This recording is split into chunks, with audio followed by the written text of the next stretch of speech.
Right, open and stowed. Standing by for the crew to put their suits on battery power. I put down my visor. Copy, visor down, EV2.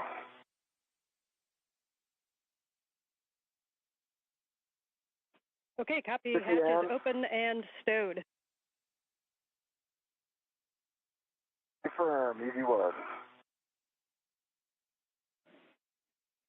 Okay, we are now moving into post-depress. On your DCMs, switch power to BAT, stagger your switch throws, and expect a warning tone. EV1 is going to go first. Confirm. BAT. Okay, EV2 going now. BAT.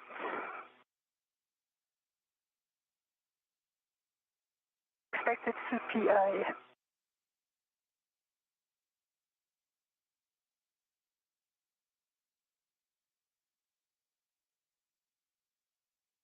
And for EV2, Sophie, did you say that power is BAT?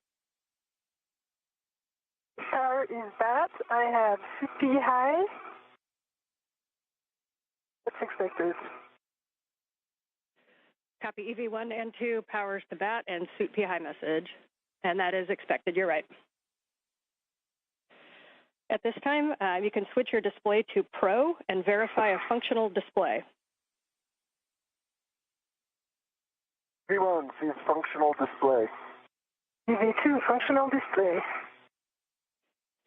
Copy, step 3. On the UIA, EV2, Sophie, switch power EV1 and 2 to off, OFF. And check that the LEDs all 4 go off. Copy, in work. EV1 power off, OFF. And 2 LEDs off, EV2 power OFF and 2 LED off. Copy. Step 4 for both crew. You can remove your SCU from your DCM. You'll install your DCM cover and stow the SCU in the pouch with your pouch Velcro closed. This is Mission Control Houston, with Menon and Adenot having placed their suits on battery power. The official start time for today's spacewalk, 7:29 a.m. Central Time, 8:29 a.m. Eastern Time. The 282nd spacewalk in support of space station assembly, maintenance, and upgrades now officially underway. Start time, 7:29 a.m. Central, 8:29 a.m. Eastern Time.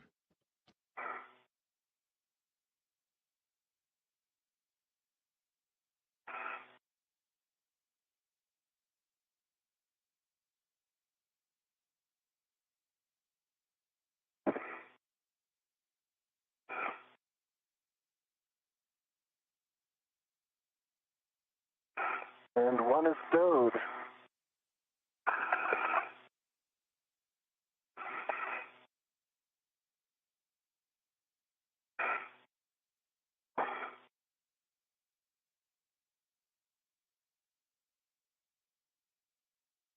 And Neil Menon will be first out of the airlock,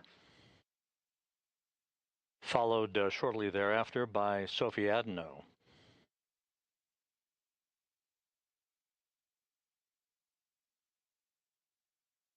Here is stowed.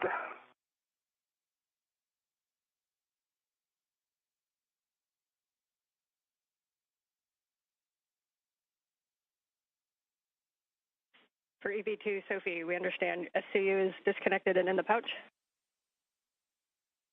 SCU is disconnected and in the pouch. Copy, thanks. And we'll wait on EV1 to proceed. EV1 is disconnected and in the pouch. Copy, and can you both verify that your DCM cover is installed? DCM cover installed. DCM cover is installed. Copy. EV2, Sophie, check that the depress pump man ISO valve is closed. Press pump man ISO valve closed. Copy. Both crew on your DCM. Take your temp control valve to max hot, which is lower numbers. Good opportunity to use the mirror.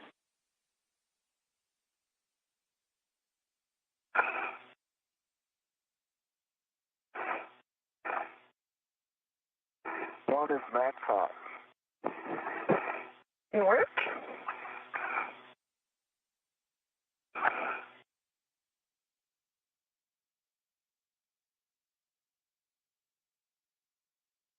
Max hot. Copy. Both crew and max hot. You can switch water on, ON. On, water on. Water on, ON. Copy. Both crew, water on. Check your DCM is blank and your byte is off. EV1, DCM, blank, byte off. V2, DCM blank, byte off. Copy. At this time, you can set your temperature control valve as desired.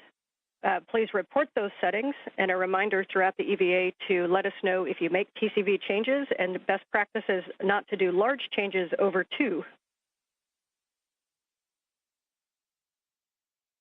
2 copies. 2 copies, TCV 5. TCV 6 on 1.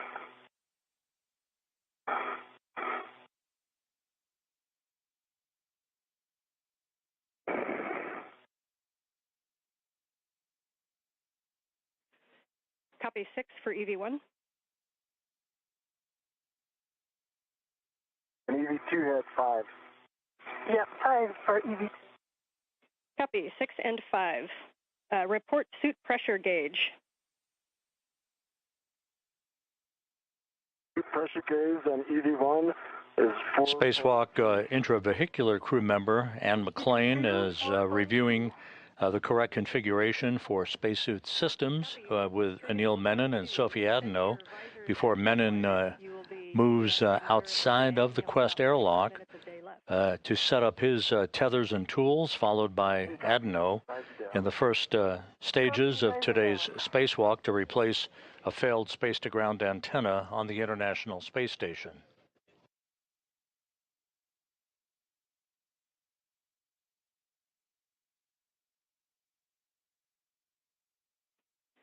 And standby 1 while we check suit data.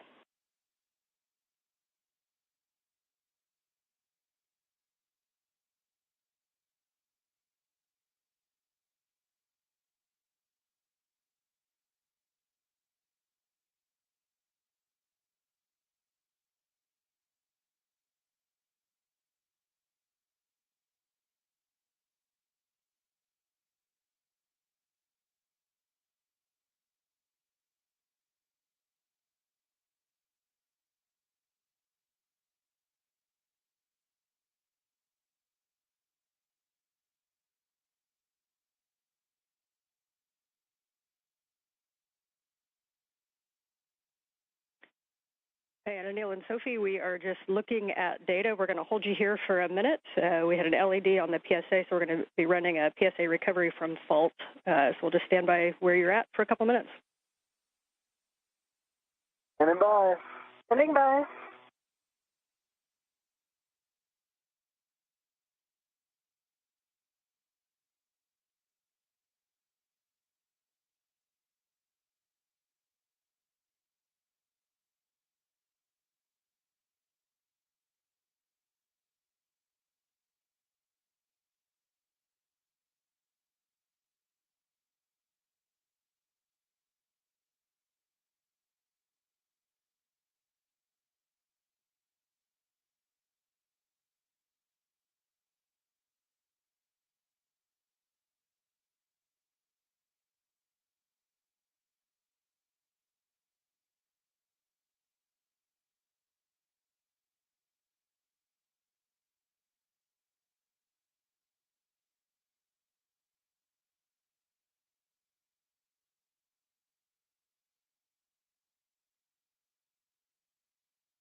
Okay, Anil and Soph, thanks for your patience there.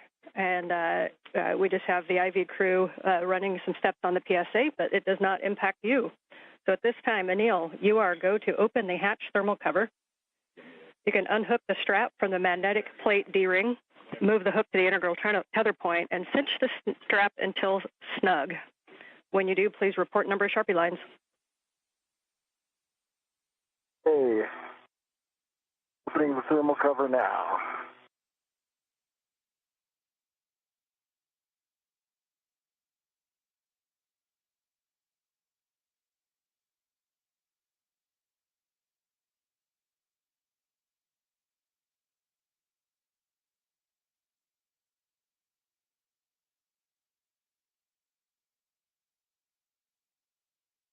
One's got thermal cover open, 6 Sharpie lines.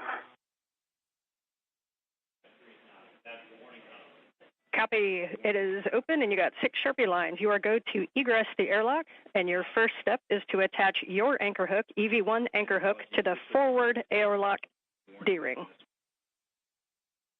One is egressing now and looking for forward.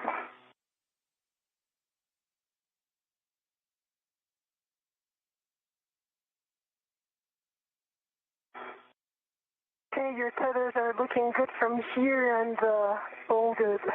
It is. And just about 11 minutes into today's spacewalk, the outer thermal hatch on the Quest airlock is now open. We'll be seeing Anil Menon exit the airlock momentarily, followed by Sophie Adenot, who is now the first French woman in history to conduct a spacewalk on behalf of the European Space Agency. Will do. Crew look back number 1. Dan, I've got on my safety tether in the forward airlock D-ring, that anchor hook is closed lock, black on black, giving me a good load path to structure. Copy and concur. You can now attach the EV2 anchor hook to the aft airlock D-ring. The space station is currently flying over northwest Africa, moving from northwest to southeast.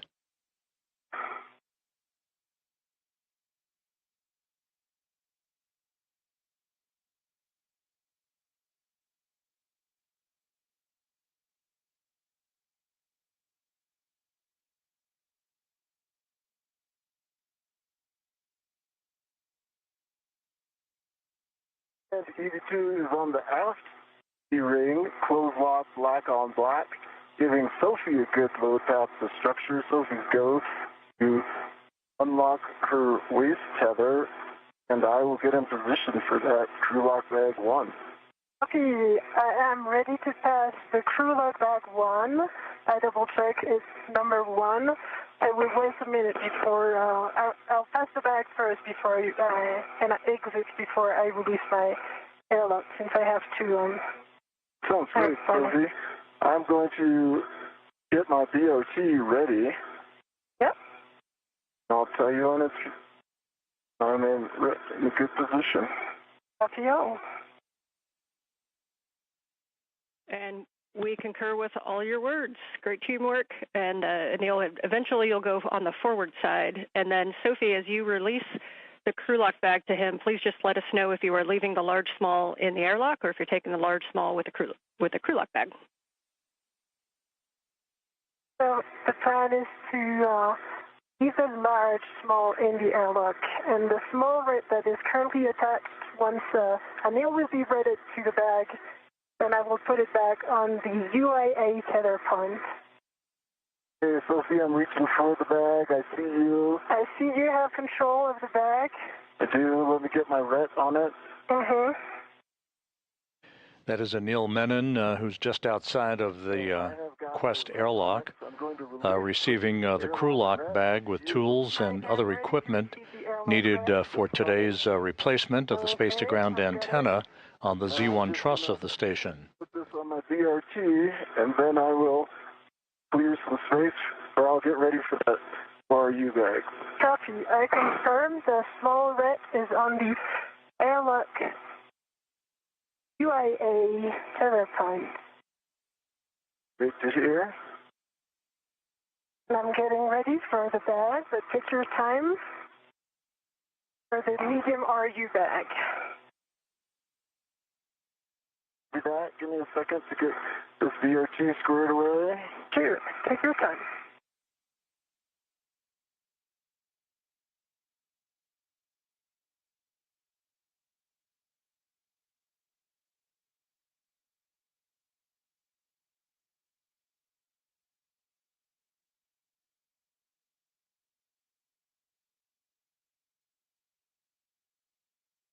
Okay, my VRT is back and away, and I have a rat ready for the medium RU bag. Okay, I'm ready to pass the medium RU bag. Sure, it's clear on my tether. See it? You see it? I have control. Copy.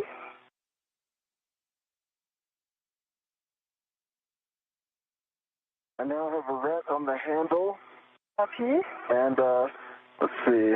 Let's see if the airlock rat. I'm going to shake it. It's right here, right? Yes, I confirm. Okay. It's coming off. I'll tell you when it's released. I am ready. Okay, it's coming back to you. Copy. I have the rat. You have the rat. Okay, I'm clearing some space.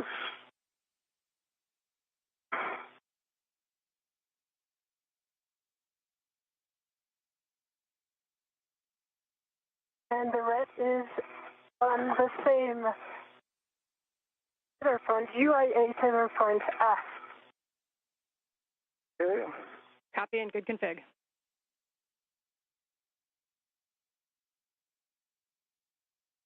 And I am ready to egress whenever you give me the go. You have the go. Copy. Egressing now.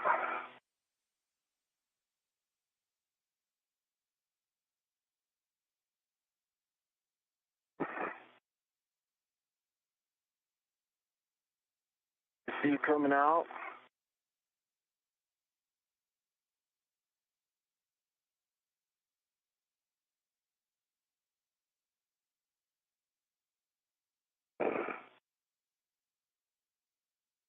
Your hands. Hi, Neil. Hello. Okay. I am going to the aft side. I already have a local, so I keep it. And now I'm putting my end effector. All right, I'm out. I'm ready for the body check. Oh, maybe You before. want your you can, Yeah, I'll take my bag before. Yeah, that's true. as you like. That's a good idea. Okay, I'm just move some tangles here.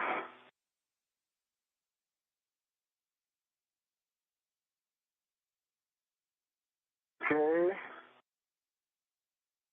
There's an ORU bag when you're ready. Yep, and work for my VRT. Take your time. Nice egress. We can see both of you on the camera. You guys are looking great.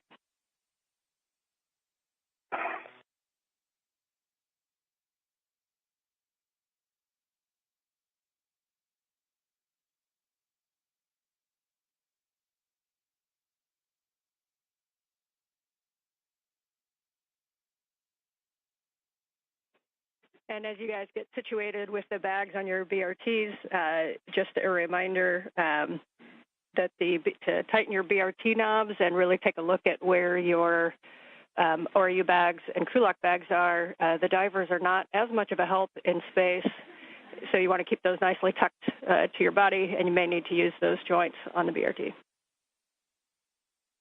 Copy. Ann McLean, the spacecraft communicator here in Mission Control, jokingly indicating the word divers, a reference to those engineers who assist astronauts in their training in the neutral buoyancy laboratory here at the Johnson Space Center in spacewalk practices. Anil Menon outside of the airlock, as is Sophie Adenot. Menon wearing the suit bearing the red stripes, Adenot with the unmarked suit, as they make sure that they have all of the orbital replacement unit bags with their tools and tethers and all of the other equipment that they'll be using during today's spacewalk to replace a failed space-to-ground antenna on the truss of the International Space Station. I see your red on it. Okay, let me double check. My red is on it. Yeah. I'm just going to put the large hook where I expect it to be. Like here. Here it goes.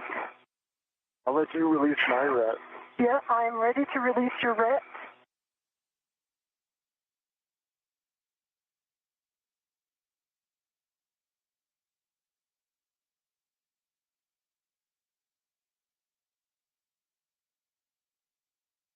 The red is released. I see it. Let me just put it on my NWS and I'll be ready for the buddy checks. Copy. And I think I'll readjust my ERT a little bit too.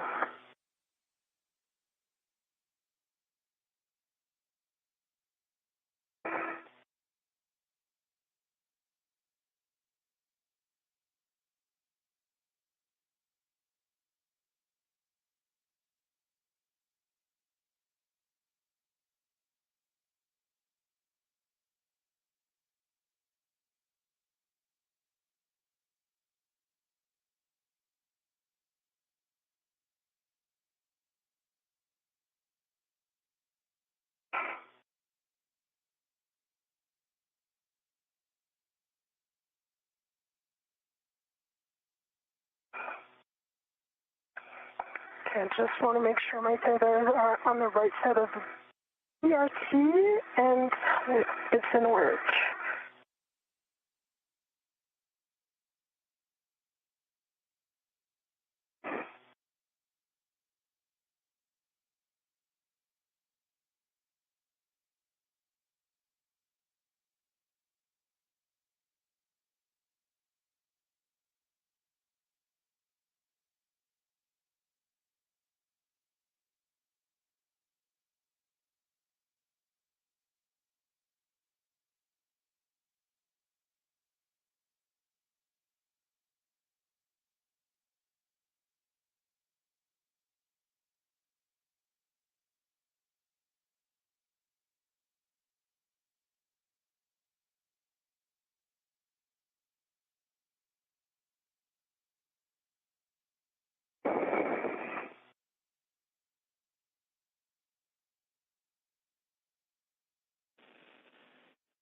And as you complete the medium or U-bag stowage, Anil, your step after this is going to be to close the thermal cover.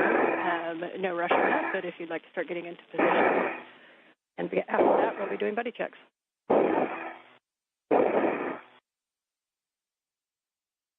Yeah, in order for him to close the thermal cover, I will need to change my status position. Standby 1. I've got it. I'll just hold the thermal cover here. Yep.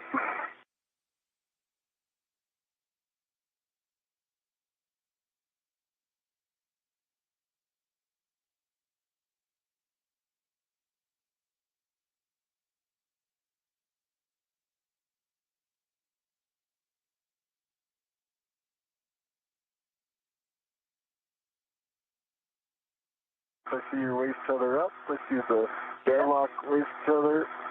Yep, you are go for that. My VRT is rigidized. In position.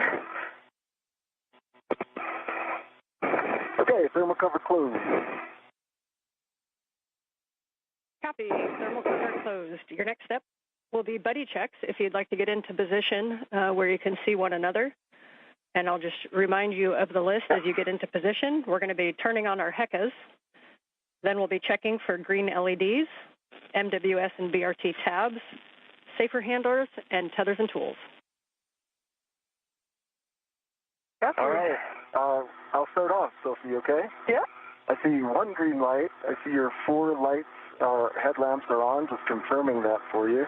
I see your two safer handles are down, and I see your three tabs are up. Taking a look at your tools and tethers now, and while I'm doing that, think about your hat and gloves. Okay, my hat is dry and gloves are baseline nominal. Tool and tethers look good. The only thing I have for you is your left waist tether. It goes off of your D-ring extender on the outside of your DRT to that circular handrail. Yes, so I see that. Just be aware when you take it down on the outside. I see that, and for now I will leave it like this. It's decoupled from the tethers. Let me check for you. I see one good green heckle leg. I see your two helmet spikes, nominal. I see your three tabs up. I see one and, oh, right. Your left safer handle is up. 25 minutes into today's spacewalk, Anil Menon and Sophie Adenot performing what are called buddy checks, basically examining each other's suits and tethers to make sure everything is in order before they move away from the Quest airlock. They're also reporting that their HAPs, or helmet absorption pads, are dry. That's the way they should be in their helmets, and that their gloves are looking good as they set out to the work site that will enable them to begin the first part of today's spacewalk, the procedures to remove a failed space-to-ground antenna from the Z1 truss of the station. All right. Let me check your tools and config. I see the tether config is good and all the sliders are as expected. Tools and tethers look good to me.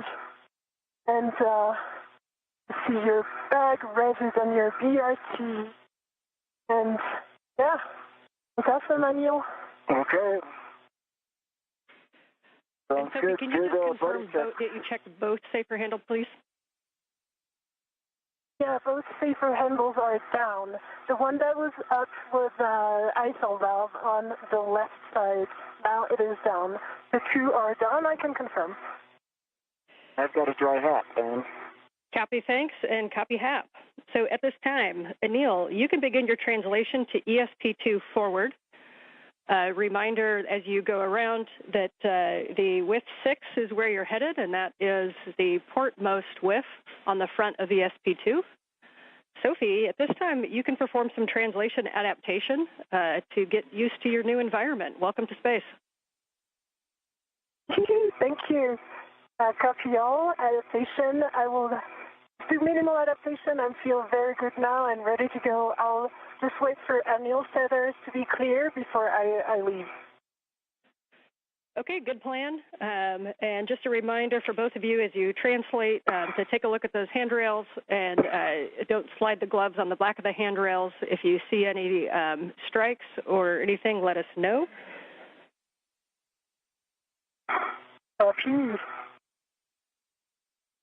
Those instructions from Anne McLean indicating that Menon will make his way to external stowage platform number 2, which is alongside the Quest airlock, to retrieve the articulating portable foot restraint that he will install at the end of the Canadarm2 robotic arm.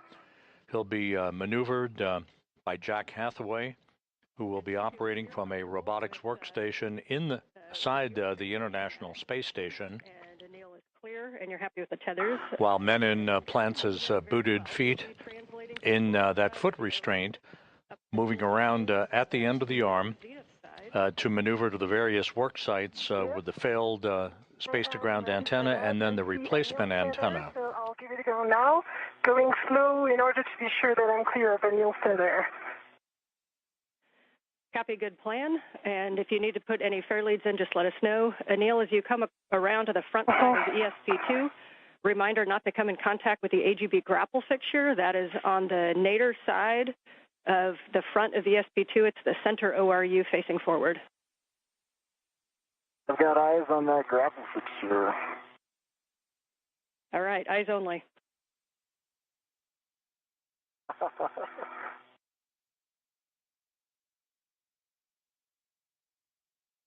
And I see your tether. I leave it on my left, and I double check that it's not in my bag.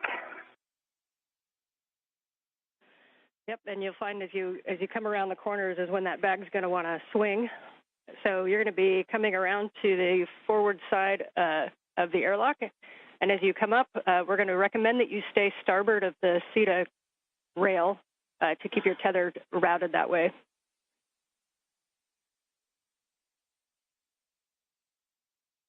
Say again? Yep, as you come up to the top of the airlock, we're going to keep you on the starboard side of the SETA rail, just as you're going right now, just to keep your tether routed on that side. Yes. So you're going to come up the airlock toolbox, and if you see a handrail 0551, you are in the right place. You're going to turn right, hit the wagon wheel, and go zenith. Copy. Up of the toolbox.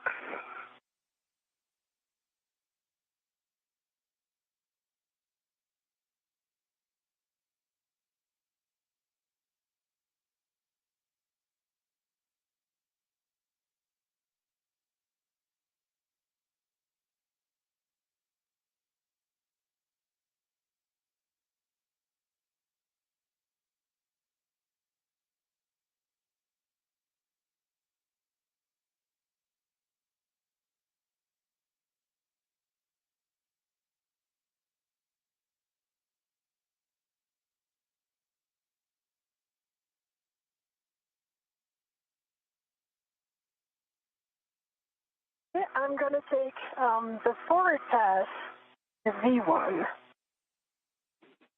Okay, we understand you're going to go on the forward path. So a reminder, it's probably easiest to translate on the high-pressure gas tanks. They've got those handrails that'll put you right at the base of the forward path to Z1.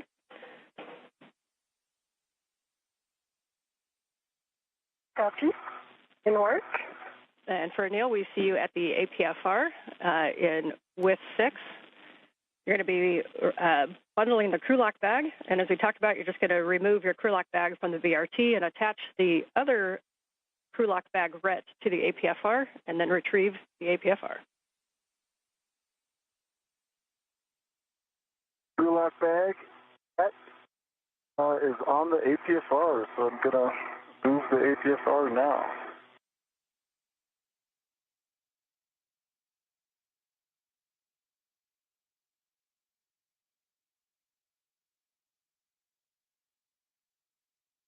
And Sophie, as you get up there, I'm sure you're going to get a nice view of the SAS antenna. You're also going to see some heat pipe radiators. Those are going to be the big squares that are shiny, and those are a no-touch. Yep. Copy.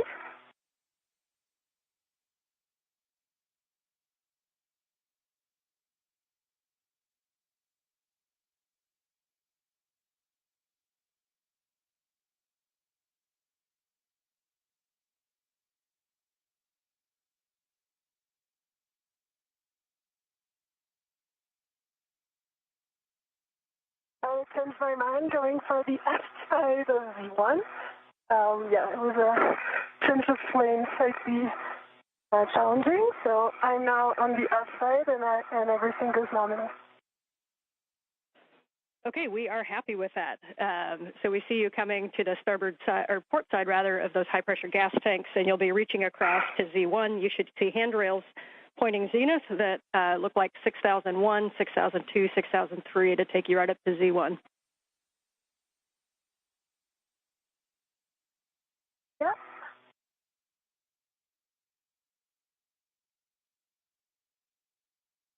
I'm mindful of the APSR and the NASA antenna.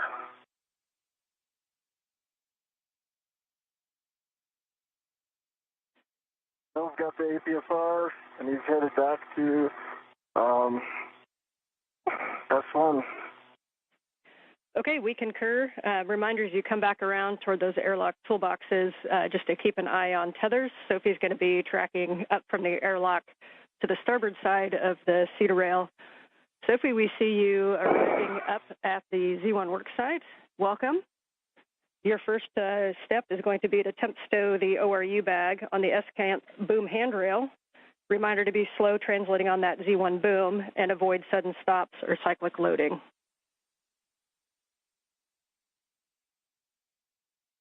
Copy.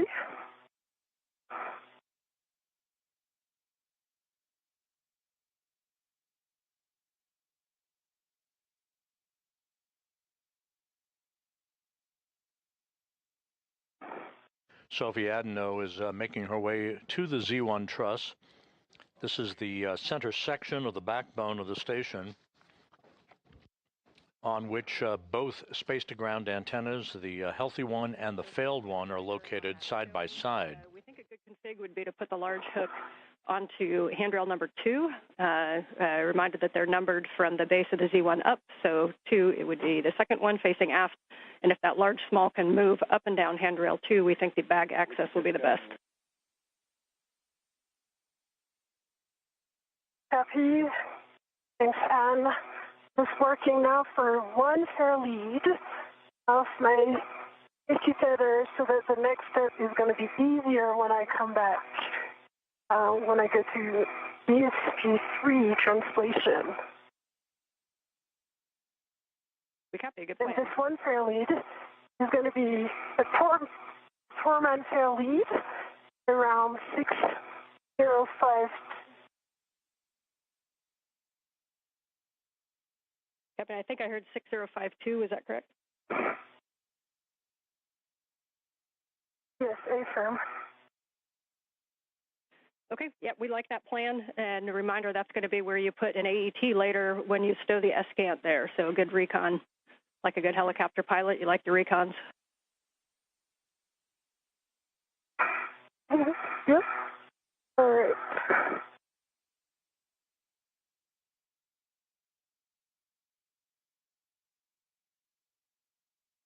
And I got to look at that EPFR as I was passing the starboard one. There was no sharp edges that I saw. It would have taken a little bit of work to get some photos, so I just bypassed it. I saw some scuffing on the heels. It looked like paint removal, but no sharp edges. Okay, we copy and we appreciate that report.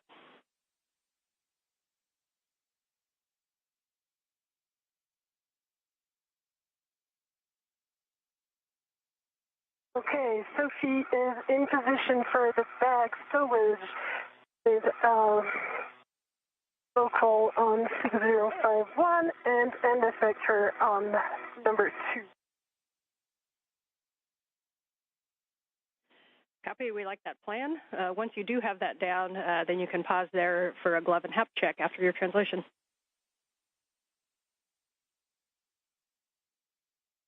Copy, and I will also change my TCV setting.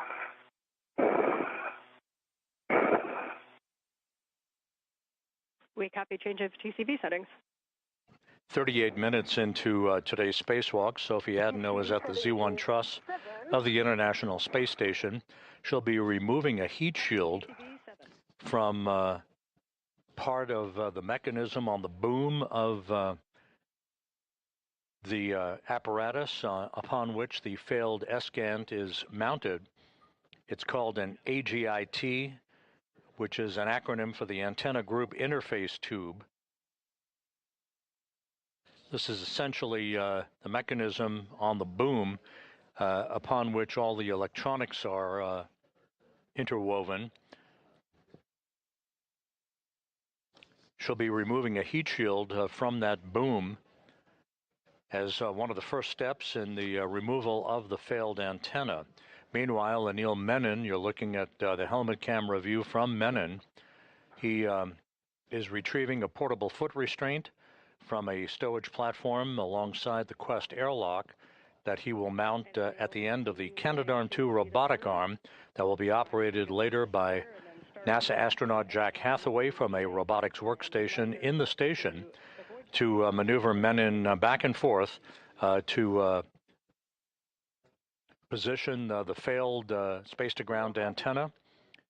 Once it is removed from its boom on the Z1 truss, and then ultimately to maneuver the spare antenna to that location on the Z1 truss for its installation. Good view of the thermal radiator flap and the MMOD strikes.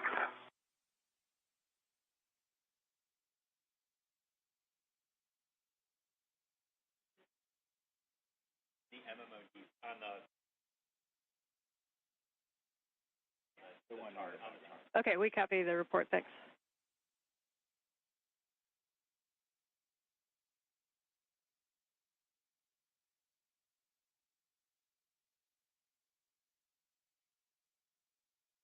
And I'm up to Cedarburg.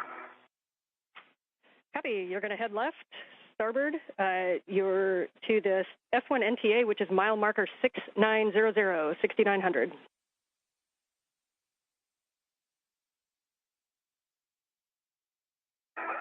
And Sophie, as you get things stowed, your first action is going to be to remove the heat shield. So you'll be opening at that bag, and you'll be tethering to the agate heat shield and to put it in that bag. Copy. Right now, I can confirm I have 2 AET, 1 on the handrail 2 and 1 on the handrail 1, and I'm currently removing my VRT. The bag is a good config. I'm going to switch it down so that it doesn't fly away. And Sophie, I am in place now, so if you have some comms, Sophie, now's the time. Otherwise, I would start chatting with Jessica.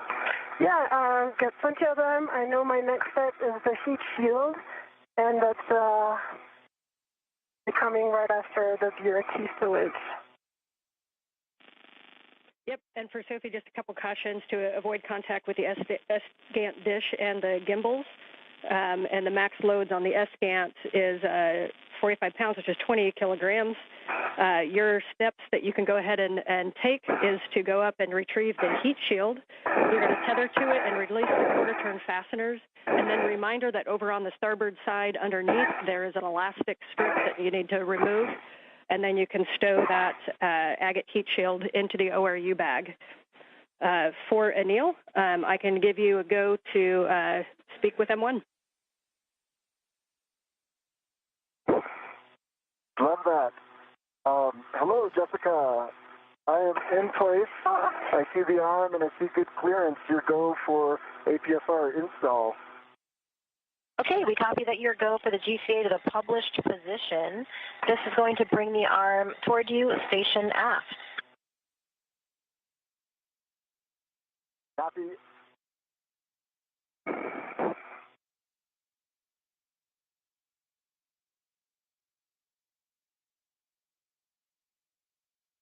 Anil, we're starting the arm motion in 3, 2, 1.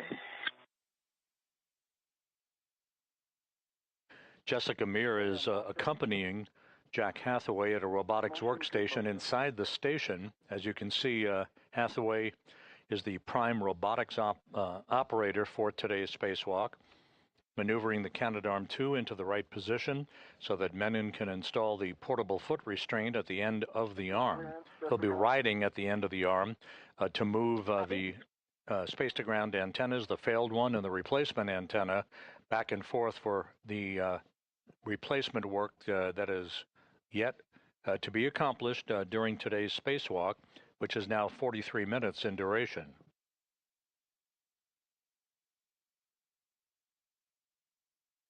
Meanwhile, Sophie Adenot, in the first hour of her first spacewalk in her career, is about to remove a heat shield from the antenna group interface tube.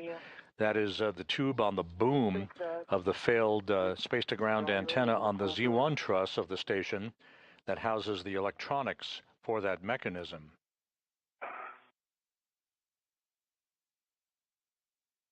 Let's call GCA complete here. Okay, copy GCA complete. Stand by while we get breaks.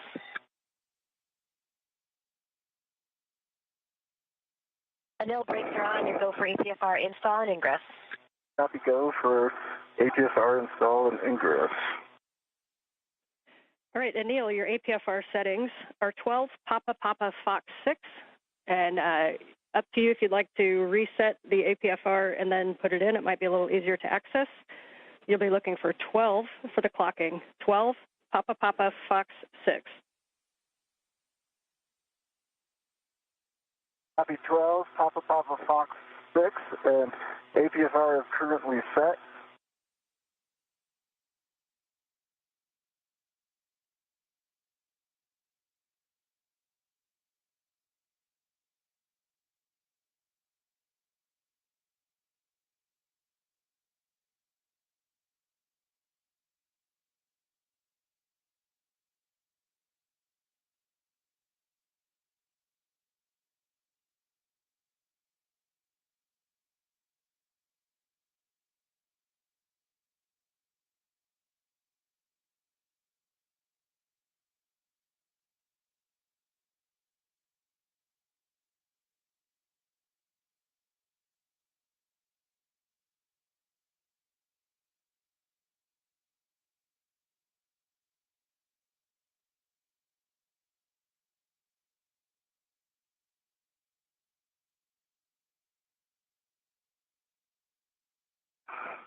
And Sophie, when you have a moment to pause, if we could get a good glove and hap check, please.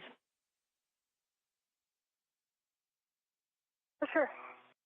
Pausing right now, and cap is dry. Those are nominal. Some dark spots on the RTV of my left hand. I put it in front of the HECA, but really minor dark.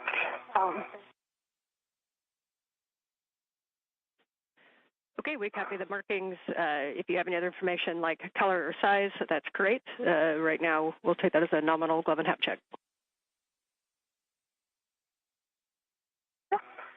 Nominal color is black, and size is just less than a fingernail. Yep, thanks. And Neil's got APFR. Neil's got the APFR installed, 12 Papa Papa Foxtrot 6. And they got a locking collar, black on black, good pull, twist test. The pitch knob is depressible. Anil Menon installing the portable foot restraint at the end of Canadarm 2.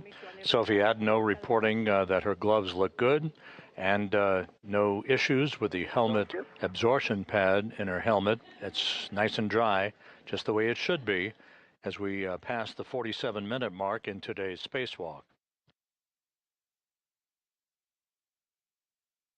The two spacewalkers, Menon and Adenot, setting up shop for the removal of the failed space-to-ground antenna.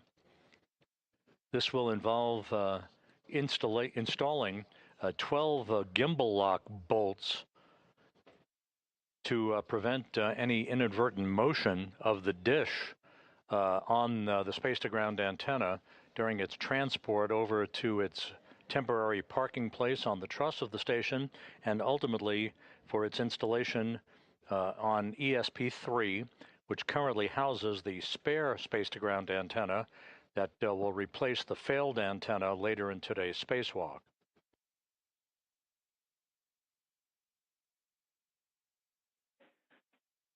And Anil and Sophie, I'm back with you on comm. We're waiting for video to come up. Copy. Come. And Anil, when you're in a good position and ready to walk through tether swap steps, let me know. Sophie says I can't see you. Let me know if you need any additional steps for the agate heat shield removal, and then we'll be taking over comm for the tether swap. Oh, no, all good. Just working on the translating up the boom.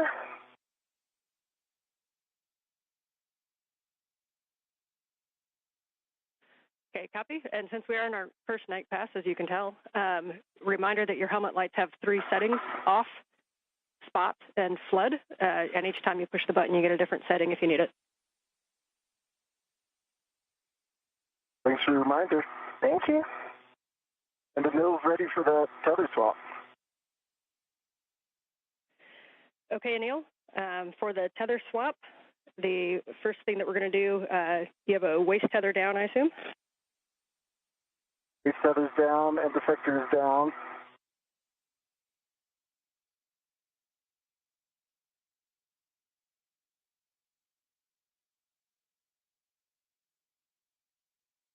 Waist tether is down and defector is down.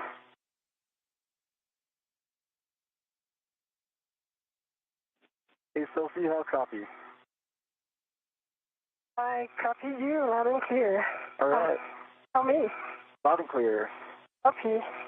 The tether from the ORU bag is on the heat shield, and I double-checked both sides. It's all good, so I'm now going to remove the quarter turn fastener. Gotcha. And for Dan, how do you copy? waist tether down? Waist tether is down and defector is down.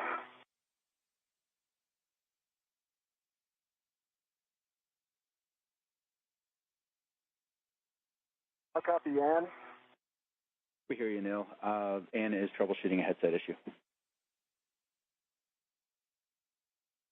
I hear you loud and clear. I can relay some information if needed. Anil, I hear both Ann and you.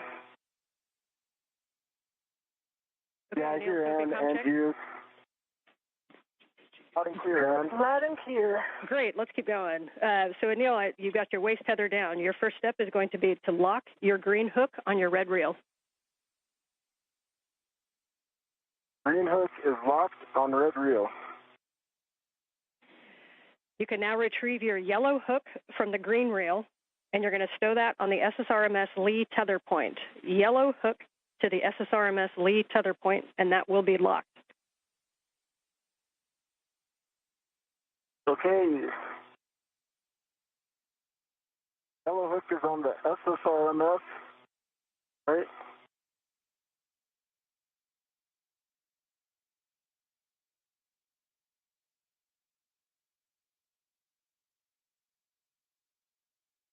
And yes, from yellow hook Yellow to hook is it's on and it's locked. copy, understand gate closed and hook locked on the Lee tether point. You can now Gate closed, locked. all right, and then check that your red reel is unlocked. Red reel's unlocked.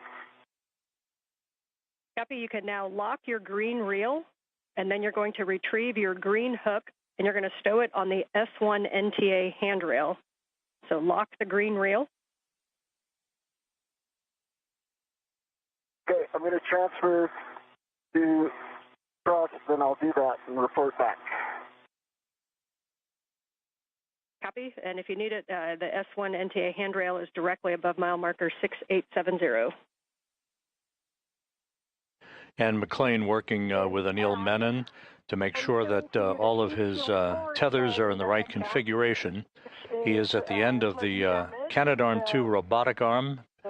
Alongside him, Sophie Adenot, as they set up shop for the beginning of the process to remove the failed space-to-ground antenna on the Z1 truss of the International Space Station that began to exhibit degraded performance last November.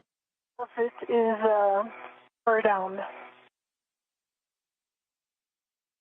And all the other sides are 100% covered with aluminum shield.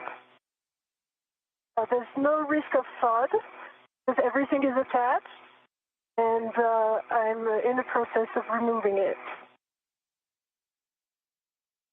Okay, we copy the report. We do not see it in the camera view. The camera view, just so you know, ends right where the agate handrails start, so just below the heat shield, and we're talking about the report. Okay, let me go up so that I can show it to you before finishing the removal. Do you see it now?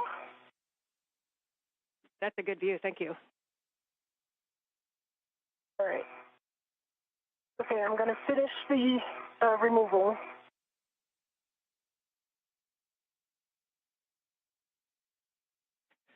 And Sophie, when you get a chance, can you tell us there's something that may be on the agate that caused that damage? I think my suspicion is that sunlight is intense on this side, on the forward side, and the sun, like the thread that is the cross that is has like the pattern of the thread here is I would say it's too much sun rays on it. That said, I see that the app side also has the beginning of this right where the thread is in a pattern of cross. And I can point it with my finger. It's right here. There's no risk of fraud, but it's of course that's sufficient, I guess. Okay, copy. We have a decent view of it. If you wouldn't mind pulling it down and right, and just then we'll get a little bit better view of that. We really appreciate the report. Okay, down and right like this. That is beautiful, and then just slowly move it to the right, and we'll be able to see the whole thing. Okay. Every side of it has a little bit of aluminum torn stuff. Again, the heat shield that Sophie Adenot is displaying is basically the wrapping around the antenna gimbal interface tube, the agate as it is called. It's essentially where the electronics are located on the boom where the SGANT antenna, the failed antenna, is housed on the Z1 truss. And for Neil, I'm back with you for your green hook on the S1 NTA handrail. Yeah, I am just unwinding tethers here. I think with the crew lock bag, got them looped, but I have a solution, so I'll be unwound soon. Okay, copy. Just let us know when you're ready to proceed. Will do. For Sophie, as you get the heat shield into the ORU bag, your next step is going to be to retrieve the gimbal locks, and for installation, you can either BRT in position and then grab them from the ORU bag, or if you need to grab them and then translate up and get in position, that's fine too. Yeah, so I'm going to wrap myself to the gimbals. I just folded the heat shield inside out so that it doesn't get more damage. And I'm going to tuck it under the integral adjustable here so that it's really well protected. We like that config. Thank you. Of course.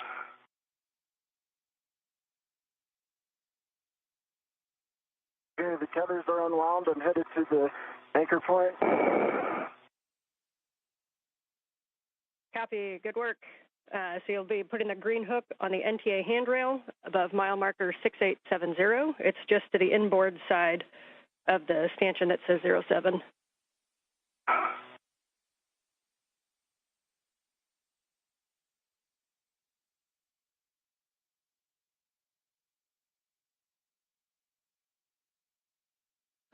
This is Mission Control Houston. As we approach the 1 hour mark in today's spacewalk, the reports are very, very good. The crew is right on the timeline as they work their way to remove the heat shield along the boom of the space-to-ground antenna location on the Z1 truss.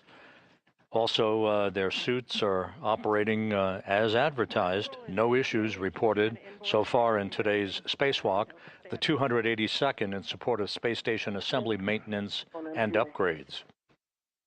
In this view, you see Anil Menon wearing the suit bearing the red stripes as he prepares to accompany Adenot in the removal and installation of a series of gimbal lock bolts.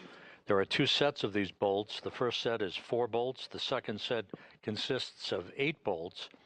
They will restrain the antenna from inadvertent movement during the time that it is not only removed but transported to its temporary stowage location on the truss of the station and eventually on external stowage platform number 3.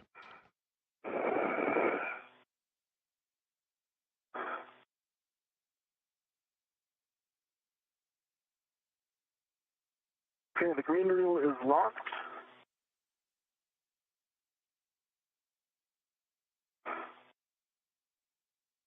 Copy, green rail locked, and you'll be retrieving the hook to the handrail and then unlocking it.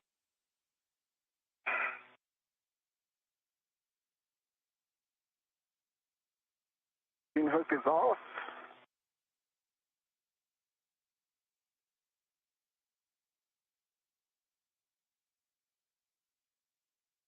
And the green hook is on the handrail.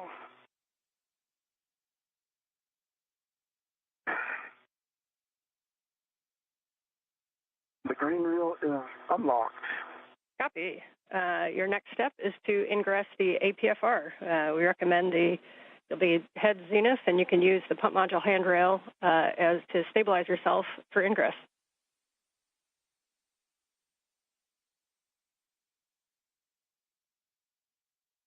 Menon finishing up the preparatory work for his planting of his feet in the articulating portable foot restraint at the end of Canadarm2, upon which he will be maneuvered back and forth in the transport of the failed space-to-ground antenna and its replacement over the next several hours. The robotic arm being operated primarily by Jack Hathaway from a robotics workstation inside the International Space Station, accompanied by Jessica Meir. I would like to reinstall it. It's right in front of my heck of view, if you see it. We see it, checking. Copy. And for your information as well, the heat shield didn't want to say tucked in, although I thought I have done a very good job at very safe. No worries. You are go to reinstall that TA clamp, and just a reminder that about potential sharp edges on those, so just take a look closely and you're go to reinstall.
This is Mission Control Houston. Just to recap, today's spacewalk by Anil Menon and Sophie Adenot began when they placed their suits on battery power at 7:29 a.m. Central Time, 8:29 a.m. Eastern Time.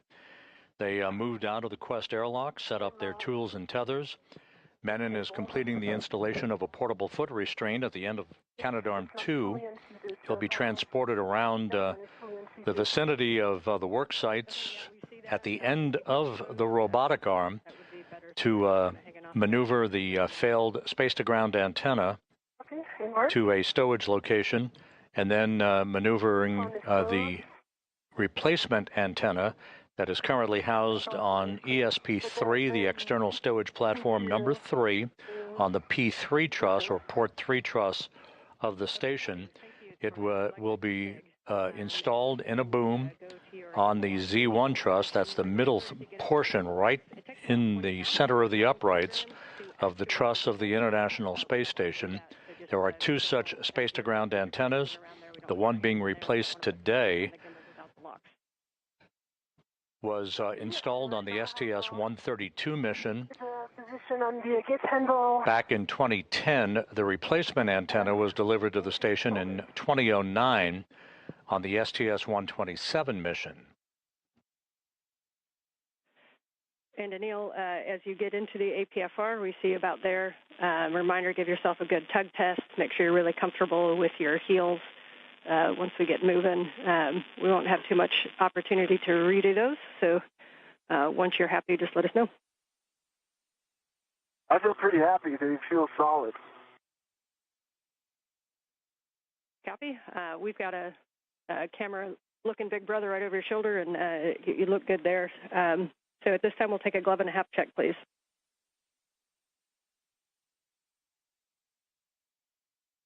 Half dry, gloves are nominal. Copy. I'm going to give you the comm here in just a second for your first, to build your frequent flyer miles on the arm. But for Sophie, for the gimbal locks, we're going to have you, once you get into position, I'm going to give you a couple steps so Anil can take the comm. You'll take gimbal lock number 1, which is the one with 4 bolts, and that's going to install on the aft side, so 4 bolts on the aft side, and you're going to manually put in approximately 2 turns in any order on those bolts. You're going to continue to do those. Turn count is important, so please notice and report those turn counts as able with comm. Copy. And McLean reporting to Sophie Adenot about the beginning of the work to install gimbal locks on the failed space-to-ground antenna. These gimbal locks are physical locking pins used to secure the antenna's movable joints during launch, installation, and today's transfer operations for the spacewalk. The published backoff position. And Jessica, how copy? Got you loud and clear now. All right, let's do it like we practiced. I'm ready to go to the backoff position. Okay, we copy. You're ready for the backoff. We'll get set up. And Jessica Meir, working with Jack Hathaway at the robotics workstation inside, ready to move the Canadarm2 away from the truss of the station now that Menon has planted his feet in the portable foot restraint that he installed just a few moments ago. Anil, we're going to bring you station forward, starting motion in 3, 2, 1. I see motion, good motion. I've got good clearances, as I know you do.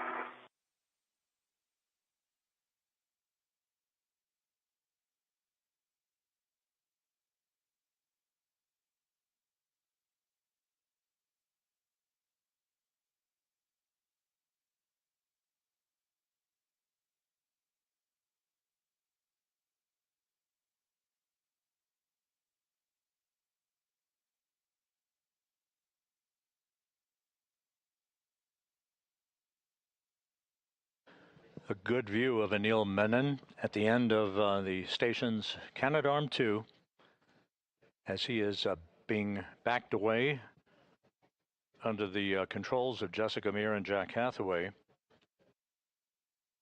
He'll be maneuvered to the Z1 truss to join Sophie Adenot for the procedures to install gimbal locks, these locking pins, on the failed space-to-ground antenna before it is basically disassembled from the boom upon which it has resided for the past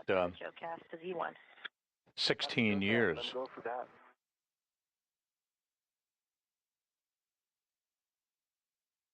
And ground concurs.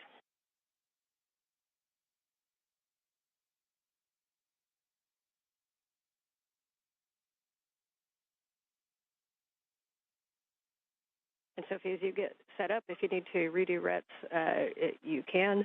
And BRT to 003 is our recommendation. It looks like you're just about to get that in place. Nice work. I'm already BRT to 003 and working on the install of the number 1 gimbal lock. Copy.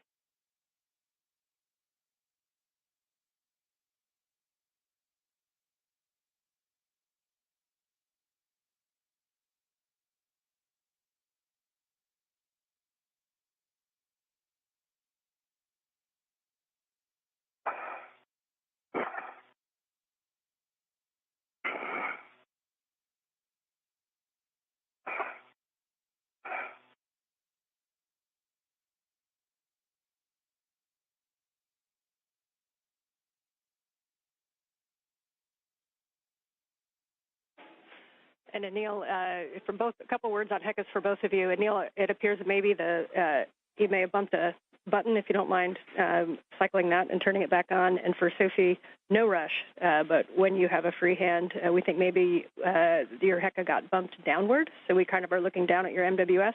Still a great view, don't stop what you're doing, but when you have a chance, move that back up.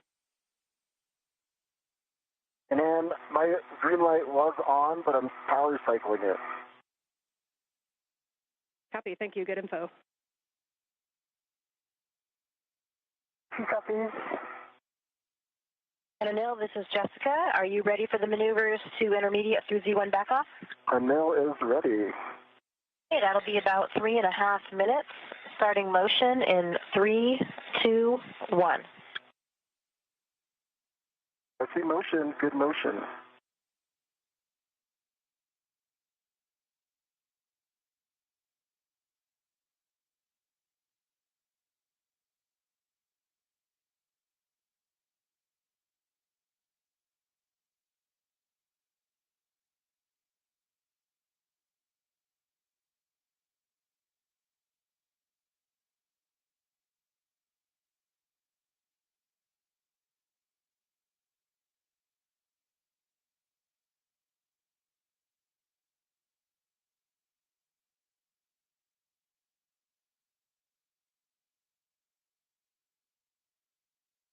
Once these 12 gimbal locks are installed, these locking pins to prevent any inadvertent motion of the dish while it's in the process of being removed and transported to its temporary parking place.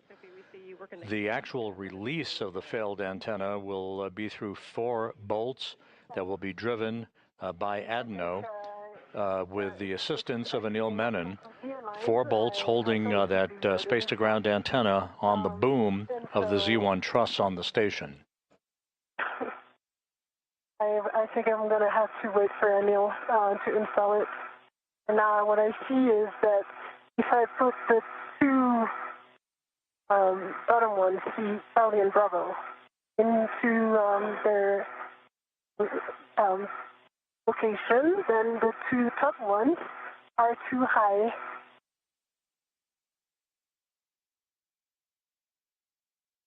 Okay, we are tracking. And if we wait for Anil, that's okay. If you'd like to continue troubleshooting it, just make sure that there's no side loads pulling on it. Maybe one of the AETs, or if gimbal lock number 2, it looks like it might be kind of stuck behind one of those NZGL cables. And if you free that, it might give you a little bit more of a push. Uh-huh. I think, from what I observe, I'll try to disclose from what I observe is distance between the top and the bottom bolts, which is not good right now.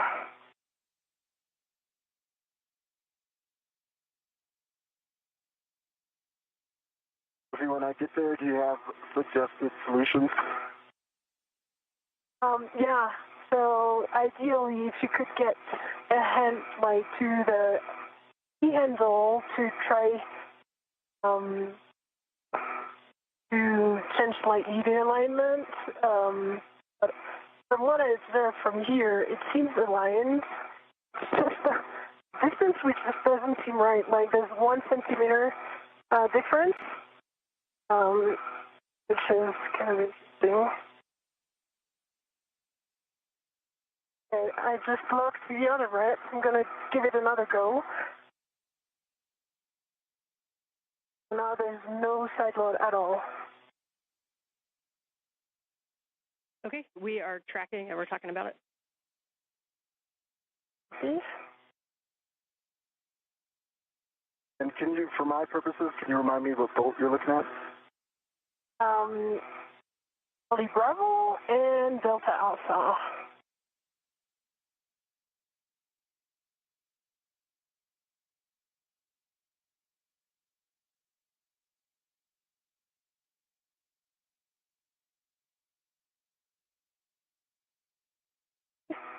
Yeah.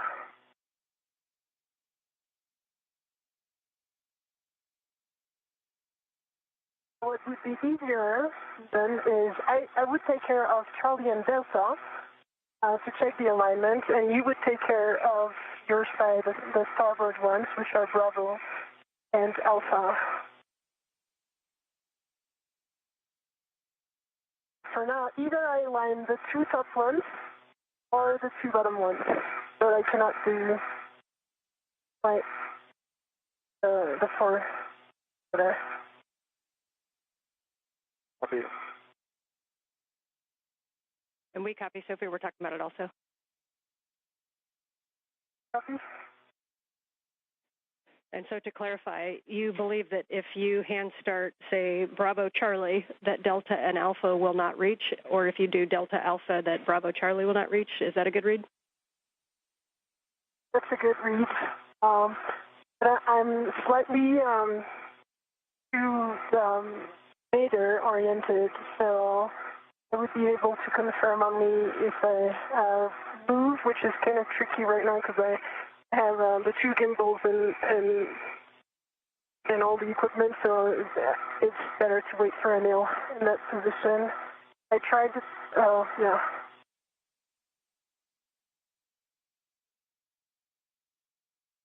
Okay, we copy. Right now, I just hand started Charlie and Bravo how to turn each. But what I observed, yeah, so it doesn't work. Or maybe it just needs some more force to attack. Okay, we copied half turn on Bravo and Charlie, and that may need a second set of hands for the rest. Yes. All right, well, we knew there would be some curveballs, so we're ready. Yeah. I'll be there in a bit. I'm pausing here, just making sure there's no side load, so we're good on that. Anil, we're going to start motion for your next JOCAS in 3, 2, 1. So we'll be bringing you body in and down, a little bit right to get to the Z1 back-off position. No copies. See motion, good motion, and I'll provide clearances where I can from the dish and Sophie.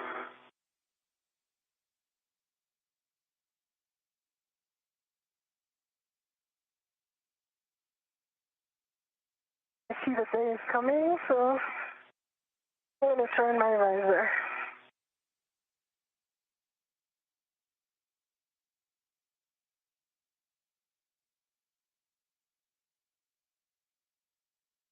And that's a good adjustment, Sophie. Thank you. Okay, welcome. I can even point it better so that you can see.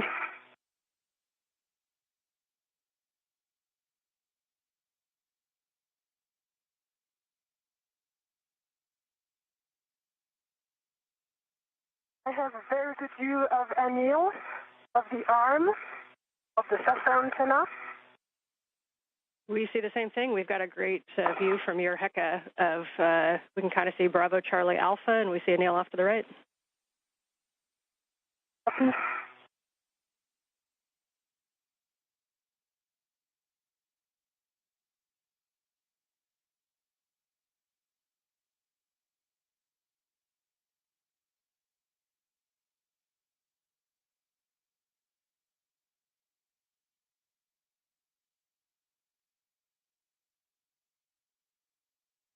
And Sophie, if you're able, we understand half turn on Bravo and Charlie. If you're able to go to the full 2 turns, we think it'll be a slightly better config for those 2 bolts.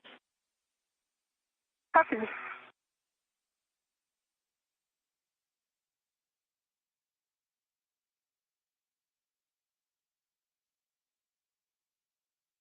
It's a full 2 turn on Charlie and Bravo. Copy 2 on Charlie and Bravo. Thank you.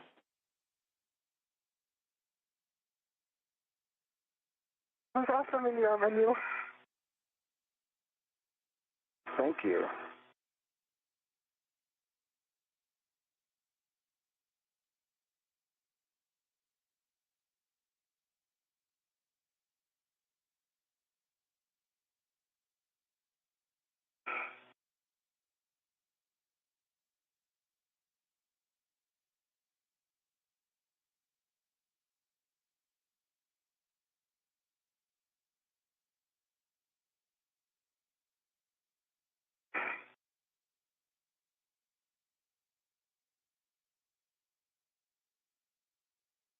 All right, I got good clearances here still.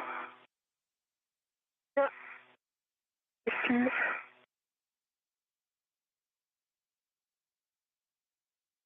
Yeah, I mean, I see the issue here from this angle. I don't know if you guys can see that in the head. Basically, it's way too low. Can you guys see the HECA? As you said, Anne, a picture's worth 1,000 words, but I can describe it. We have both of your HECAs. We're not quite close enough with your HECA, Neil, to make out the detail. We can see Sophie's pretty well. Okay. I think what I'm seeing is the scan body where she's trying to soft dock. It seems like it's about 15 degrees angled away from the gimbal lock. The gimbal lock seems like it's in the right place. Like it is parallel with the boom. So that when you get to the scan, it angles off from it. Let me see if I can turn some. Yeah. I mean, what I observe from here is as if the antenna was too tall. Yeah, that's a great description, and we see the same thing on the helmet cam. We're talking about that. I wonder if it would help to position the forward side as well. Well, I think if I can get the antenna moved purely. This is Mission Control Houston, 1 hour, 21 minutes into today's spacewalk, and Neil Menon at the end of the station's robotic arm, along with Sophie Adenot of the European Space Agency. At the work site, you're looking in the foreground of the failed space-to-ground antenna that began to exhibit degraded performance last November with an inability for it to gimbal or track properly the Tracking and Data Relay Satellite System Network for high-speed communications of data, voice, and video. It is stuck basically in what is called the birdbath position. In the background at the top of your screen is the operative SCANT-1, or the space-to-ground antenna number 1, that has taken over the lion's share of work. The space-to-ground 2 antenna is in the process of the early stages of its removal and replacement by a spare that currently resides on a stowage platform of spare parts on the P3 truss of the complex. And I'll hand you to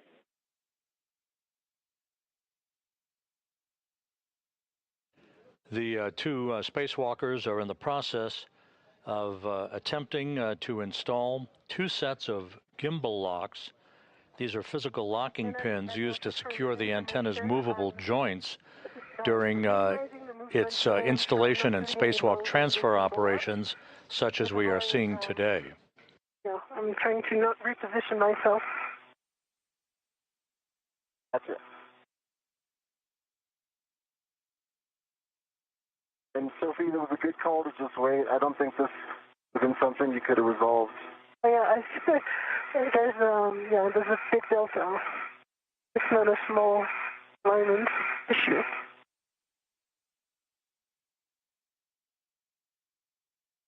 And Anil, we are at the Z1 backoff position. As you know, we're ready for the GCA to the bolt access position on your go. Your go for the bolt access.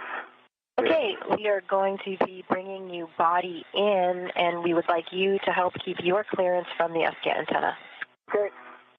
Ready for body in, and I'll keep clearances as primary. Starting motion in 3, 2, 1.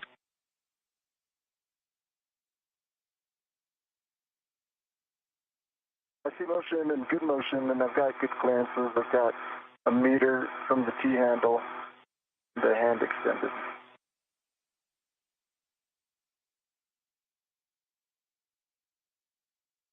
Good clearances.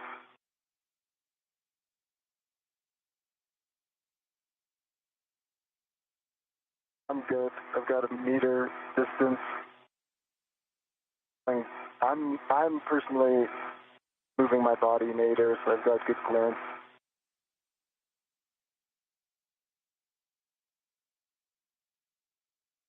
Got half a meter clearance, good line of sight.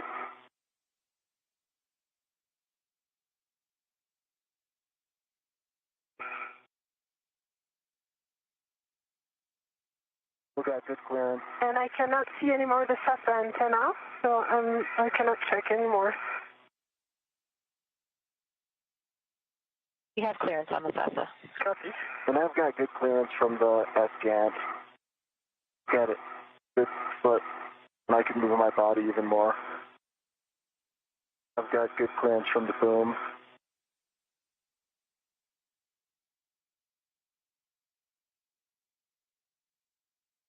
Got a foot, I've got a lot of body travel I can put into this to create more space, plenty of room.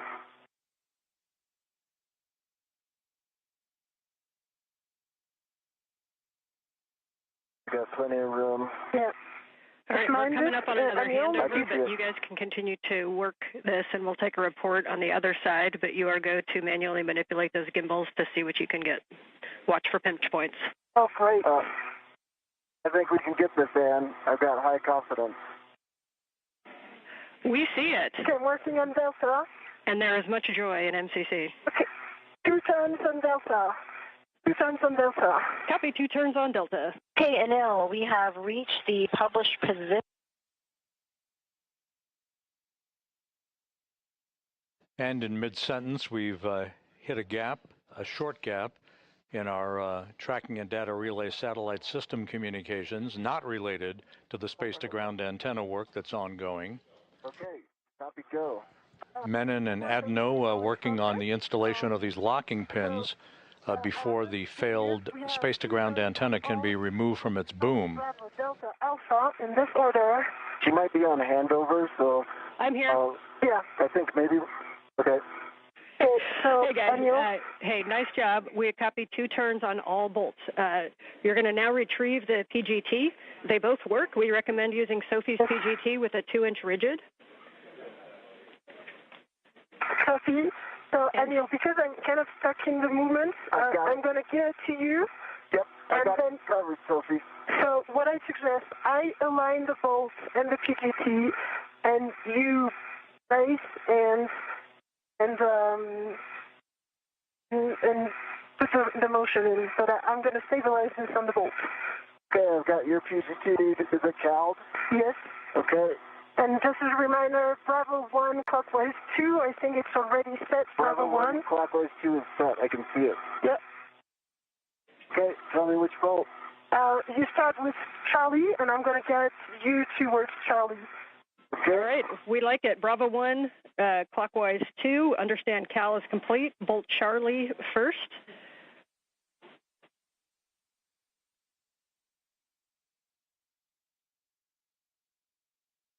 Charlie first.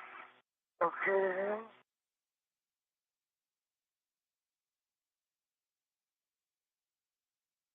Okay, it's in. Okay. And then I'm gonna. Well, I'll put Turn to motor. Wait, can you hold the PGT there? the PGT held. And I'm going to turn to motor. Okay. I don't know. I stabilize it, and you hit the trigger rate. Now do the turn count. Okay. But you didn't do the cal, right? I had heard it was CALD. We did not cal it. No. We need to cal it. No, okay, So turning when you it turn on it on, right make sure now. the collar goes to Cal first, Yes. and the ratchet is in clockwise or counterclockwise, and press the trigger for a Cal. Yeah, it works. Copy.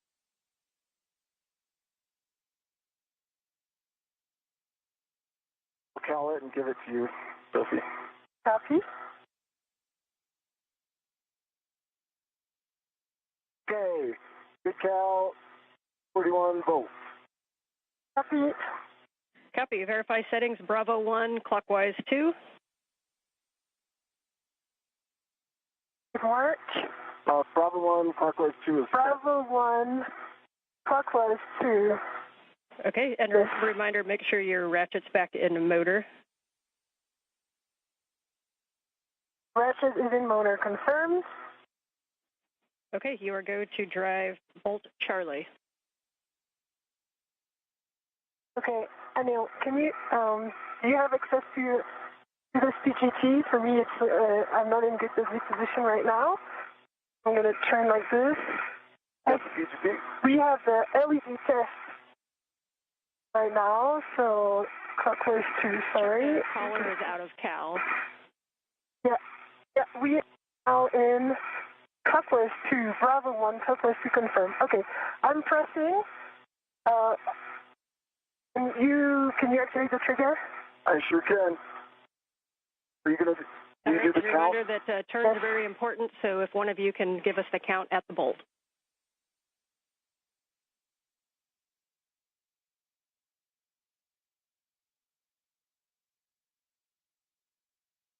Okay, that's it, Sophie. There was 4 more turns, and we have a low torque. Actual torque is 1, and there's alt and torque, red LEDs that are on right now. Copy, checking. And you can go ahead and try with the same setting. Make sure that there's no side loads. The 2-inch is not as forgivable as the 6-inch, so make sure there's no side loading at the bolt. You can also kind of wiggle the gimbal lock, and then you can hit it again with a Bravo 1, clockwise 2. Okay. Hold it right there. I've got a good grip. Okay, what's it say? Stand by 1, repositioning. The torque again, halt.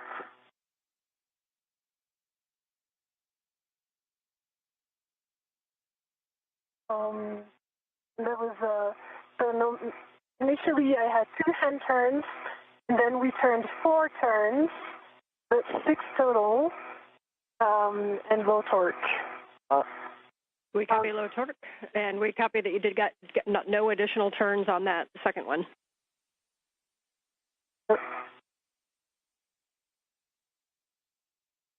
And if you want me to really get a hold of it and try a third time, I'll need a little bit of GCA. I can do it. Yeah, we do think you guys can decide if it's GCA or if Sophie needs to reposition. We do think that that the PGT needs to be braced a little bit harder, so maybe clocking it down so that the PGT handle is directed nadir more towards Sophie or in a place where you can have 2 hands on it with your BRT. If you don't think that's going to work, then we'll look at GCA. Okay, Sophie, you can help stabilize it, but it's just barely out of my reach to give it like really strong hold. Okay. So then I need to reposition. And it's going to take a while. Would it be easier for me to just GCA in? What do you think? Yeah, it's up to you. Do you think moving the handle to point down towards Sophie would do anything? Okay, just evaluate this. Okay, let me try. Right there. It's just set up. No, it's where your hand is, Sophie, again. should help. It should kick to the handle should kick to the right. So the side that you have your hand on, if you could get a strong hand there and manage that kick, that might help. I can help stabilize it. Yeah, it's also low torque. So more turns. I tried it 3 times. Could it be a cal problem? But do you want us to recal just in case something went wrong? We do not think it's a cal problem. Stand by 1. Okay.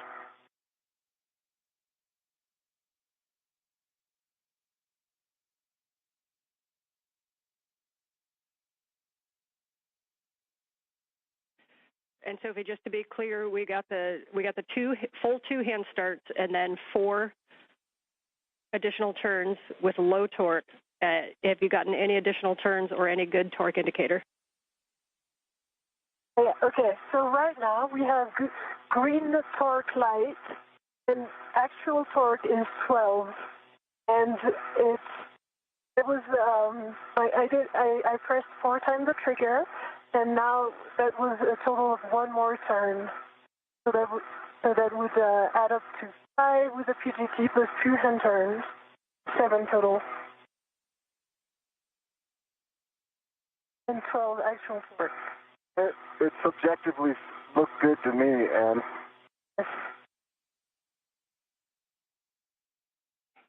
we're double checking that. We think that's a good bolt, but stand by one. Your next one after this is going to be Bravo if you want to start thinking through that. And with that, we have a good Bravo, bolt on Charlie. I can do. We're calling Charlie good bolt. You're going to Bravo, which is starboard aft. It works. I can do this one. Okay, Sophie. I'll let you work on that one. Okay, you count, okay? Yeah. Ready, starting it in 3, 2, 1.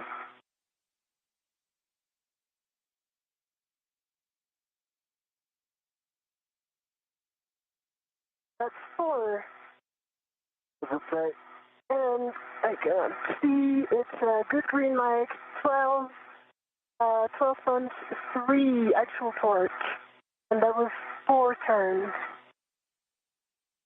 Copy 4 turns, green light.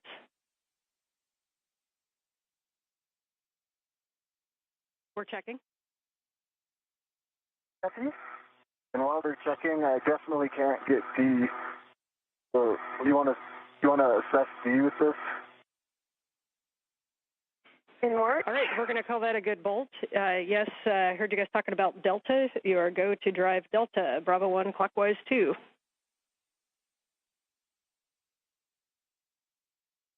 Okay, you got it? Put it more down.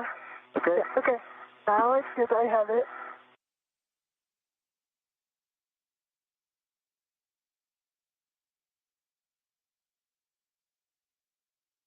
Okay. I can help you stabilize it right there. Okay, ready? I'm starting in 3, 2, 1, go.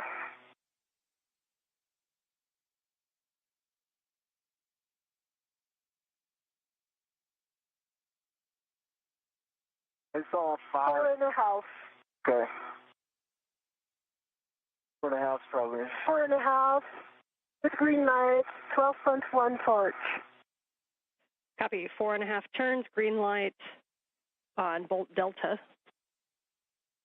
Yeah, and from what we observed, it's fully seated inside the location. This one I can do if you want me to do Okay, it. please do it, and I'm going to hold it. Okay. All right, you count. Tell me when you're ready. I am ready. Okay, 3, 2, 1, driving.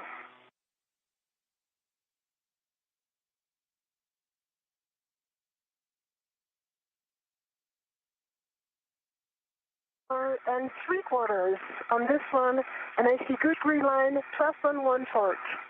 Okay, 4 3/4, 12.1 torque, green light, and we'll hold there for a second. Just a reminder between bolts, do me a favor and wait for a go. We've got to do math down here. Copy.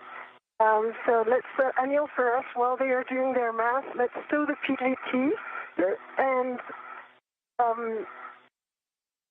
see what we can do for the rets on this one.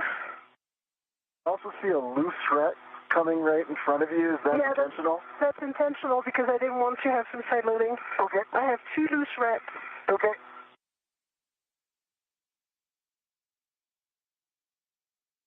Okay, and for the crew, you can go ahead and move to gimbal lock number 2. Reminder to pull that around to the port side for the AET routing. Yes. And you can get that one. You can manually start all 8 bolts in any order, manually start 2 turns on gimbal lock 2 while we work to confirm the config of gimbal lock 1. So, Anil, copy, Anne, good copy. Anil, can I, before doing that, please, can you release this AET and unlock it? It's going to go back to the bag. That's right, sorry, the ret. The ret number 22 that you see right here. This one that I'm shaking. Okay. Yeah, this one, because this one is one from the bag, and I am actively redded to the other side of the AT, so we are good. Okay, this red's off. It's coming towards you, okay? Copy. You want to guide it so it doesn't get snagged? I'm going to release my DRT, reposition to the port side. Okay. What would you like me to do with this ret here? Let me get in position, and then I would like you to turn it back to the bag. It should be going directly to the bag. It belongs to the bag. Okay.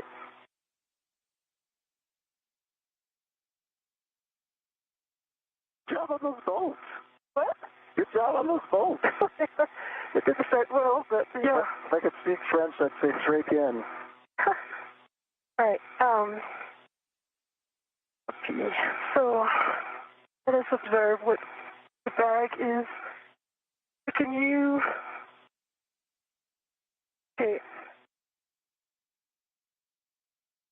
It's on your camera. Yeah, I see that. Okay. I can actually fix this. There we go. There we go. That's good. You unlock it so that it retracts. Unlocked. You want me to let go? Let go to the bag. All right, it's in the bag. It's in the bag. Hold on. All right, now I'm going to go around. And there is a gimbal lock right above your head. You wait 1 second. Yeah, I am waiting 1 second. I will move over. I've got control. You got control. My hands are on the agate handles.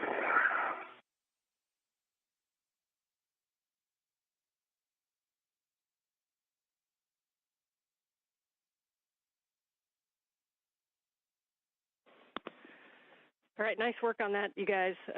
Much rejoicing after the move of the gimbals and getting that lock number 1 on. We see you working number 2. And again, just a hand start on each one of those bolts in any order. Copy. I'm working on my BRT for now on the forward one. This is Mission Control Houston. And just do me a favor. 1 hour, 42 minutes into today's spacewalk. Get into them. That'll help us. As you watch the work of Anil Menon and Sophie Adenot outside of the International Space Station, Menon, his feet planted at the end of the station's robotic arm, wearing the suit bearing the red stripes. Adenot is in the unmarked suit. They have completed the installation of the first quartet of gimbal lock bolts. These are physical locking pins to make sure that the space-to-ground antenna, the failed antenna, does not inadvertently rotate out of their maneuverability capability during the transfer to a temporary parking place and then to a stowage platform on the P3 truss of the International Space Station. The same will be the case for the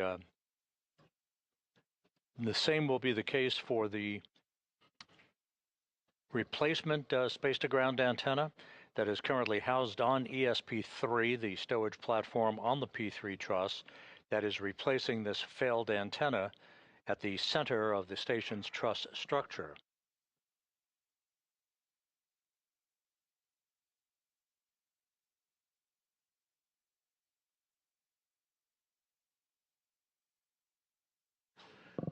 The crew is continuing to work just about on the timeline.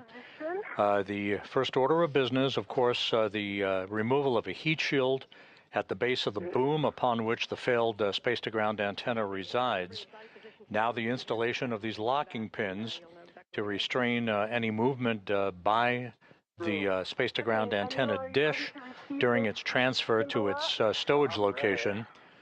This will be followed by the removal of the antenna itself and Anil Menon carrying the antenna at the end of the robotic arm to to the external stowage platform number 3 on the port side of the International Space Station. The station and its crew members are currently traveling 260 miles above the Earth, moving from northwest to southeast, about to move directly over the Cabo Verde Islands. So that's 2.5 turns on Gulf. 2.5 turns on Bolt Gulf. 2 turns on this one. Sophie, which one's this? Foxtrot. Let's go Anil Menon to Echo and Hotel. Let's go to the top one. Yes, affirm. It works. She's directing me. We haven't put the turns in yet. Yep, and Anil, I see you on Echo. And Sophie, I see you on Hotel. Yeah. 3 turns on Hotel. 3 turns on this one. Yeah. Okay, understand Can you 3 tell me turns what on this each. one Please is? stop at 2 turns on the hand start bolts. But we got 3 turns on Echo, 3 turns on Hotel. And now you work on Kilo, Anil, and I work on Mike. Yes. Yep, and we can see Mike and we can see Kilo. Okay, that's 2 turns and a half on Mike. 2 turns on Mike. No, Turn. 2.5. Turns on this one. Kilo. 2 turns Kilo. on Kilo, 2.5 on Mike. Yes, now working on Juliet and Lima. 2 turns and a half on Lima. 2.5 turns on Lima, and reminder we want about 2 turns. And go ahead, Anil. Yes. 2 turns on this last. Juliet. Juliet. Thank Yes. you. Glad you got them memorized. I can't see them. I can Okay, see them. and Fox, did we get Foxtrot? That's the one that's closer to you, Yes. Anil. All, And Oh, that one line was go track in 2. 2 turns. We can go for the PGT. yes. Let's go with yours, Anil. Hey, get my PGT now. It's already cowed. Okay, It has and 41 volts. we think Sophie's PGT with a 2-inch rigid might be easier. You're welcome to use either. The first bolt is bolt Foxtrot. Yeah. That is the one that is, yep, Sophie can see it right there. It's closest to you, Anil. It's one of the bolts that goes to the SGAT, so it's the lower It's here. one on your right. Okay, I'm going to guide Anil on the bolts. I have good view, and I'm aligning these. It might be right about yours being easier just because. The 2 spacewalkers are working in tandem to complete the installation of these gimbal lock bolts. These are physical locking pins used to secure the antenna's movable joints during its transport. In this case, it's transferred to a stowage location once it is removed from the boom. This is the failed space-to-ground antenna that the 2 spacewalkers are working on at the moment. We are 1 hour, 47 minutes into the spacewalk. Everything is proceeding on schedule. And we got Bravo 1 clockwise 2. Yeah, Bravo that's 1 good clockwise 2. setting. We are happy with that. Bolt Foxtrot. Okay, I'm on Foxtrot, right, Sophie? Yes, you're on Foxtrot. Let's go. 1, 2, 3. You count turns, okay? Yes.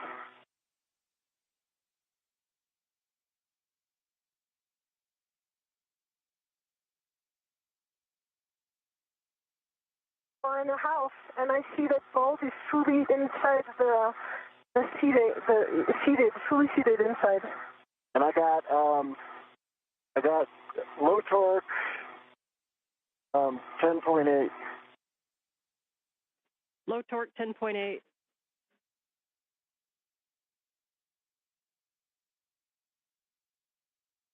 Okay, let's hit that bolt one more time. Just a reminder, try to be in a real good bracing position, no side loads. If you need to wiggle the gimbal lock at all, this first bolt might have a tendency to side load more. And bolt Foxtrot. All right, I hit it again, and I got good torque, green light. It only turned maybe an eighth of a, I don't know, it could have been 0, but it's at 11.9.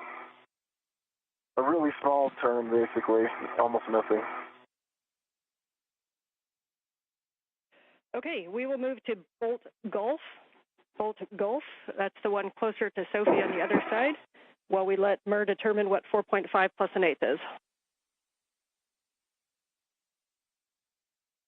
All right, I could do this one too, Sophie, if you want. Okay. Okay, you ready to count?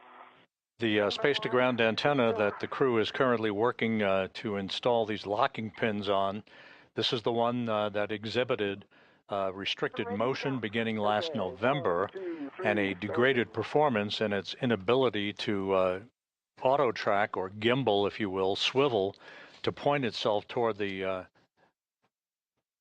That's 5. tracking and data relay satellite system satellites that orbit the Earth in geosynchronous orbit in a constellation as the hub of NASA's communications system. 5 turns. Your next bolt will be bolt Echo. Echo. This particular antenna was launched and installed during the STS-132 mission back in 2010. So after 16 years of yeoman's work, it is being removed and is being replaced by a spare that has been housed out on a stowage platform on the port side of the truss of the International Space Station since 2009. Right, green light, 12.1.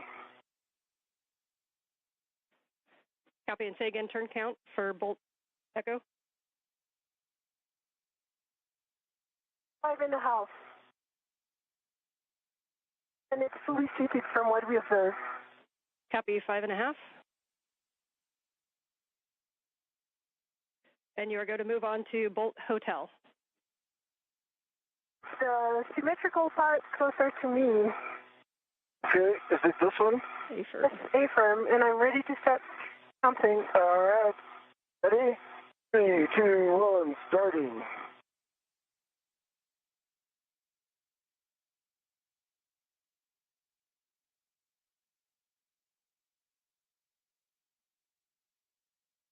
Five and 3/4. Green light, 12.2. 5 3/4, 12.2 green light. Copy for Bolt Hotel. Can move on to Bolt Kilo. Well, there's the one closest to you down. Yep. That's it. And I'm ready to count. Hey, 3, 2, 1, turning.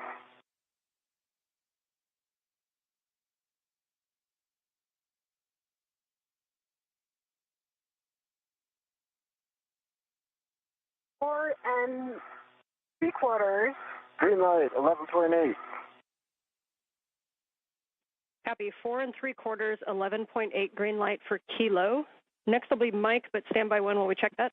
Mike. Okay. I can't see that, but if you can put this and on. we'll keep going Yeah, with I'll... Bolt Mike over by Is Sophie. this? Nope. Is it this one, sir? No, it's this one. Okay, let me just, I'm extending my ability position. Oh, yeah. Yep, you're in. Let's go. Okay, ready? I'm going to try not to silo this. 1, 2, 3, Yep. starting.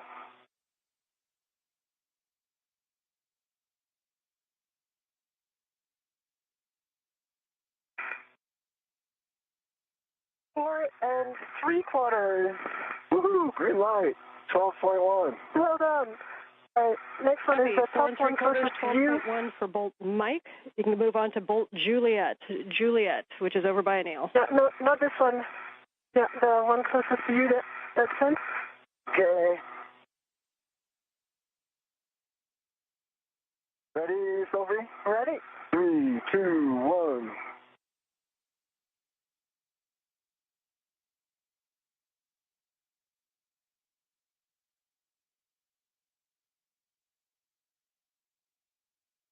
4.8 turns.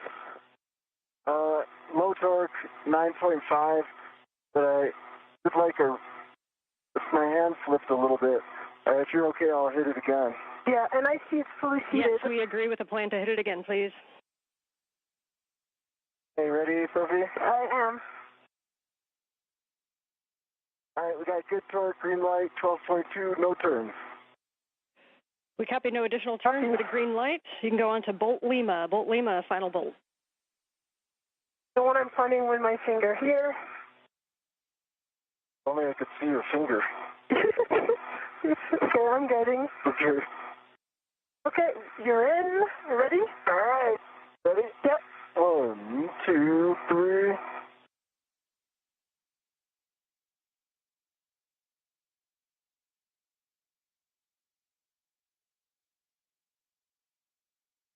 It's 5 turns. Light, 11.4. Copy, 5 turns and 11.4 green light. Nicely done. Folks are going to discuss that down here for a little bit, but at this time,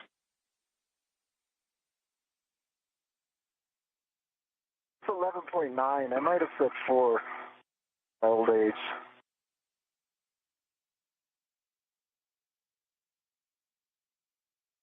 What we observe from here is that all bolts are fully fitted into the golden part. Okay. They look all the same. So Sophie, at this time, well, first you guys can stow the PGT, and then we're gonna. I have a task for each of you. Anil, we'd like you to do a wiggle test and take a look at the gimbals. And you kind of got to move it before. Let us know if it moves at all. Sophie, once you stow your PGT, you can remove the AET from the gimbal locks, and you'll be stowing that on the starboard aft agate handrail. Copy. And that gimbal is rock solid. That's a great report. There was much joy. Approaching the 2-hour mark in today's spacewalk, Anil Menon, you see him, his feet planted in a portable foot restraint at the end of the Canadarm2 robotic arm, declaring success as he and Sophie Adenot have driven a total of 12 bolts, these gimbal lock bolts, these locking pins in place to secure the failed space-to-ground antenna from any inadvertent motion after it is removed from its boom on the Z1 truss and transported to a stowage location. Copy that. Oh, no, first is the AET. The AET. Yeah. And what? And these can be done in any order from here. So if Anil, you want to start NZGLs while Sophie works the AET and the MUT, that's fine. Just let me know what words you'd like. I think that's a great idea. Why don't I start on the forward NZGL? Okay, great. NZGL does not matter. In order doesn't matter. Just a reminder to avoid pulling and tugging on the ESCANT cables, but you might want to wiggle the back shell a little bit to remove side loads. So you can remove the cap from the dummy connector. Let me know if you're at J6 or J1. I'm at I'm working on J1. I think the cap is technically J6, right? Yeah, correction, sorry. J6 or J7 are the two good dummy connectors. So understand you're working J6? That's correct. I've got a ret to it, and I want to take it out. Sounds good. And once you have that dummy connector removed, then you can demate the ESCANT forward cable from the boom. That's a P4 from the J1. Okay. I've demated the dummy connector, and I'm working on the forward cable.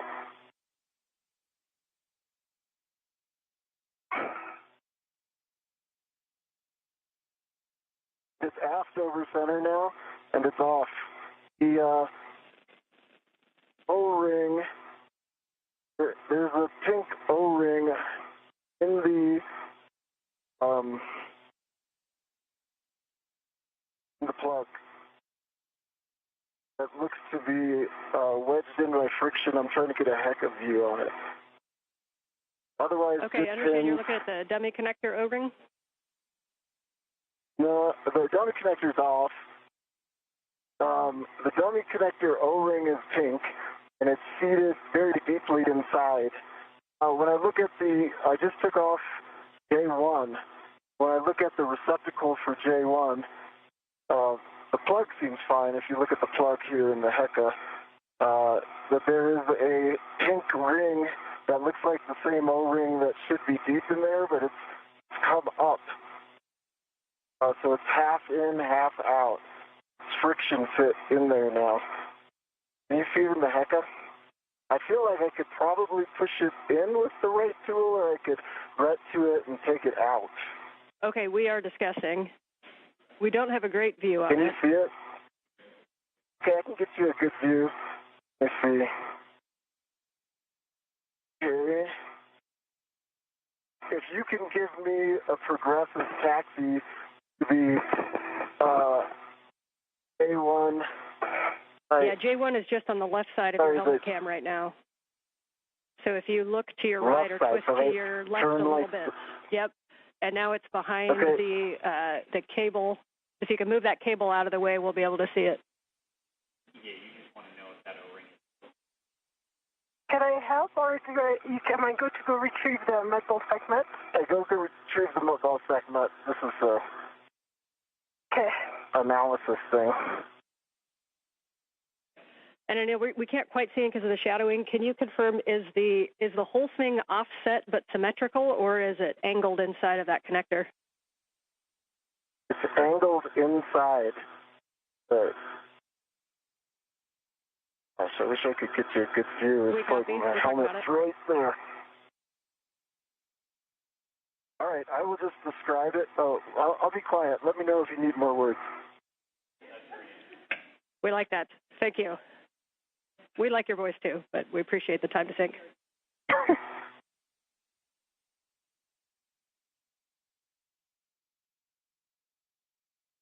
Okay, you are going to put the cap on there. We are okay with that angle.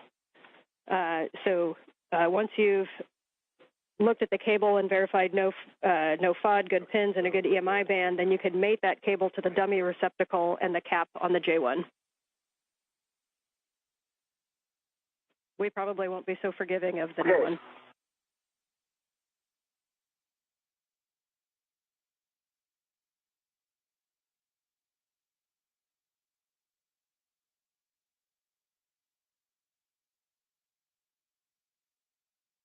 And I think there may have been a miscommunication. The J1 receptacle side, doesn't it stay on the boom? So, okay, and say that one more time. Like when we bring in the new one's going to attach its NGL to this back. Okay, you're talking to, so the J1, so the O-ring is in the J1 connector that's on the boom, is that correct? That is correct. Okay, appreciate that clarification, and yes, we'll be using that one again later. So copy that you've got the NZGL cable to the dummy receptacle, and now you can put the cap on the J1 boom connector. Okay, I'm going to put the cap on, but the pink does stick out 50%. Like that O-ring sticks out 50% from there, so I can try to flatten it in by putting on the dummy connector, if that makes sense. Yeah, we're checking. Yeah, if you want to try that, we're good with that.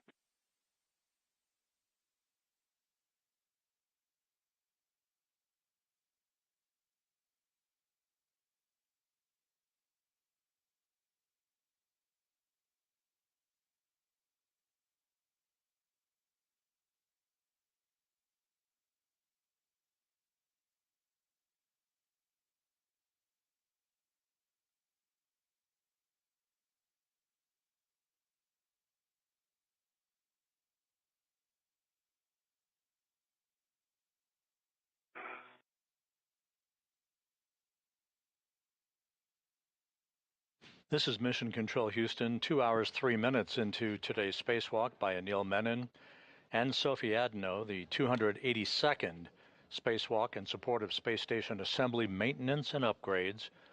The crew well into the work to remove a failed space-to-ground antenna from its location at the middle of the backbone or the truss of the International Space Station on the Z1 truss. They have installed a series of locking pins, or gimbal locks as they are called. The next order of business will be the actual releasing of 4 bolts holding the failed space-to-ground antenna in place on a boom on the Z1 truss.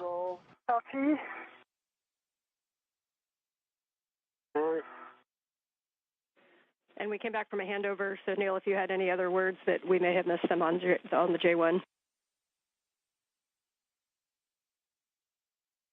I said I don't know if you caught it, but if we put in the plug, it's gonna be hard to get the. Sorry, I went to go get something, and sorry. If we put in the plug, it's gonna be hard to get that pink rubber O-ring out again. But if the decision is to take it out now, it's partially out, and I think I could get it out. So I'm just verifying that you want the plug in and attempting to flatten it in there. Okay, we understand. We're talking to...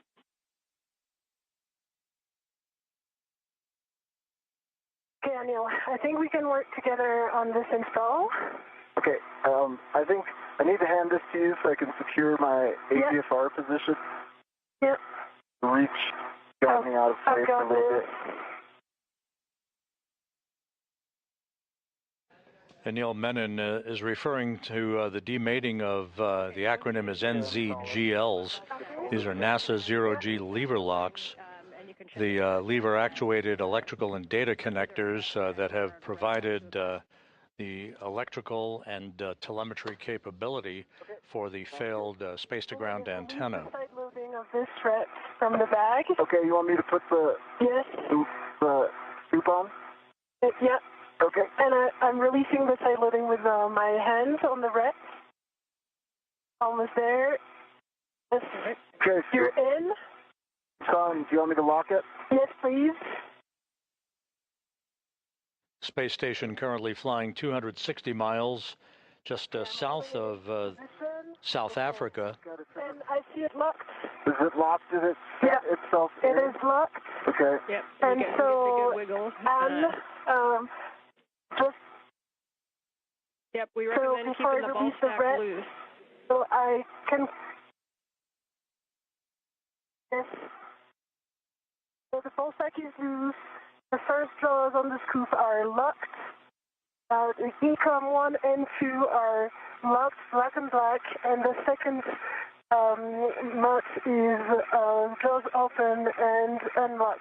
So for me, it's good config. I can release the red from the bag. Do you concur? Yep, we concur that that's a good config, and you can release that red. If you want to put the O-ring on that red, Anil, you can. Otherwise, we'll remove it and put it in a trash bag. Oh, yeah. Put it on that rat, Sophie, so give me that rat. Yeah. I can try to get it if... Got it? Okay. Just a sec. Right orientation. Okay. Second hand. And hey, for the crew real quick, if you could just hang on to that O-ring, we may be using it again. So just keep it in an accessible position, please. You can just put on a ret back to a workstation if that works.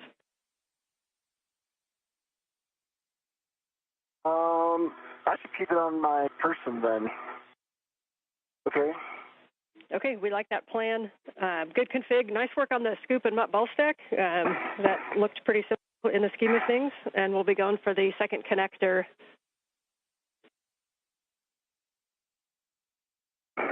And okay, confirm I released the red from the bag. So we don't need it from the O-ring.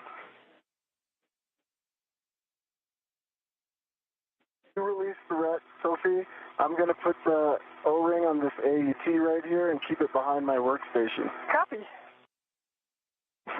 Okay, we like that config. The things that we have left are the other NZGL, and then we'll be releasing torque using the ratchet wrench. So if you guys want to work the last NZGL, then we'll get in position. Okay, let me work on the NZGL.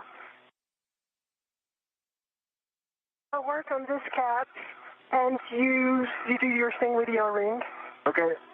Okay, so you'll be removing the cap from the... Again, the acronym NZGL refers to a series of electrical and data connectors that have held the space-to-ground antenna in place on the boom and relayed both power and telemetry capability during its functional days.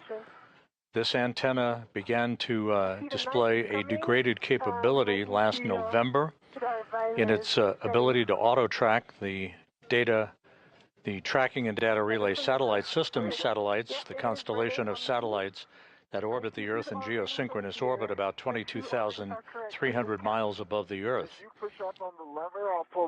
The situation with this particular antenna continued to worsen, causing flight controllers to transfer the prime load of communications capability from the station, the high data rate transmission capability, to the other S-Gand 1, that is located alongside of the failed antenna on the Z1 truss of the International Space Station.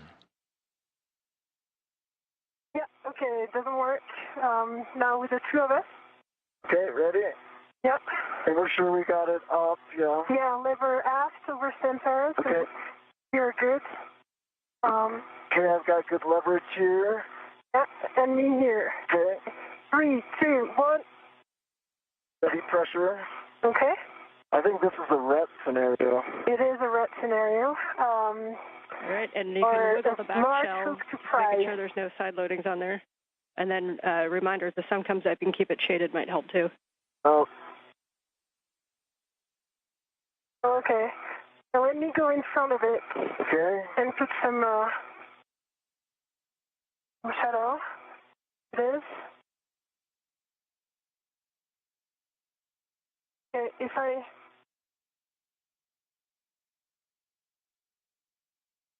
try like this? And I'll wiggle the back shell. Just give you some. Yep. Okay. We're seeing you working it, and you see that I feel like the we're lever making a is little. aft. And this is a situation where you could use an AET as well if you need a little more pull.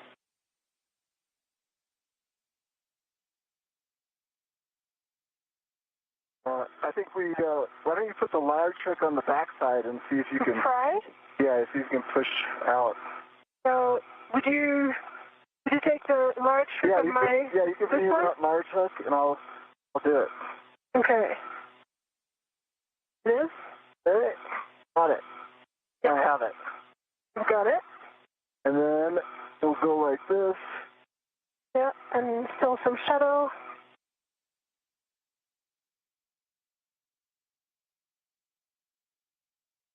Okay.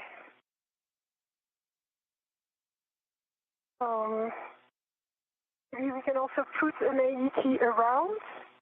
Pull? And pull. Yeah. Okay.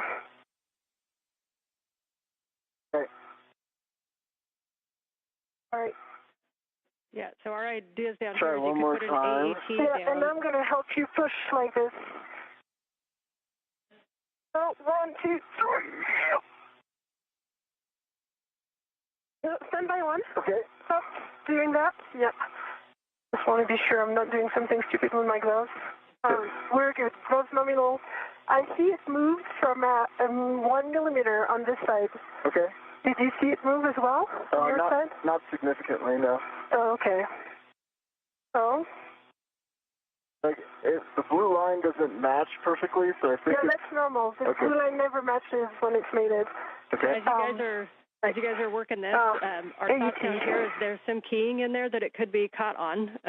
So a couple options are to tap it with the hook, just kind of dislodge that. You can also use an AET to wrap around and pull it.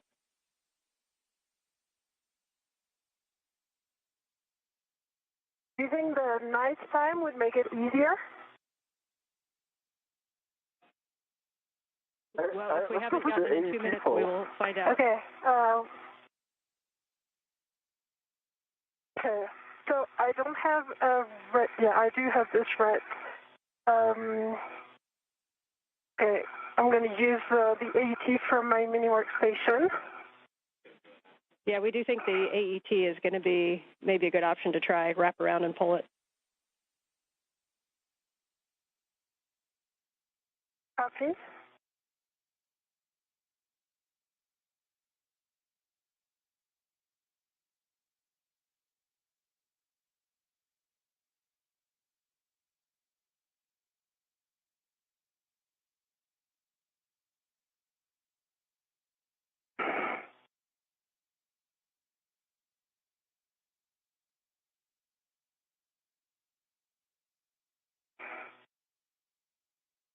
No, I think it's going to be faster to use the AET from here. And one note, Sophie, when you're pushing, there's kind of two parts in that shell, and if you're right against the kind of the bottom of where the connector, that's the jack that kind of stays there. So make sure you go up a little bit to push on the actual connector. Okay. So I do have one red to AET that was on the agate handle.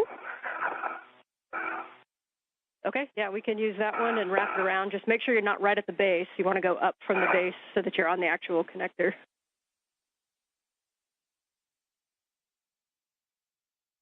This is Mission Control Houston. Once again, the conversation between spacecraft communicator Ann McClain and Sophie Adenot, as well as Anil Menon, referring to the current tasks of demating a series of electrical connectors that have held the space-to-ground antenna in place on its boom on the Z1 truss of the International Space Station. This in preparation for the unbolting of a series of 4 bolts holding the antenna on the boom. That will be the final task in removing the failed space-to-ground antenna.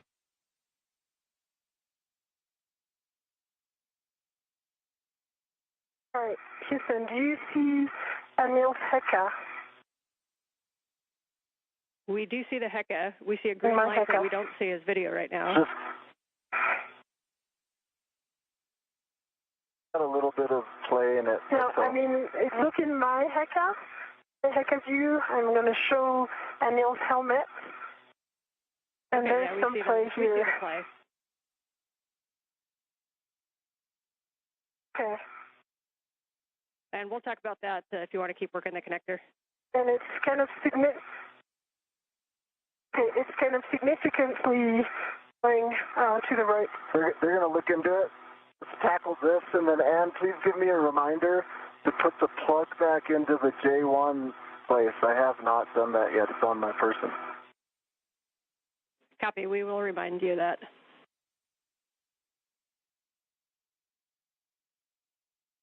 All right, let's see if we can tackle this one. Yeah, I'm just removing the AET from the agate handle, but I don't know why it's a bit stuck right now. All right, while you do that, I'll put this plug in.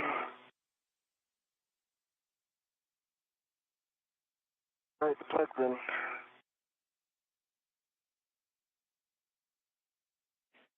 And you guys had mentioned it, but we want to make sure that handle is fully thrown aft, and that you didn't sense any damage or weird sensation when you moved that. Is that correct? I did not. Aft. Is there any utility to moving it forward again and then aft? But aft, it's full aft over center. No weird you can try that if you want to verify aft.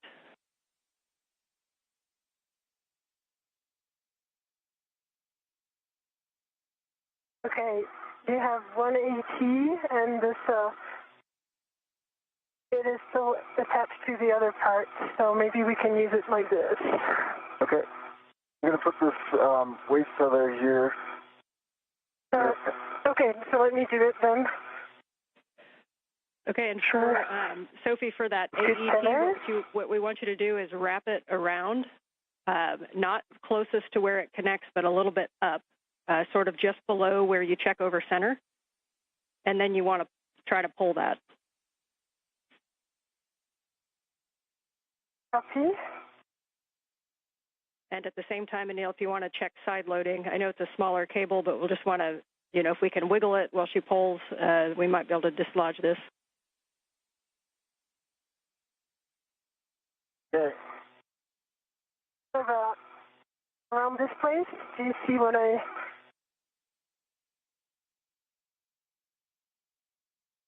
Okay. I'm in good position. 3, 2, 1.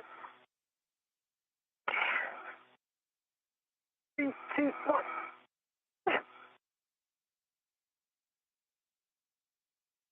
Okay. See if I can... Yeah, you do this and I do the... Yeah, let's do that. Okay, we change this. Maybe it's going to be better for you to take this 2 sides. Okay, I've got it.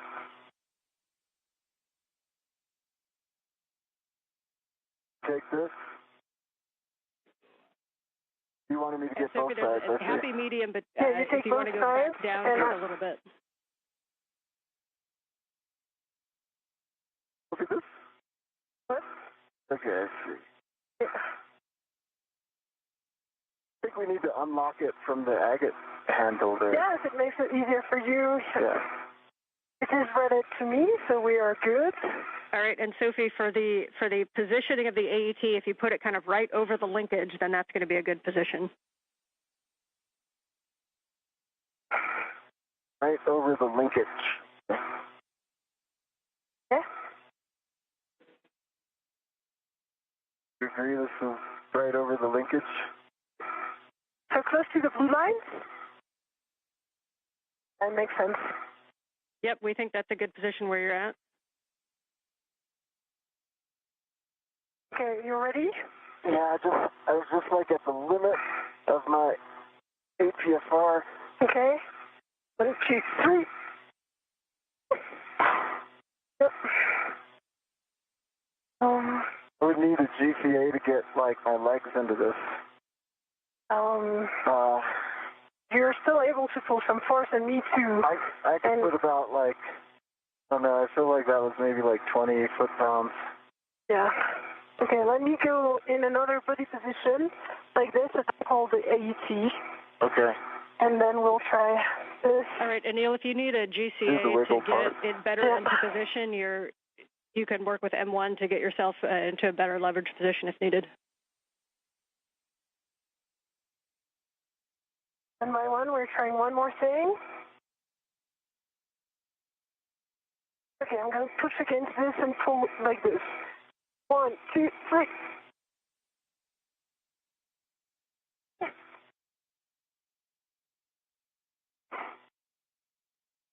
I feel like we tried to. Let's talk to M1 while you continue to work on that. We're good with that plan. Jessica, how copy? We are with you on 1 or no? Okay. Basically what I'm trying to go is head up about 30 centimeters. That should give me a better leverage position where I can use my legs to put some force into this. I've got very good clearance, body right, and from the agate handle I can lean back a little bit as you do that. Okay, maybe I can look a little bit as well. I tried again once and it didn't work. I'm going to pose right here.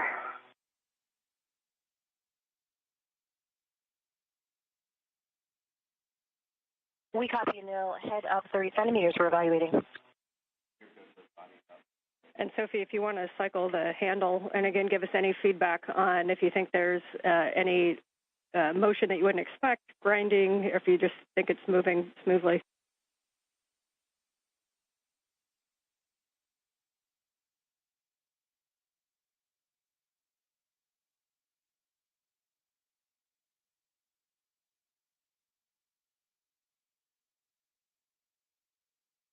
I know, brakes are off. So, Just around.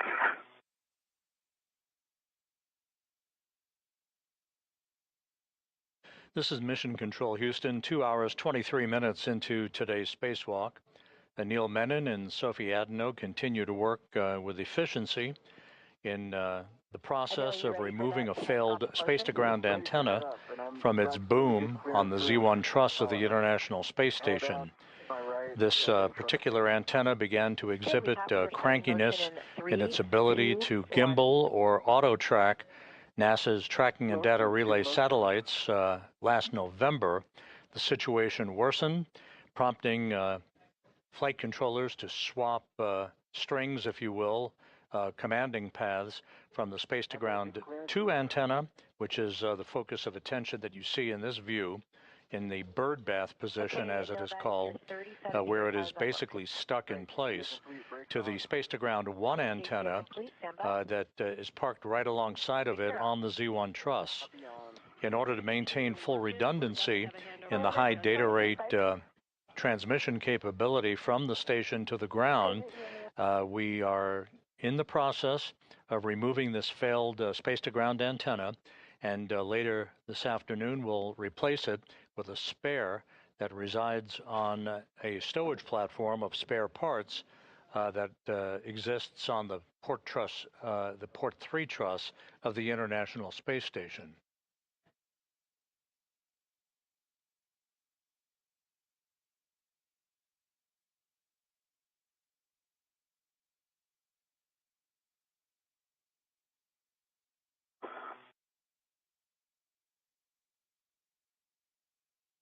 Okay, I'm going to do the pry technique as well as you pull. Okay.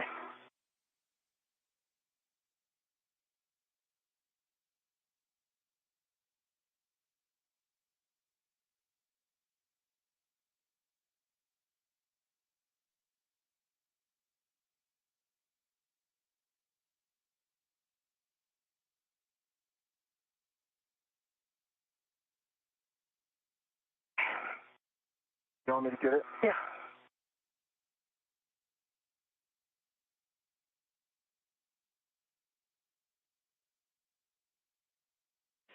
One thought for the AET, if you hook it back to itself on the D-ring so that instead of two free ends, you form a loop, and then you can put your hand inside of that loop and you may be able to get more leverage on it.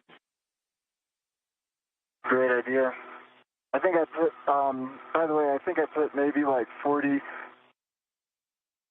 50 foot-pounds into it with no joy. And we were also trying to do the remate at some point without trying really hard, but it was difficult to remate, in case that helps. Okay, we understand difficulty to remate. You can also tap like you would a sticky jar on your counter. You can kind of tap with a ret around the circumference of it.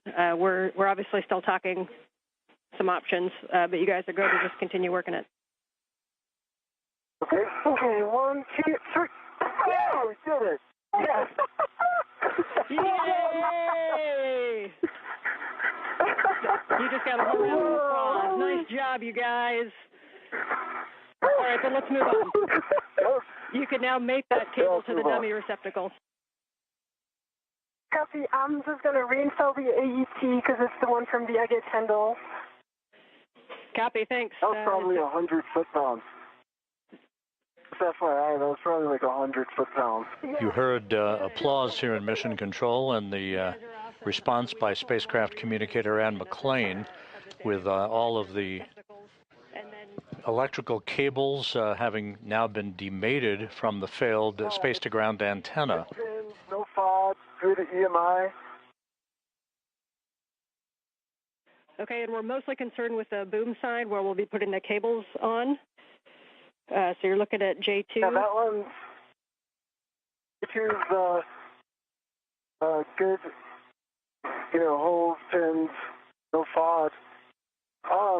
There is no rubber O-ring in there like there was the other one.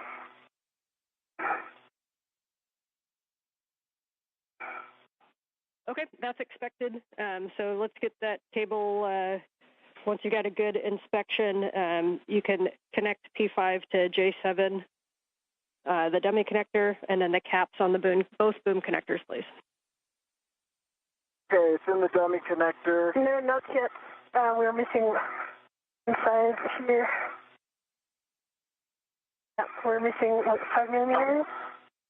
And is it okay if we leave it on the dummy connector with like maybe 5 millimeter gap? Once these caps are placed on the dummy connectors for these electrical cables, Menon and Adenot then will begin the work to release the torque on the 4 bolts that are actually holding the space-to-ground antenna onto its boom.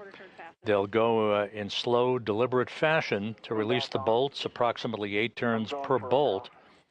Yep, so there's And that will fully release the space-to-ground antenna. Menon will haul that antenna over to a temporary parking place and ultimately onto external stowage platform number 3, where the replacement antenna, the spare, currently resides. Not for the Astros? What's that?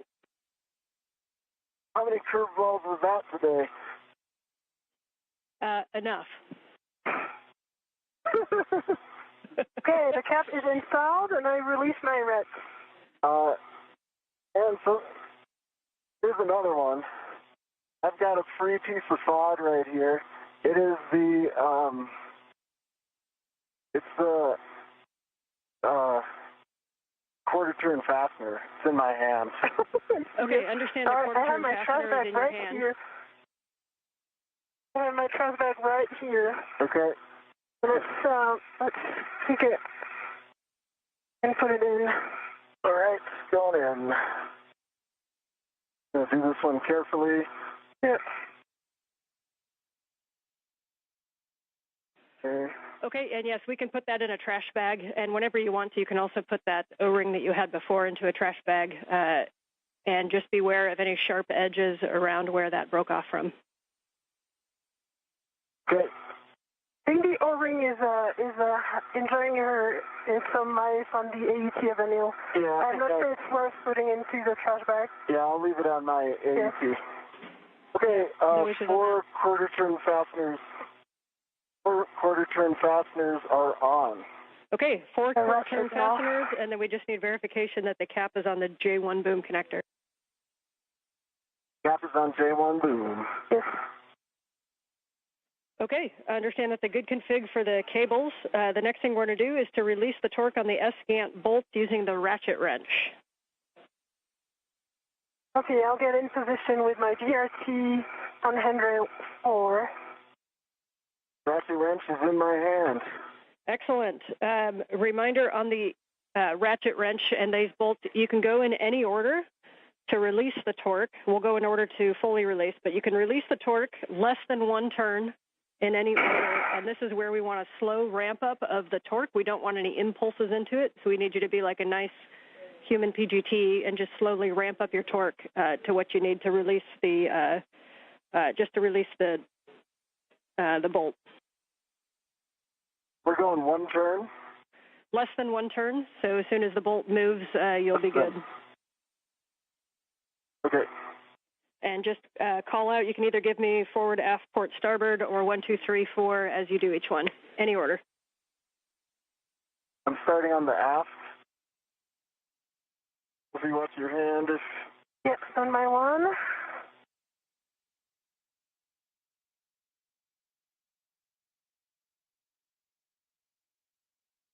Quarter turn on the aft. I'm going to put in another quarter.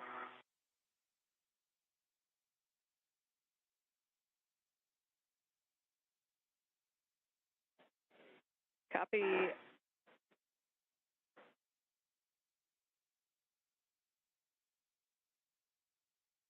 Another quarter turn on the aft, total of 1/2. I'm going to put in another quarter just because it does feel tight. Okay. We're okay with that on the aft? There's another quarter turn, so 3/4 turns. I'll stop there. Copy. 3/4 turns on the aft bolt. I'm going to go the starboard bolt. We'll see, then I'll hand off to you, okay? Copy. I have good DRT stability.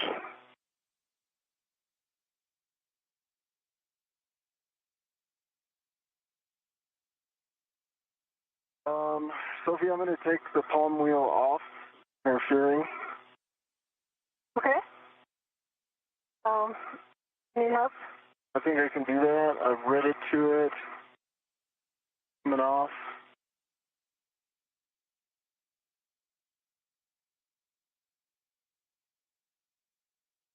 Palm wheels off. And for Anne, I just confirmed that I have no more tether on any of the S-GAN side. I'm only tethered to the boom. Okay, good check. Thank you. Quarter turn on starboard. Copy. Quarter turn on starboard. Bolt number 4. So here, are you going to be able to get both of those? For sure, number 1, and for 3, yes, I'll make it work. Okay. Quarter turn on starboard for a total of 1. I'm going to put in a little more, and then these are very tight bolts. Yeah, I see that, but you're putting a lot of force into these.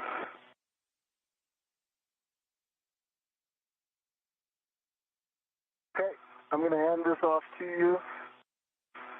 Got it? Question for you. If I'm going to get that bolt 2 I'm going to need to take out the GCA. Do you want to do both of those bolts, or do you want me to start talking to Jessica now? Both three, sorry. Yeah, both three. I think I'm going to be in good position to try. Okay, I'll stay here. Yeah.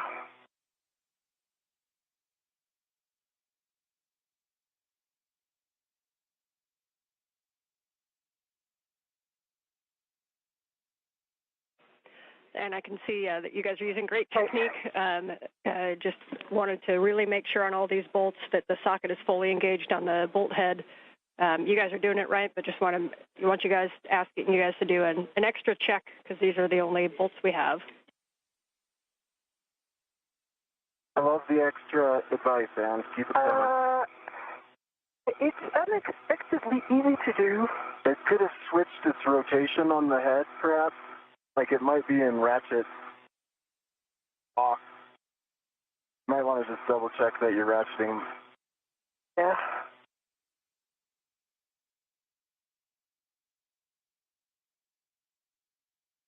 Oh, that was good.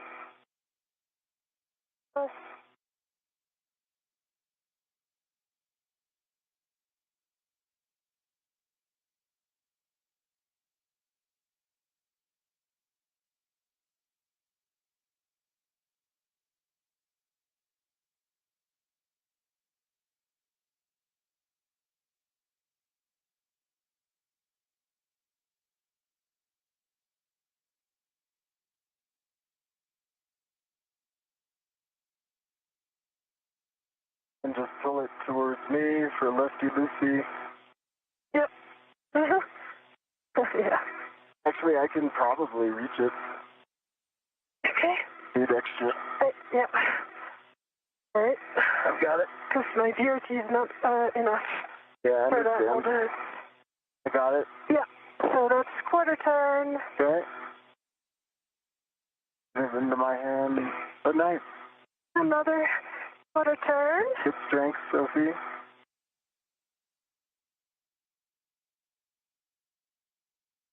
Okay, we're tracking the half turn.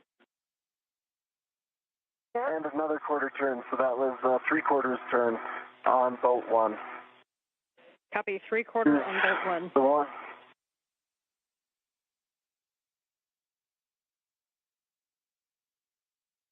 If there's anything I can do to stabilize you, let me know. I can kind of reach around here. Okay. I can hold your suit.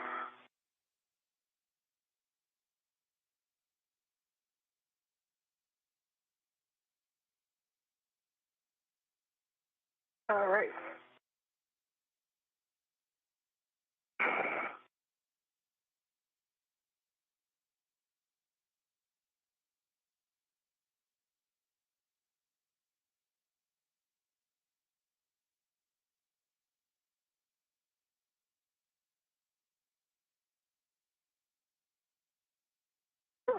I can push. Oh, yeah, got it. Okay. Yeah. All right, quarter turn. Nice teamwork, guys.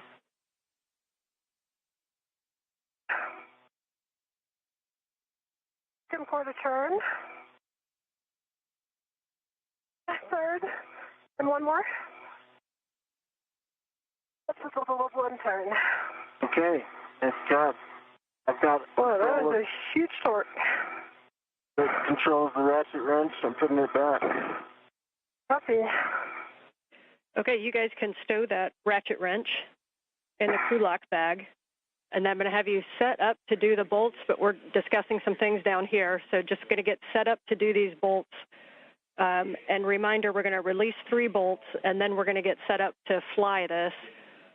So bolt 1 is going to be the last bolt. That's the port bolt. But for right now, you can retrieve EV1's PGT. And Neil, you can ret to the SCANT tether point. And once Sophie has Anil's PGT and you're retted, we're just going to hold here for a sec while we're talking. Copy.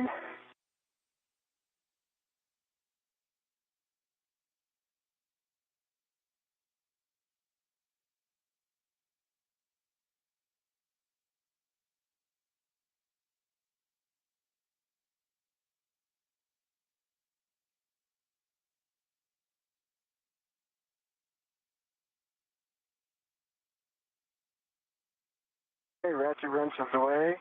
I heard ret to the tether point. I'm putting a ret down, Sophie.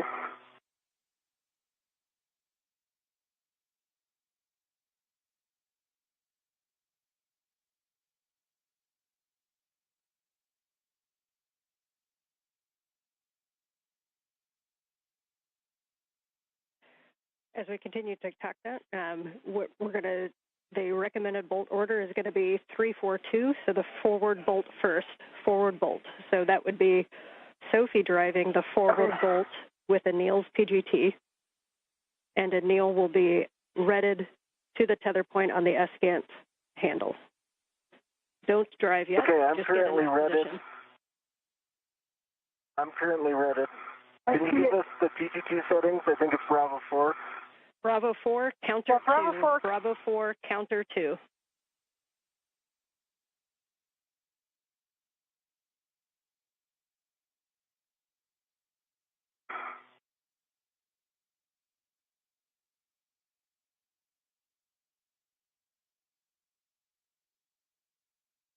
I've got a good body position for bolt number 3. I would like you to send it to me from the forward side. And we have a go to drive bolts for removal.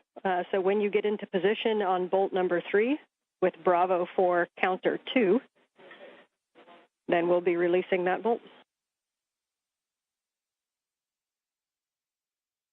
I have control. You have control.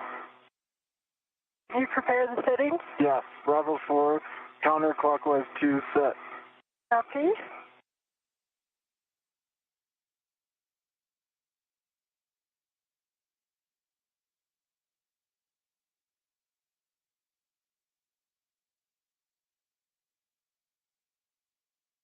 Okay. This is Mission Control Houston, 2 hours, 42 minutes into today's spacewalk. Anil Menon and Sophie Adenot are in the process of breaking torque on the 4 bolts holding the failed space-to-ground antenna onto its boom on the Z1 truss of the International Space Station. You're go to drive, and we'll expect approximately 8 turns. The crew spent a little bit more time than had been planned in terms of installing locking pins, or gimbal locks as they are called, on the failed antenna so that no inadvertent motion of that antenna dish would occur during its transport to a parking location on the truss of the International Space Station. So we continue on with today's spacewalk, 2 hours, 43 minutes into the 282nd spacewalk in support of space station assembly, maintenance, and upgrades. Okay, Cal Pass, 40 volts. I'm going to reset you to Bravo 4, counter 2.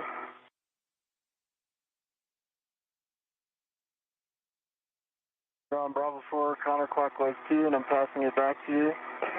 Yep. And I want to just rejoin again my PRT. After a bit. Enjoy. I see you on the boat. Yeah. I'll help stabilize it here. I'm trying to move with it. Okay, I'll help you. Okay. There was 2 turns. Oh, and it's over torque. Okay. Do you see? Wait, okay. My left foot is on the map. Do you see that? Okay.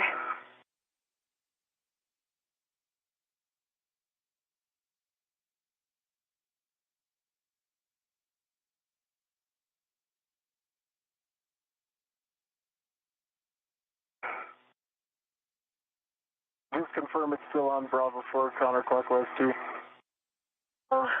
I'm here. I cannot see. I can see it from here. Okay. Yep. There you go.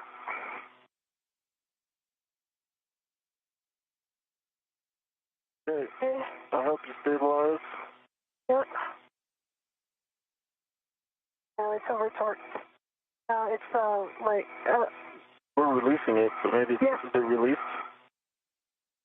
Oh, I see the bolt is still in. And did you get turns on Okay, that? Bravo 4. You got 2 turns. 2 turns initially. Hey, Sophie, I think I might be able to get it from here. Okay, I'm going to align this. Okay. 2 turns. Let me work on the alignment. So you should have about 5 or 6 more. Yeah. Okay.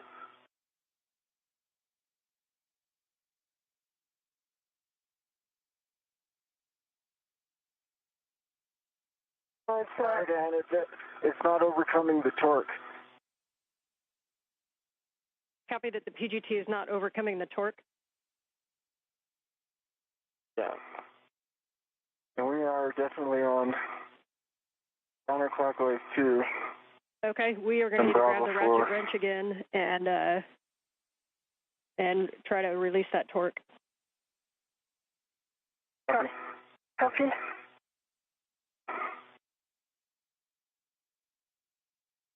I will say that when I was doing the ratchet wrench, it did feel like a height.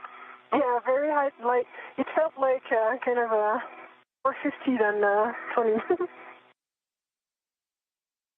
Even at the 3/4 turn. Yeah.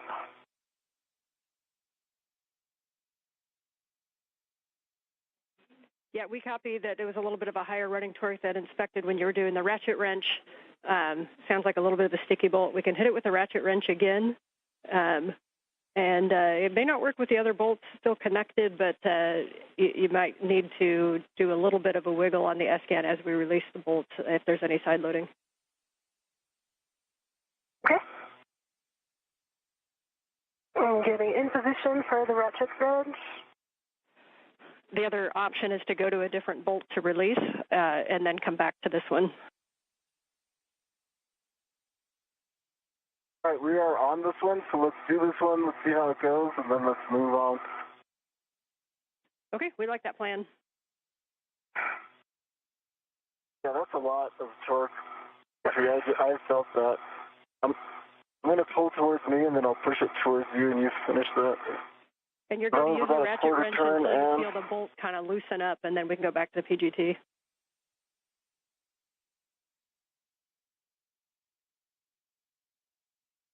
Okay, that was another 1/4 turn. Another 1/4 turn. It's still very tight. Tracking an additional half turn.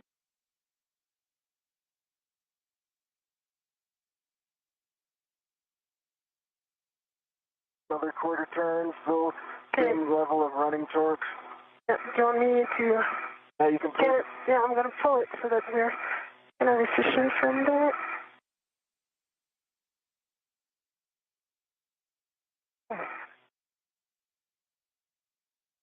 Are you still feeling the same running torque, Sophie? Okay, I did, still the same. I did a half turn. Okay, I'm going to give it to you. You start the 1/4 and then finish the half. Okay. Still the same running torque at a 1/4 turn. We copy. Do you want us to move on to another bolt? Or do you want us to keep working this one out? We're checking. You can continue to work while we're checking. Okay. Okay. Why don't you just do 1/4 turns if you have good leverage there? And we can also go on to a different bolt if this isn't going anywhere. Oh, it's easier now. Ratchet wrench is not the easiest to use. If you want to move to a different bolt and try the PGT, you can. That may free this one up a little. Sophie says it's easier now. It's easier now. We probably put another turn into it. Okay, I did one more turn, and now it's very easy to do. All right, let's go to the PGT. Okay. Sophie. Okay, I hold the ratchet. I think you can take this and then just let go of the ratchet, and I'll Okay. I let go of the ratchet, and I align your PGT in the bolt. We're good. Okay. Ready? Yeah. I'm going. You're counting. Yeah.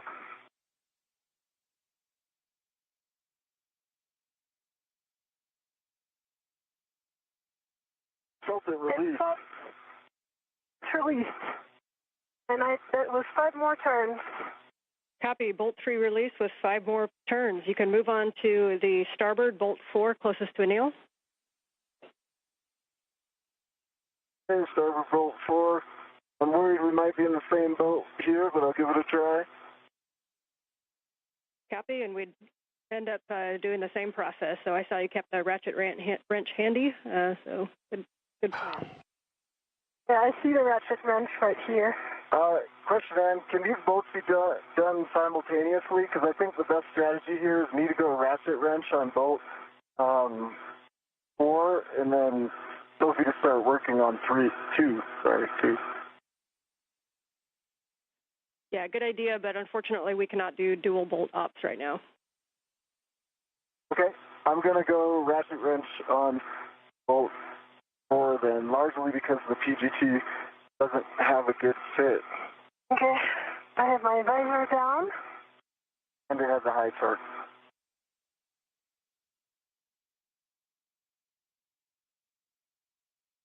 Yeah, we're good with that plan, Anil. Thanks.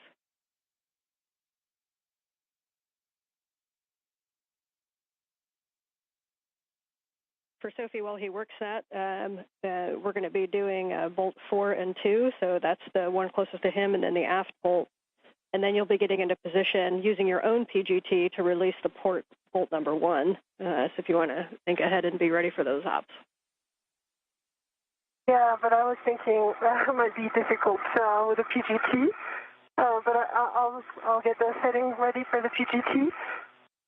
Might need a ratchet for some start.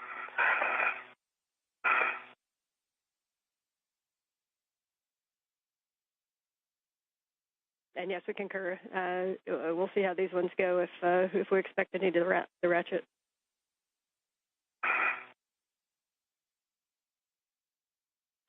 You guys are doing great. You got lots of family and friends back here watching too, so you're making it look good.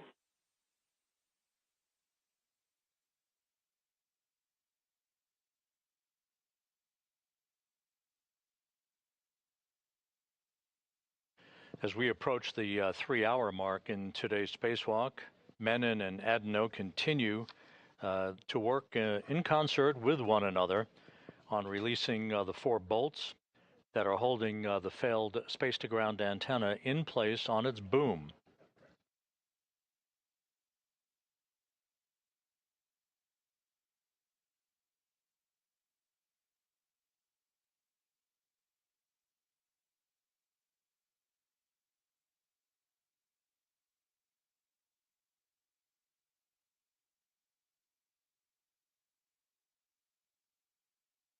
Anil Menon, his feet planted in a portable foot restraint at the end of Canadarm2. And in the foreground, that's Sophie Adenot as they continue to work on the final release of this failed space-to-ground antenna that began to show a degraded capability to track the tracking and data relay satellite system constellation back in November of last year. I'm still working on this one. It's still pretty high running torque. Waiting for that breakthrough moment that you had. Waiting in the wings is the spare space-to-ground antenna that is currently housed on a stowage platform on the P3 truss of the International Space Station. We're putting ARED to work. Oh, yeah.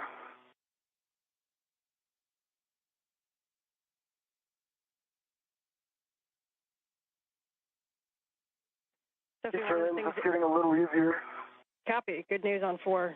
Sophie, one thing you could look at is on bolt number 2 on the aft. We're not super positive on all the clearances with the PGT to that bolt. If you want to kind of take a look and see what you think, and when we get there, this is why we have things like the ERAD. Hopefully we don't need it, but if you want to just kind of do an evaluation on that bolt. Yeah, and work.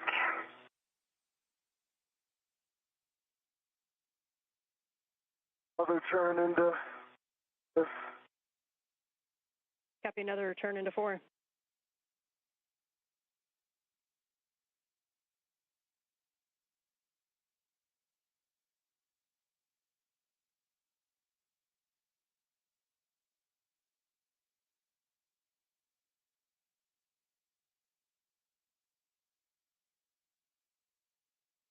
Another turn into 4. Copy, another turn into 4. Okay, we'll work with wobble socket on number 3.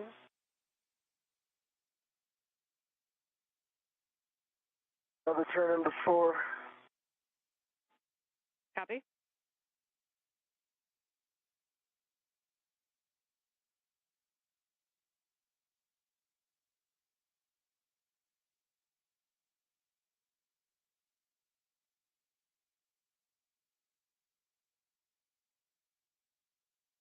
It's easier now, Anil.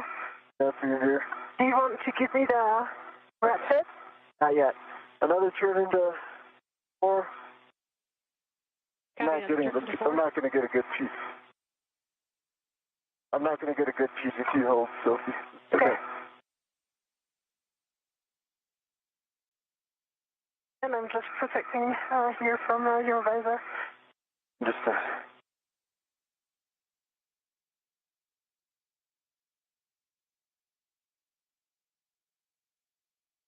another turn into 4. We copy.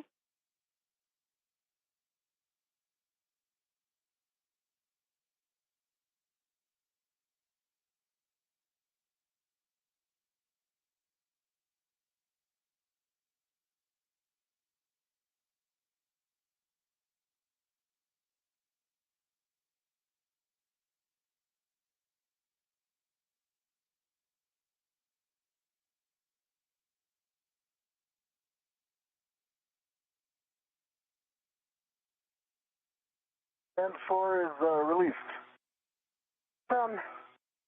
You want the ratchet? Yes. This is the ratchet. Copy, bolt 4 released. And so, Sophie, you can work the aft bolt number 2, and this is a good opportunity for Anil to take a look at the view. We just want to, we're just looking at your met rates. Okay.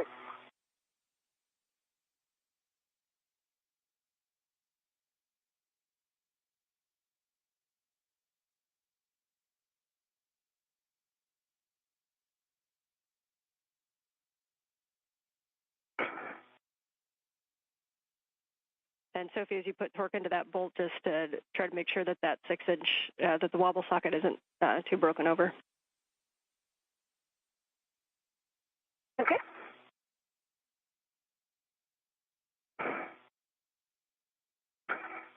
Okay, so we're coming the DRT force. You know, I could do this if I can get my met rates back under control. Yeah, I mean, I did like a tenth of a turn. Let me just change the orientation. I'll try another one. Yeah, it might also work sometimes if you put your hand right at the fulcrum at the 90-degree angle where the socket attaches to the ratchet wrench and counter against yourself.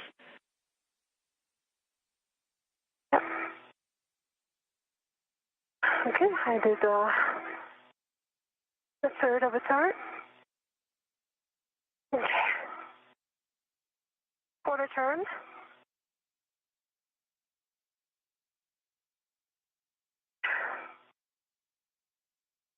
Another quarter turn.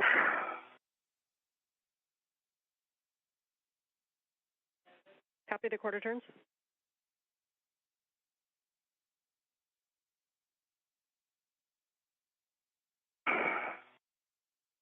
Okay.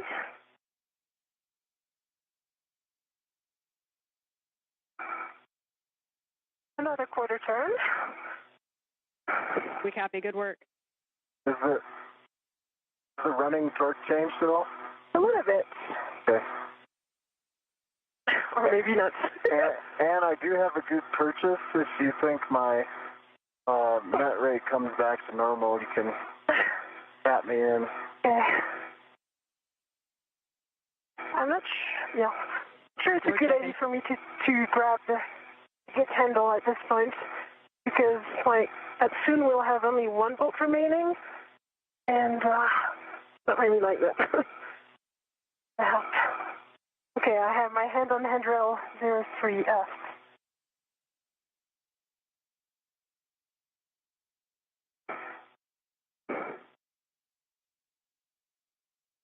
Another quarter turn.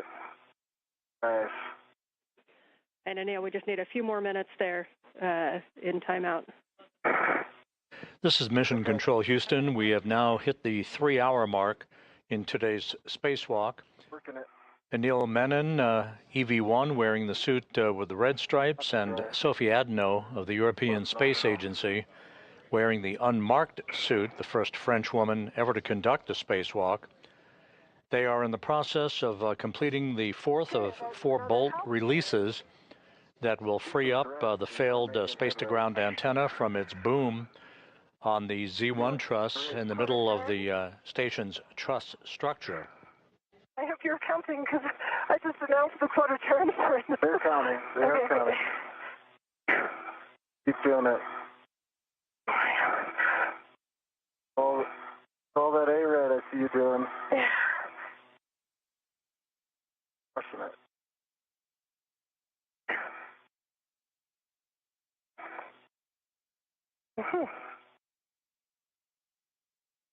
Okay, another half turn. I don't even think that we could try the PGT. It's still very high torque. Yeah. The plan currently calls for the failed antenna to be moved ultimately to a stowage location on a spare parts platform on the port truss of the International Space Station. Currently residing on that spare parts platform is the spare S-Gant, the replacement S-Gant that will be installed on that boom that you're looking at to restore full redundancy and functionality to the high data rate communications capability for the International Space Station. It is. It would be smart to swap, perhaps. It's easier now. When she starts the boat one. Interesting. Sometimes it's easier and sometimes not. So there was another half turn.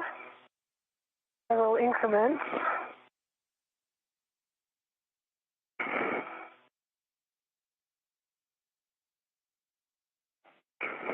And just for you guys, when we do get to the PGT, we've been given a go to Bravo 7, so you will have some higher torque available. Okay. Do you want me to try to stick this bolt with Bravo 7 and see if it works? Yeah, let's do it. And is it okay if I try that? It's kind of low net rate. And that was another half you're back in the game if you'd like to assist. Okay, I'm going to go that Bravo 7. Yeah, I think it's easier now. If that does the trick. Yeah, you did all the hard work. You did it before. Okay, let me give it. Yeah, I'm removing the ratchet. Ratchet is stuck. I got it. There you go. Okay. Holding the ratchet. Putting in your PGT. Thank you. Yep. Okay, here we go. Bravo Ready? 7, counter 2. It's working. You count? Beautiful So sight. Yep. 3. 4. You're telling me. 5. I think we're good. Yep, bolt release. Oh, that was 4. Okay. The antenna is only on one bolt. And I see it wiggling, so now I know it's time to be super careful. Yep, so we can, we're going to be using Sophie's PGT for the last bolt.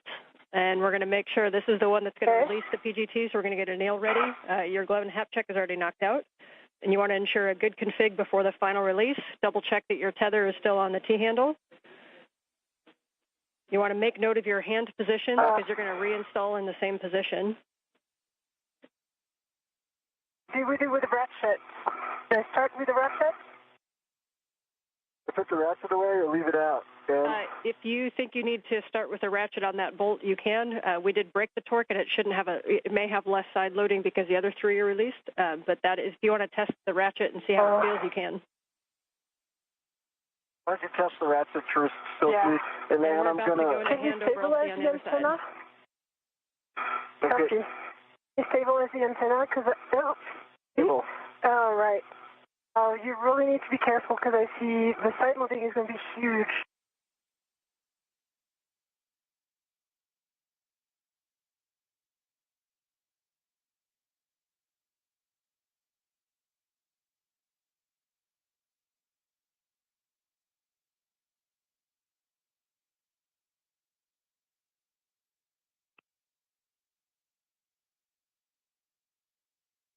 Easier?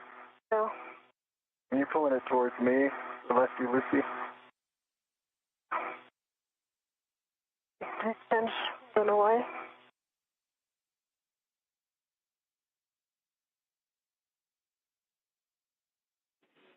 Back with you on comm and just waiting video. Uh-huh. And Anil, once you're in a good position and you're confident with your positioning on the ESCANT, you can give Sophie the go to release that bolt fully. Okay. She's testing the ratchet. It's huge. Huge amount of torque? Yes. Okay. Well, I've got a good grip on this. Wait.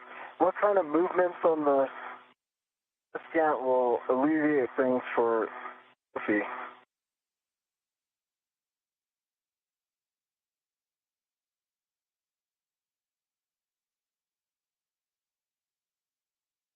Okay, quarter turn. Just need to see, can you see the gap between the boom and the ESCANT? I can see the gap. Okay, so make sure this is 0. Okay. Quarter turn.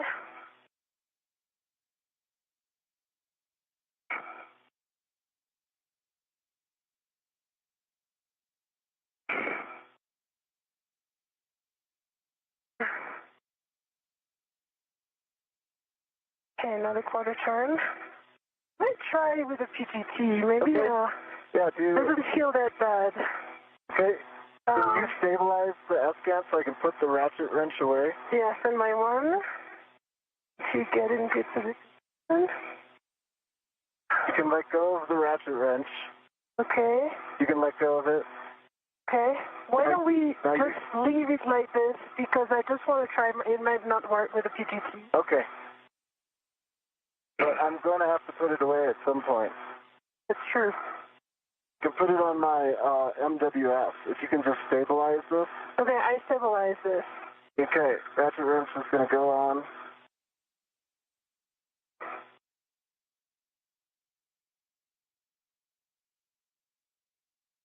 Okay, so my MWF. All right, I've got control of the ESCANT. You got control of the ESCANT, copy. Your goal for bolt 1. Ground concurs.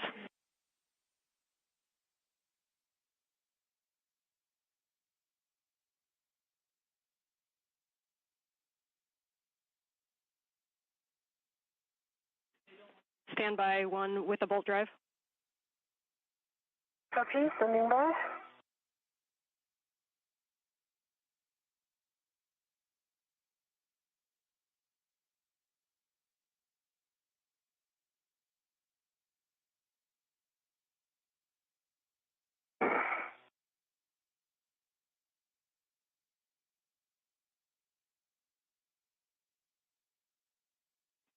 All right, some big picture words for you guys. First of all, Soph, I'm going to give you a task to work while I talk to you. So we're going to have you remove the MUT ball stack MUT and the scoop from the aft gimbal lock. Copy. Okay, while you work that, we're looking at times. You guys are currently just over 3 hours of PET. We're going to go directly to a long-duration tie-down of this ESCANT on the Z1 truss. So we're going to remove that MUT ball stack MUT and the scoop, and we're going to take it back to the medium ORU bag, and you can retrieve the long-duration tie-down tethers at the time. For Anil, we're wondering how you're feeling in the APFR. If after the handoff you think you'd be able to get in and out of the APFR easily to assist with Sophie. And if not, you may not be able to have that full assessment until we get you in the right position. But what we're thinking is we could do a 2-person tie down, which may be a little bit quicker. Or we've also tested it as a single-person tie down. We think Sophie can do it solo if you don't think get in and out of the arm. I say we do the two-person. I feel like APFR Ninja at this point. Okay, we'll have Robo come up with the swiftest plan to get you towards structure. And in the meantime, we'll have you stow that mutt ball stack mutt, and then you may want to pre-position that medium ORU bag in a spot that you can grab the long-duration tie-down tethers. Then we'll have you go back up and do the port bolt, and then we'll do the handoff as planned, and then we'll do the long-duration tie-down tether. Uphill, I'm working on the mutt ball stack mutt.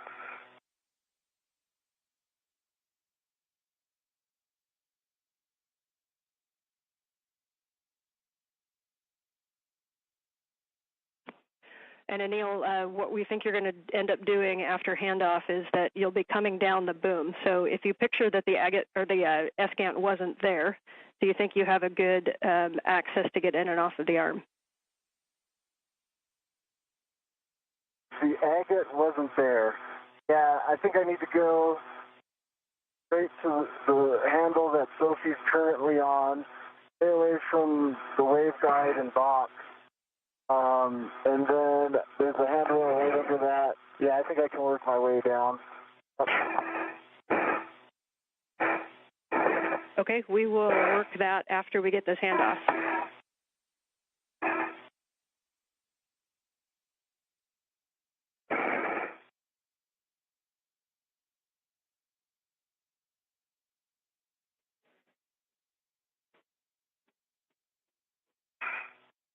If you prefer to take off the scoop after the handoff down on Z1, you can. We think taking it off right now is going to make the handoff and the tie down easier, but we will take your suggestion if you think something different.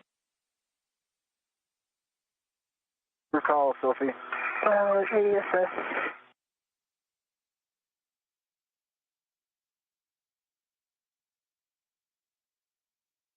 What are you thinking, Sophie? Yeah, need you to stabilize the escant right now. I think it's going to be better to remove the scoop now. Okay. I need to stabilize the escant because I see it moving with only one bolt. It's stable. Okay. I see a gap here.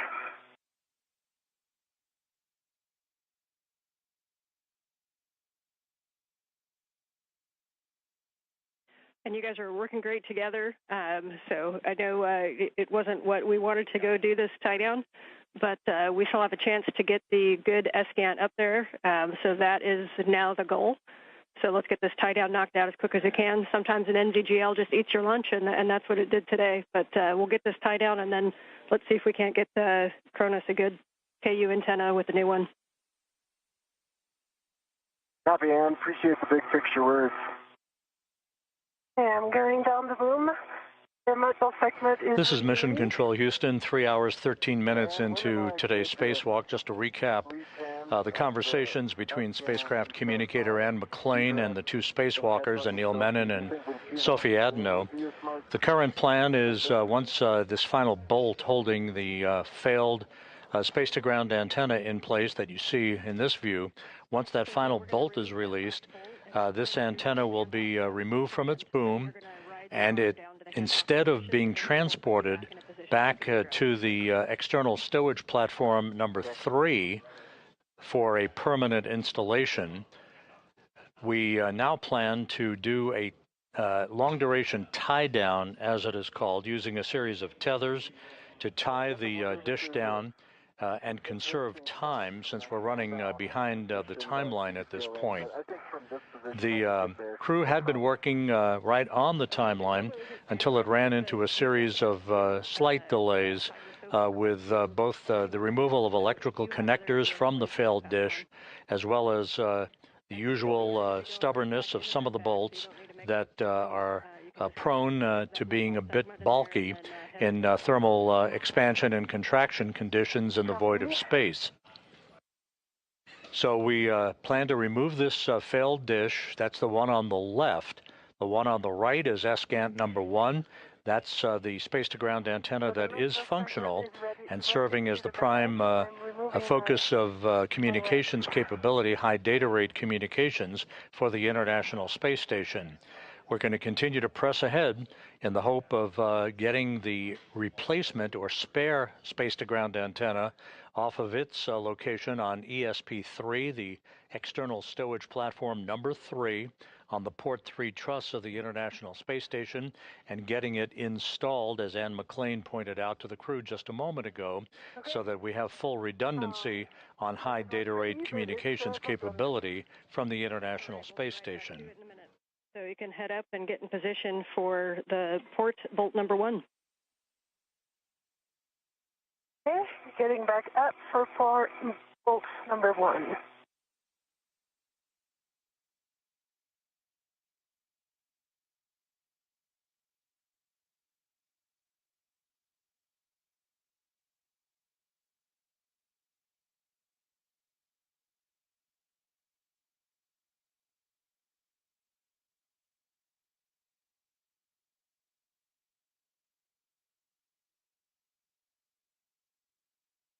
She's good for Bravo 7 there. Yeah. And we concur, Bravo 7 counter 2 with Sophie's PGT that has a 2-inch rigid. Yeah, let me just put my VRT down.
Okay, pulling my VRT to my PGT. Copy.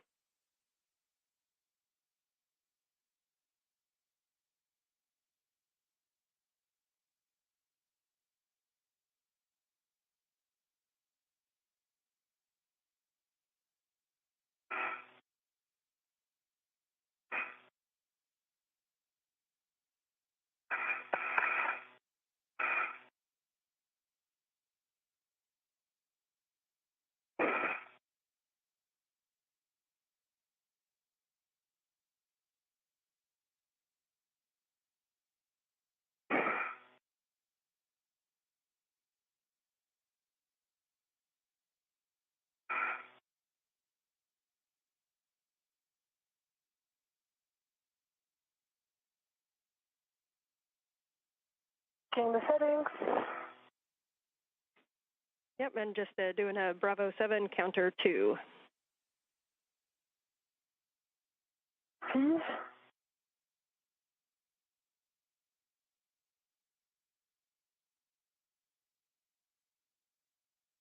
Bravo 7 counter 2 set. All right, and on a nails go, you can release that bolt. Get my go, Sophie. Okay.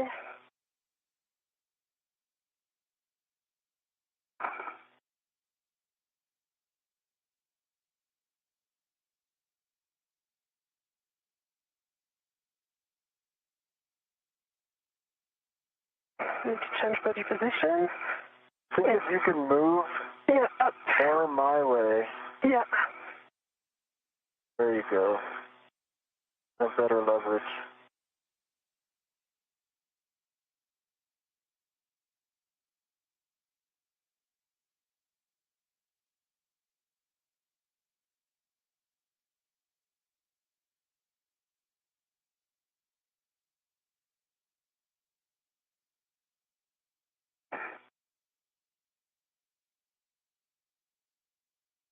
Get seated. Seated as well. Okay, now seated. Face nice and hard. Yep. I saw it turn. Yep. One turn. I need to revise my VOT again. Take your shoulders joints too, just to be sure. Did you say? Good job working that Your position, shoulder so joint. just remember Bravo 7 could come with a kick, although you're releasing, so it should be pretty nominal, hopefully.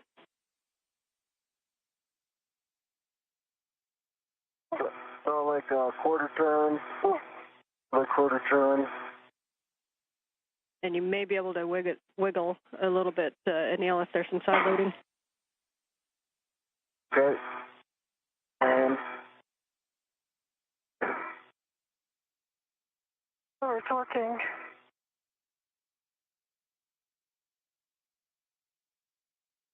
Okay. I do like tenths of a turn at a time. So it's all talking. and Yeah, so I think I need to take the ratchet wrench. let's see if I can just flatten it again one more time, just so I can see if maybe this helps.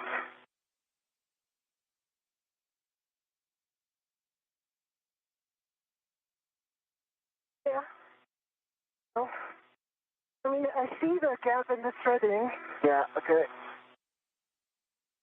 Is that turning at all? This is Mission Control Houston. Just to recap, the two spacewalkers, Anil Menon and Sophie Adenot, continue to complete the steps to release the failed ESCANT, the failed space-to-ground antenna, from its boom on the Z1 truss of the International Space Station. The current plan is, once that boom is freed from the antenna itself, the antenna then will be tied down on the truss itself rather than moved to a permanent stowage location. That will conserve time, since the crew took longer than expected in bolt and connector demating operations earlier in today's spacewalk. We are pressing ahead with every intention of removing the spare space-to-ground antenna from a stowage platform on the port 3 truss of the station and bringing it to that boom for its installation and the electrical and data connection hookup. And we're not seeing the socket move. We recommend going back to the ratchet wrench. Copy. Okay. So, Anil, standby 1, I'm starting my PGT. You're starting your PGT. And am I good to just get the ratchet wrench with this one bolt and we both let go of the ESCANT?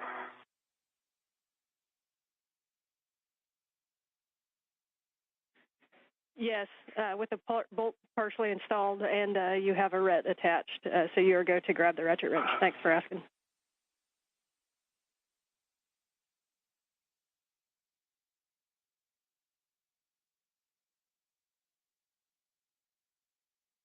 Sophie, so here's the plan.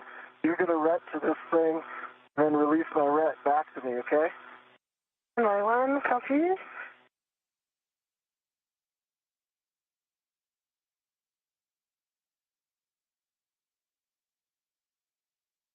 Okay, PGT stowed.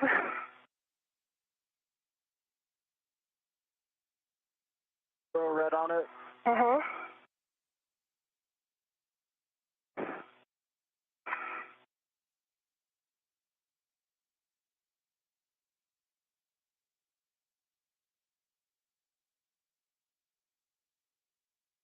Okay. I can grab my ret. Okay, I'm sending this back to you. Okay. The ret is off. It's your ratchet wrench. Copy. Let me just put this stuff away, and I'll be see you in a moment. Yeah.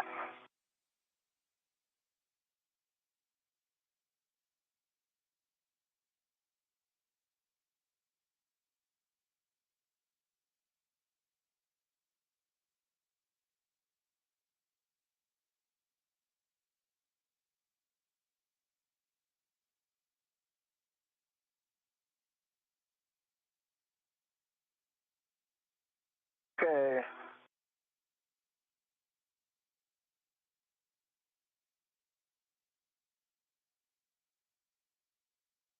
I've got my hands on the F-scan, and you are go to start on the bolt. Copy.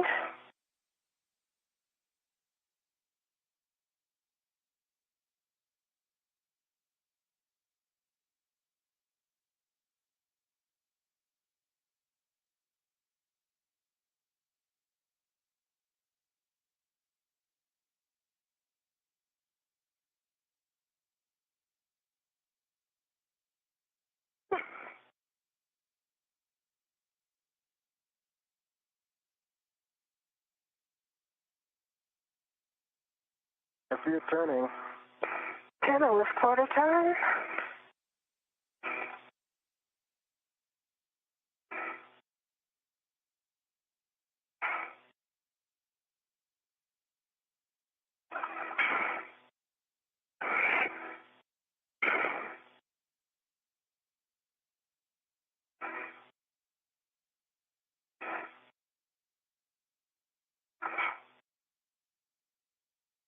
There's another quarter turn.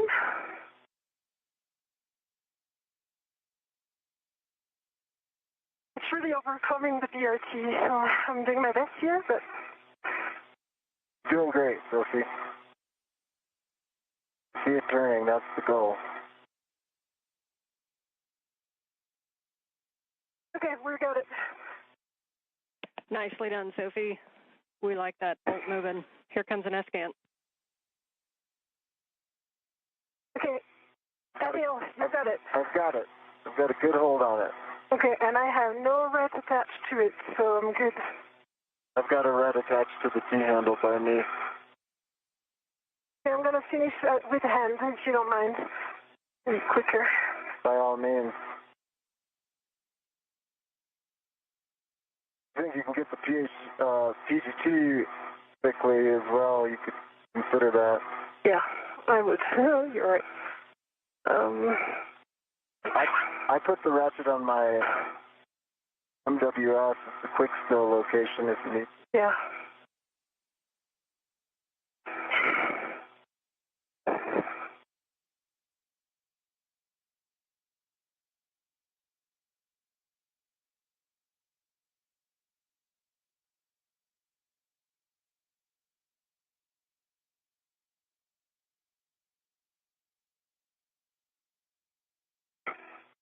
Okay, I've got the ratchet wrench on my MWS and retrieving the PGT.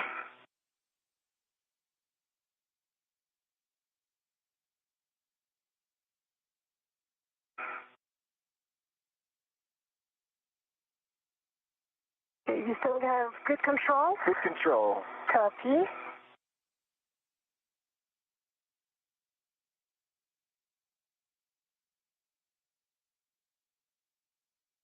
It's turning. Turning. Okay, false release. See it release. Okay, you ready? Release. I'm ready. Removing the PGT.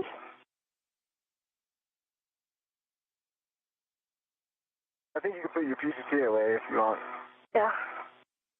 Yep, and so for Sophie, we're going to have you put your PGT away, and then we're going to get a glove and hap check. I'm going to give you some steps to work while Anil takes the comm to remove the S-scan and get down to the handoff position. So you're going to be translating down to the Z1 S-scan temp stow location, stopping at the medium ORU bag on your way and retrieving a long-duration tie-down tether. If you want to take the first tie-down tether, it's going to go to the port side of handrail 6050, and then you can get the other tie-down tether and get in the starboard handoff position. Copy. This is Mission Control Houston. We're at the 3.5-hour mark in today's spacewalk. The failed space-to-ground antenna is now free of its boom and will soon be removed from the boom itself and be brought to a nearby location to be tied down with a series of tethers. This will be an interim parking place for the failed antenna, thus conserving time for the rest of today's spacewalk. that'll come off easily. It's a good time to observe so that we really understand the waveguides.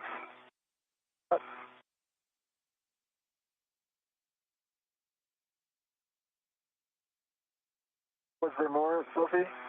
Right? Want me to release? No, I got it. You got it, yeah. Jessica, how copy? We've got you loud and clear. We're in sync with you. And are you ready for the GCA to the published handoff position? I'm ready for the GCA to the published. Almost. I'm going to get it off of these pins first. Yeah, I see the pins here. It's, okay.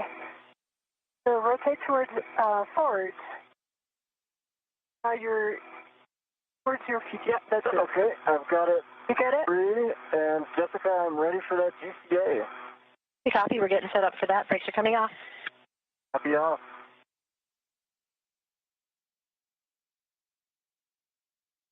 Nil, this is going to be that three-part series. We're going to take you body out, followed by body left, followed by body in, and then we'll be taking you to your egress position. Nil copies. Let's go. Got my go. All right, Anil, you're going to be coming body out, starting motion in 3, 2, 1.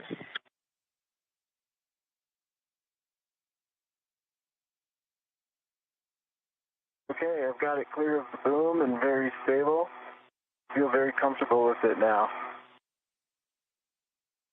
Sophie, you're go to translate to the medium ORU bag and retrieve 2 long-duration tie-down tethers. Mark.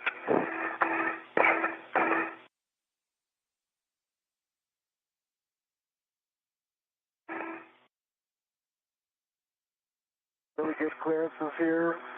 Jessica, clearly getting better. I've got good control of the scan. Copy and concur. All clearances are improving.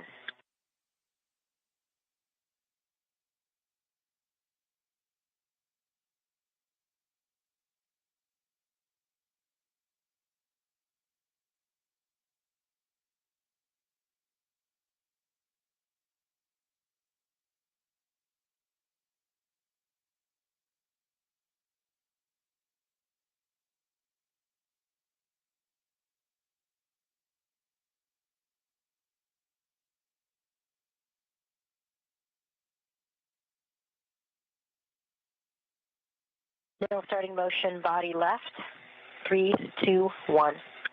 Body left, and I'm watching the dish, keeping it clear of the boom. I'm putting a little lean back in. I've got primary eyes on clearances on this side.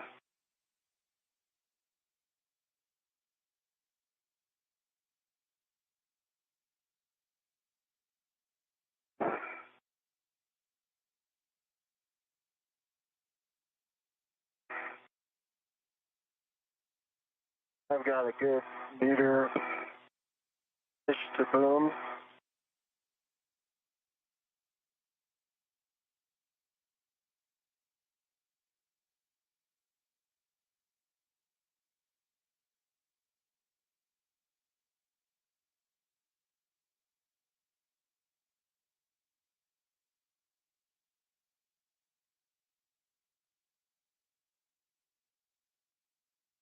Now starting motion, body in 3, 2, 1.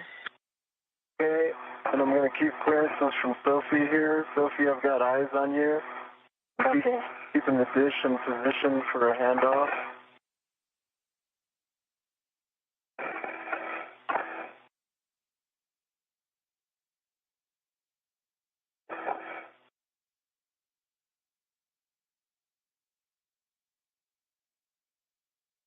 I'm right off your right shoulder, Sophie. I got a meter distance from you. Okay.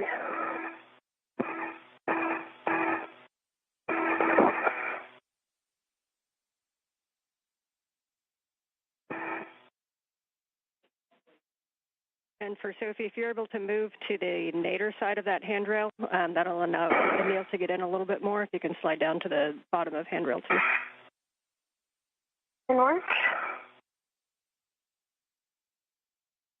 And I'm deconflicting with my body movement, and I think I've got good clearance of about a meter. Copy and good work. So this is the published handoff position. Published, okay. let's hold here for a second and see where Sophie lines up. I'm not, essentially not done yet. So let's stop GCA. Give comm back to people, and then I might rehack this when she gets set up. Okay, reminder, this is the one that we are not putting the brakes on, so we will stop GCA for now, but we do have additional clearance we can give you if you need it. Copy.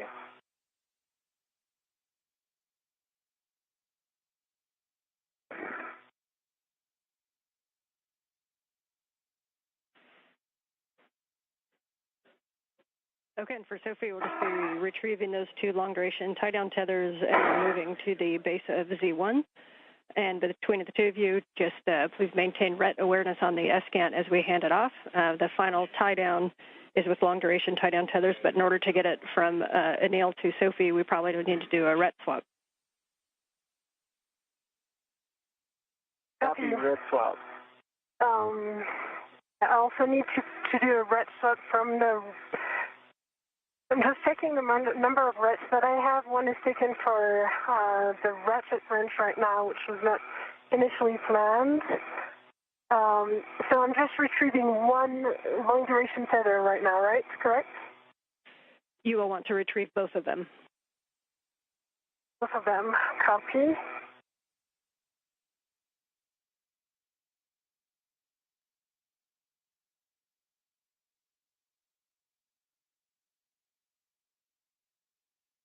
If you need an additional wrench, you could always move the ratchet wrench onto an AET.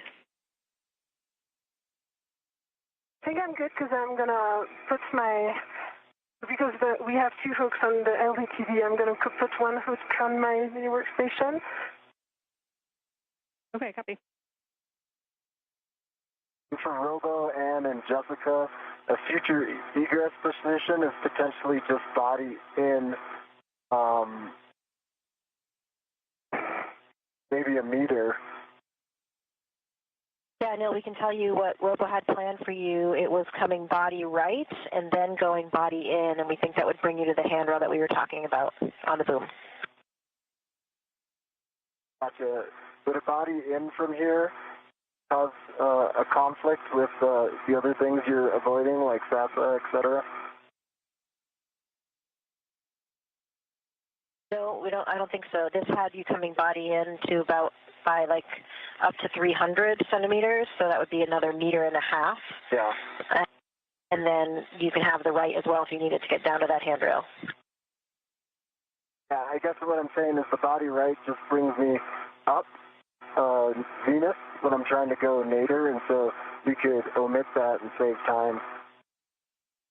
We believe that will work. We will verify.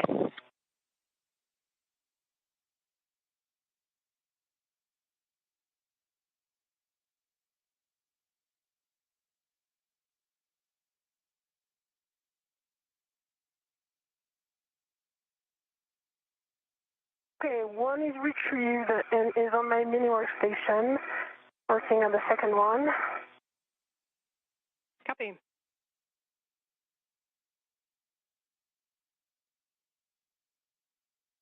And just a reminder, as you ret to those, you want to ret to the D-ring on those so that the hooks are free for when we go to install.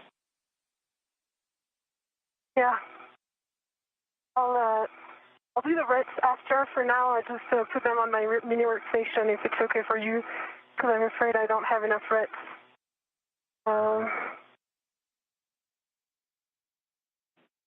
Copy. And reminder, another option you can use is you can take a long duration tie-down tether hook, and you can hook that directly to one of your wing tabs on your mini workstation and not use a ret at all.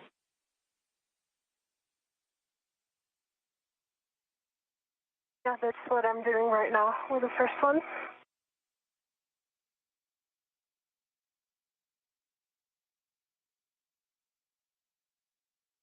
And Anil, we do want to bring you body right first because of the clearance from the tip boom with the SASA. And I also think you're at a little bit of an angle, maybe more than you realize, the way the arm is configured. I think that bringing you body right and then in will get you to that handrail. All right, that works for me. Okay, copy. We can try it, and then we can always get you where you need if that is not the right position.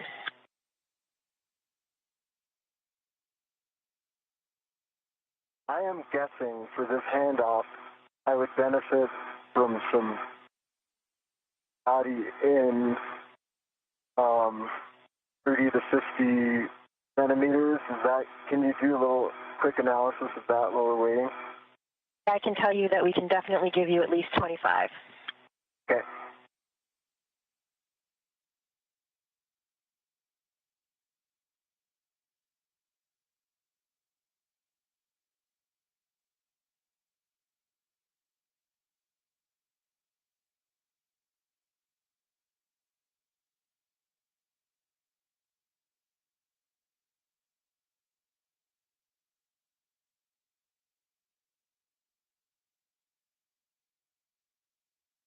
And Anne, if there is calm bandwidth and it doesn't distract down there on the ground, can you give like a little verbal layout of how these long duration tie-down tethers go?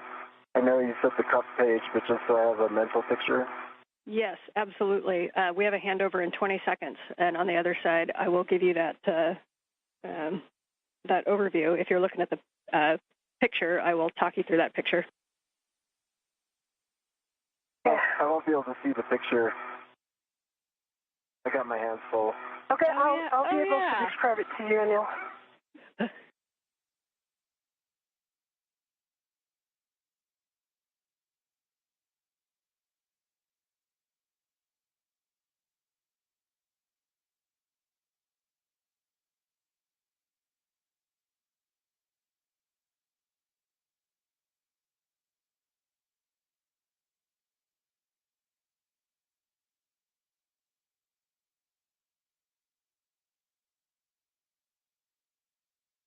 Handle and see if I can get this all the way to you without GCA. If that doesn't work, I'll ask for additional GCA.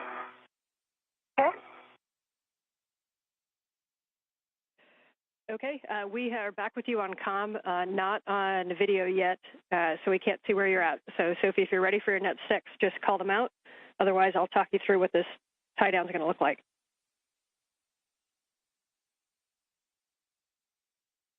Translating, so I think we got some bandwidth here. Okay, awesome. Sophie, as you go to translate down, we want you to be on the starboard side. This is where you're going to position yourself on your left shoulder as if you're laying on the trunnion pin. And then your right arm is going to be the one that's going to come up and grab the escant from Anil. The dish is going to be facing aft, so you want to get yourself in a good position. And Anil, when you get off, we're going to have you on the port side of that. So, Sophie, I'm going to have you set up on the starboard side. So keep both long-duration tie-down tethers with you. Get on the starboard side on your left shoulder on the trunnion pin.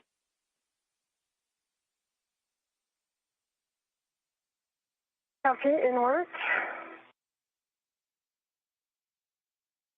So, try to have a clever plan for tethering myself.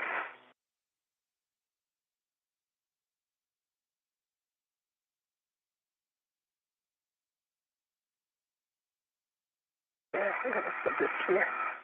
The sun's going down when you're set for your visor.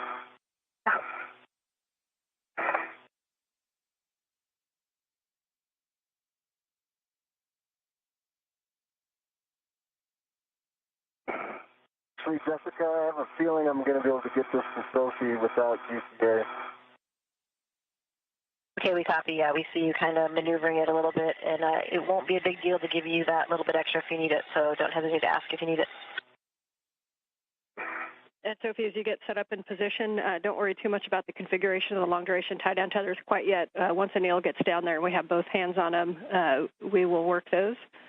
What you do probably want to grab is a RET from your mini workstation to be able to RET to the escant for handoff. Copy.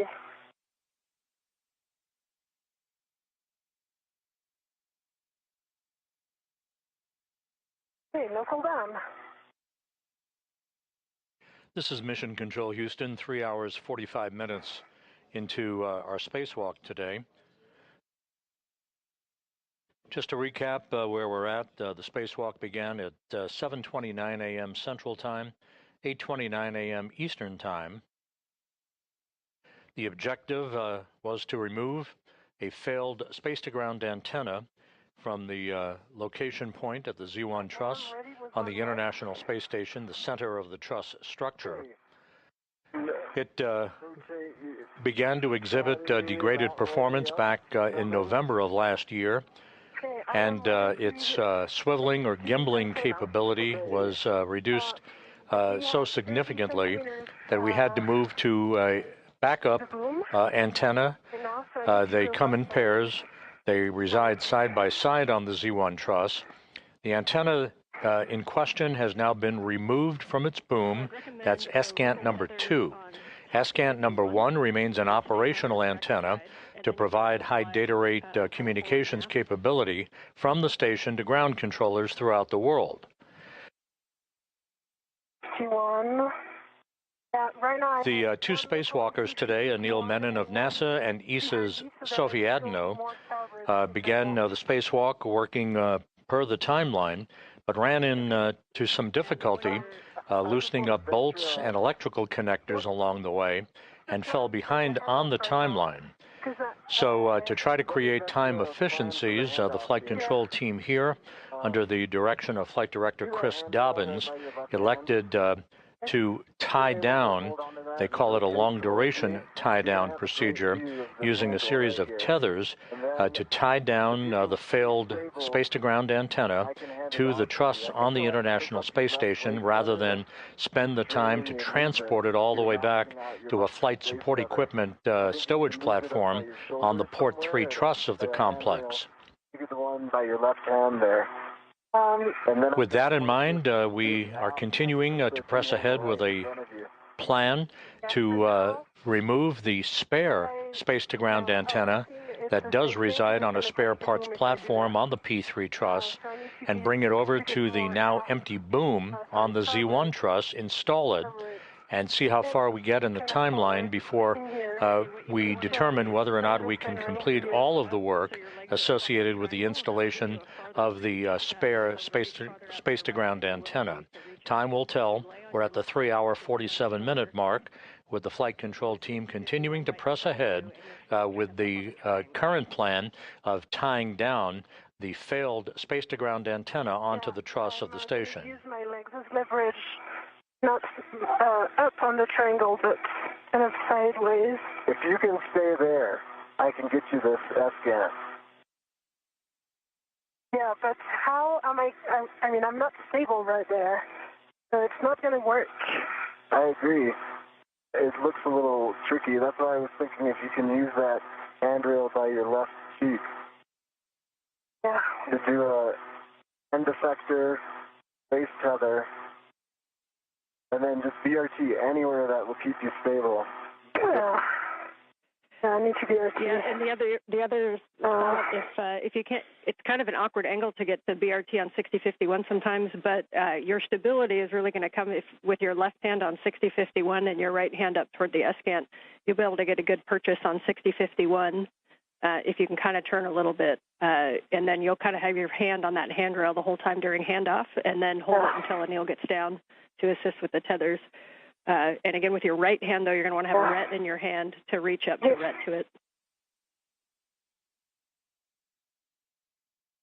Yeah, the ret is already on it, so we're good. But I think we made a mistake of taking the metal segment on just to help stabilize. So I'm working on my VRT right now to be able to hold the position. Maybe this one. Okay, and you don't have to be able to get it into a perfect position. If you can, if Anil can hand off the ESCANT and then reposition, even if he hands you a T-handle, you could hold a T-handle and just hold it stable with one hand on a handrail and your right hand on a T-handle until Anil gets in position to be able to, it might take all four hands to get it fully down in position. Yeah, so this is what I'm... Break, Sophie, can you double check to see if that ret that you've attached to the T-handle is locked or unlocked? I feel like it might be locked. Oh, that's a good point. It just locked against the structure. All right, so now I think I'm in a good position now. I have good hand on this trunnion thing. The ret is unlocked. And so I'm going to be able to use the T handle here. Is that what we want, Scott? Yeah, like there's the T handle. Yeah, wait a second. The right is, and then you come after right away. Is that correct? And I am coming, yes. Okay. Okay. Do you have control of it? I have control. I'm releasing my right. Copy. Really nicely done on the handoff and good position, Sophie. If you're stable there, then we'll hand Anil the comms to talk to the crew inside and get in a position for egress. Okay, Sophie, you have full control of this. Do you want me to help you move this a little bit? Or do you want to just keep it there? Keep it there. Okay, Jessica, how copy? Got you loud and clear, Anil. This first motion is going to be body right. And can you verify that the antenna itself is clear enough from you for that? I'm clear for body right, and I can gently touch the antenna to ensure it's clear. Okay, copy.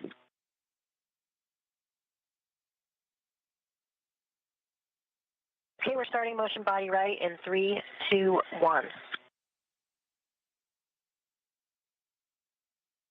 See motion, and it's good motion, and I've got clearance from the antenna. Sophie, good job keeping it stable. Yeah.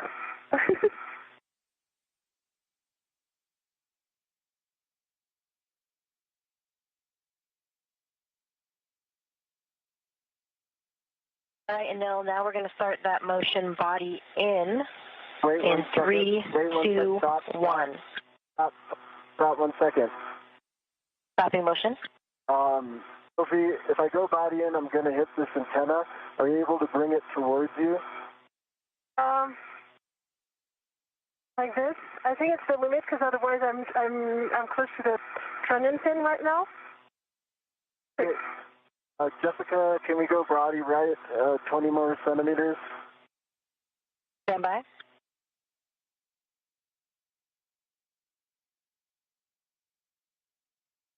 All right, Anil, we'll bring you body right 20 more centimeters. 3, 2, 1. I see motion, good motion. It's going to give me clearances. Okay, Jessica, that's enough. We can go body forward. I don't know. We can come in up to 1.5 meters. Do you have an estimate, or do you want to call the stop? I will go 3, 2, 1 ramp out if I feel like we're close enough, but let's do the whole 1.5 meters. I think we might need it. Okay, we copy. Starting motion in 3, 2, 1. I've got clearances from the antenna.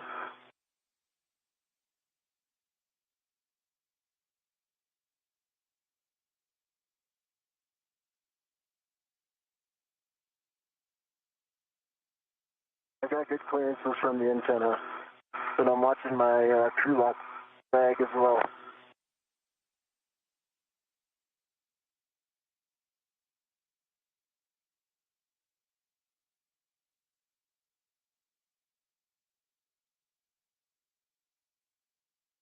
Ian, you're clearing the antenna now? I'm sorry, I cannot help with clearances. It's okay, you're doing great.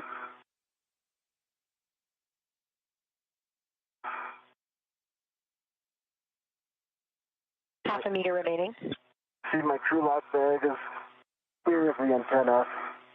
Ramp out in 3, 2, 1, ramp out. Okay, we've stopped motion. Stop GCA. GCA complete. All right, copy. GCA complete. So you ready for us to put brakes on so you can egress? Ready for brakes on and egress. Brakes are on. You go for egress. Go for egress. Okay, nice job. Sophie, nice job keeping the S-cant still. For Anil, you're going to be egressing and coming down the boom. As you come down the boom, a good position might be to go heads nadir and then go down handrail 2, which is the aft handrail, the long handrail. And then I'll talk you on to a good position when you get down there. But generally, you're going to stay port of the S-cant. said head nadir. You want me to go head nadir? Yeah, I think as you move in position. Did I copy that? Yeah, I think as you move into position, obviously you decide, but as you move into position, if you go head nadir and come straight down the boom, the short handrails 3 and 4 where you're egressing, then you're going to go down handrail 2, which is on the aft side, and then we're going to walk you all the way down to Z1 into a position on the port side of the SCAN. Stand by. The antenna is moving. Anil, are you still ready? I am not ready. I think it's possible to head nadir. I put my crew lock bag into it. Okay, but now it's just becoming like tougher to control. So just try to be as close as you can to the boom. Yep, and Anil, if you need to reposition back and check what's coming in contact, you can also move over to the port side of the boom and try coming down on that side.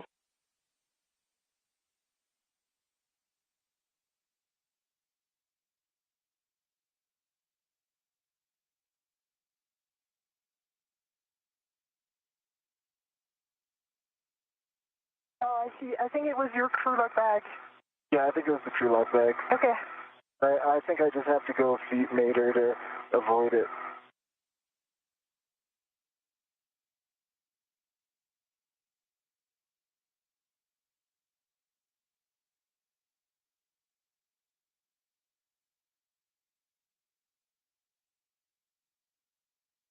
And I'm repositioning a little more aft, slowly.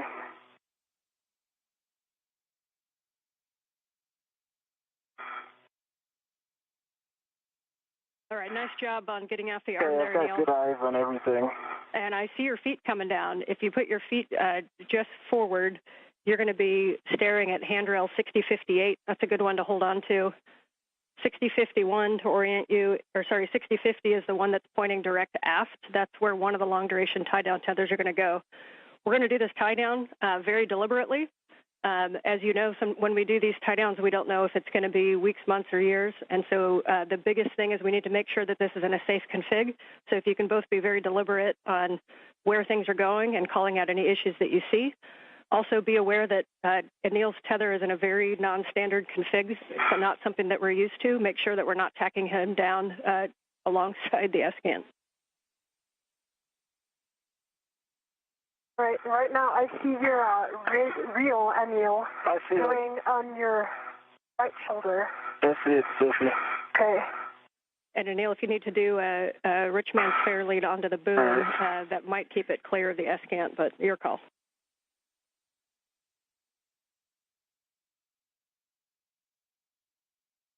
I see what you're saying. Yeah. Or if you want to do a 4-man fair lead, you see on your left shoulder there is VH36, and then right. I got it fixed right now. Well, you are so break, go for it. All right, Anil, that's a good handrail to come down on. Again. Okay, so as you get into position, you're going to have a lot of room to just kind of keep your feet on the port side. Just take a double check of your crew lock bag, make sure that's not going to get in the way. I'll talk you through the tethers one by one, but big picture, we're going to have the dish is going to be facing aft. We're going to put one tether is going to go from Anil to Sophie wrapped around a handrail and back to Anil to clip, and then we're going to put a second long-duration tie-down tether down by the agate handrails. So for Anil, when you're ready to get into a position, I'm going to have you holding on to handrail 6050, which is the aft-facing handrail that's just over the lip to your right side. In front of my eyes. Okay, I see it. Going down there, I'm gonna. Yeah. I need to relocate my. Yeah, and we need to have a plan for. This is Mission Control Houston. We have now reached the 4-hour mark in today's spacewalk by Anil Menon and Sophie Adenot. They are in the process of conducting what is called a long-duration tie-down. of the failed space-to-ground antenna that was removed from its boom on the Z1 truss a short time ago. This will ensure that the failed antenna is in a safe configuration for some period of time until it can be dispositioned to be installed on a stowage platform on the Port 3 truss of the International Space Station. Meanwhile, flight controllers here under the direction of Chris Dobbins, currently evaluating the time remaining in today's spacewalk in order to determine whether or not we address the spare space-to-ground antenna and whether time permits its installation into the now empty boom on the Z1 truss. Over the edge is 6050.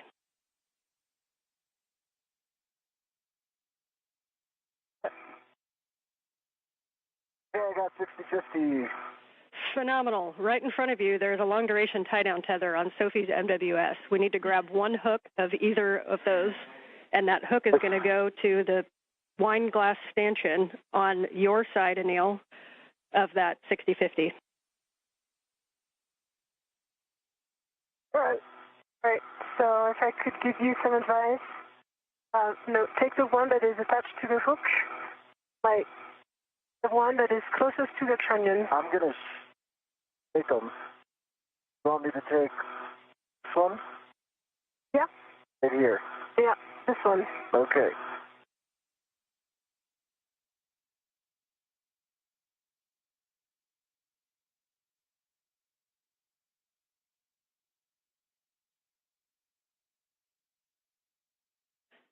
And I'm not sure exactly how they're daisy chained, but if you end up with both, Anil, that's fine. You guys are going to be in the same place when you use the second one.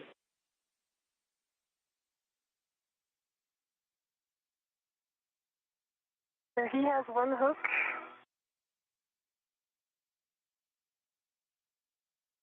Okay.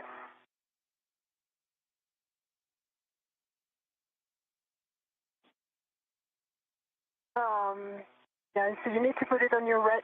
I'm going for that right now. Yeah. Yep, or the other thing you can do is release. We're going to end up using probably a VMAX pole of this long-duration tie-down tether, so if you want to just right now undo that wire tie and release all the slack on that long-duration tie-down tether and then put the other hook on the port stanchion, that works too. I'd rather give some leeway between Anil and I, just because with the antenna it's kind of tricky. Okay, yep, however you guys like to do it.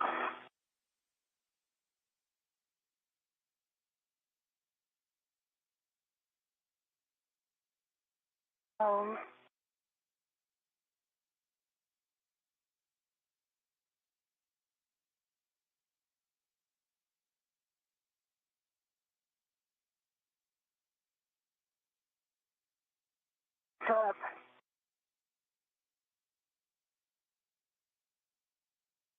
All right, and I'm about 5 seconds away from having that long-duration tie-down tether. That wine glass extension on 6050 is on now. All right, nice job. Now you can just kind of tend that out of the way, and the next thing you guys are going to work together to get the ESA antenna faced aft. Take a good look at your tools and tethers and make sure that there's nothing in the way. And you're going to lay down that ESA antenna, and then what's going to happen, we're going to hold it right against Z1. And Anil, the tether, the long-duration tie-down tether on your side, we're going to pass it over to Sophie. She's going to wrap it around 6051, and she's going to pass it back to you, and you're going to hook it back to that same stanchion or to itself. I should start loosening it now so I could pass it to her then. Do you agree? Yeah, that's a good plan, because then once I give you the antenna, then you're going to stabilize the antenna. Okay, you should be able to pull that and it'll just come loose. Yes, I agree. Okay. All right. But you need to put your resetter and effector and a more port of this stanchion. That, like, you're sure you're always saying port. I've got an idea. Yeah. Yeah, and Anil, you may lose access to 6050 once we move the antenna. Now, we can always move the antenna and grab it if you need to, but there is a handrail that should be by your right quad, which is handrail 6058 that you might be able to use. Okay, I think I'll relocate some air. That gives me a port movement plane. All right, I'll be there in 1 sec, Sophie. Yeah, no worries. Once I give you the antenna, I'm going to take a second to adjust my TCV.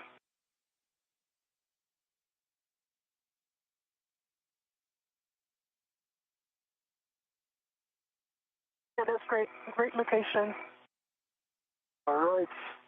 Maybe the other one to the VH36, the end effector, which is the small one on your left hand.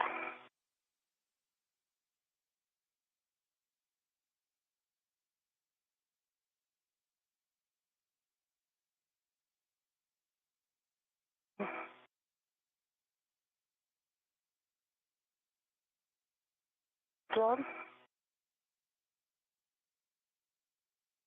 I'm going to put it, see, the antenna's going exactly my way, so I'm going to move right here. I think I'm going no end effector, and we'll just, you can pass it to me at some point. Maybe I'll put it right here. Yeah, I think that's a great idea. Okay. All right, and Anil, I do recommend at this time to take off that wire tie and open up the long duration tie down tether and release all that slack. Wire tie is off, and slack is now released. I see it. Nice job. And at this point, you guys can talk to each other to get the S-scan into the tie-down position. Cuff page 10 is basically it, but we're going to lay it as flat to Z1 as we can. And the one thing is that rears, that box right below the T-handles, the rears is also going to be just aft of Z1, and that'll enable the gimbals to be kind of flat on Z1 for the long-duration tie-down tethers. Copy that. That all makes sense to me. I got to get a hold of it, Sophie, and we've got to rotate it this way. Rotate it, and how, like, what's the plan? So the idea would be that you reach the other key handle. I think I could go low here, and by low I mean nadir. And then if I can get the T handle, I can stabilize and you can guide so we don't hit anything. I have control. You have control. Okay. And now I'm going to help rotate this. I think this is working. Yes. Okay. Okay. All you have to do is push that agate handle towards the boom. Yeah. I wonder if I should be wedded to this right now. You're tugging on it. Yeah. But it's going to be better because we will rotate this thing. So. You don't necessarily have to rotate it, do you? We will, because it has to go dish facing you, basically, right now. Let me remove my DRT. Give me a sec.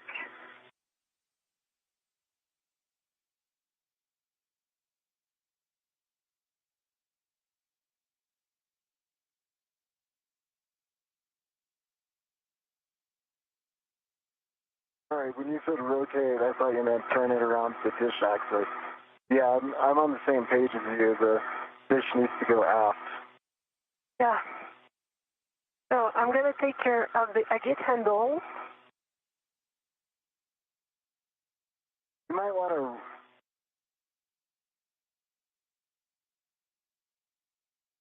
Okay. You might want to do a red swap and put a red at the agate handle so you're at that end. Yeah. And I can release you at this end. I was going to use the AET from the agate handle, if I can, I need to rotate it further. Okay. Your end effector might be limiting your motion. Yep. Let me just...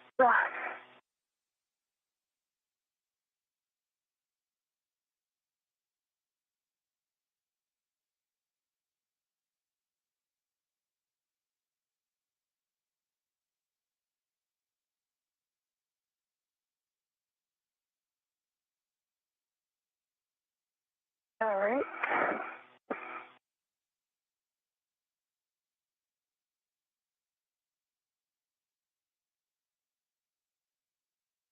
Yeah, nice job working together on this one. Once it moves a little bit aft, as soon as the rears pokes over the aft side of Z1, then it's going to be in a good position. I need to have it towards you because right now I cannot even touch the, make the... This is Mission Control Houston, 4 hours, 11 minutes into today's spacewalk. Anil Menon and Sophie Adenot continue to work with each other to complete the long-duration tie-down of the failed space-to-ground antenna that was removed from its boom on the Z1 truss a short time ago.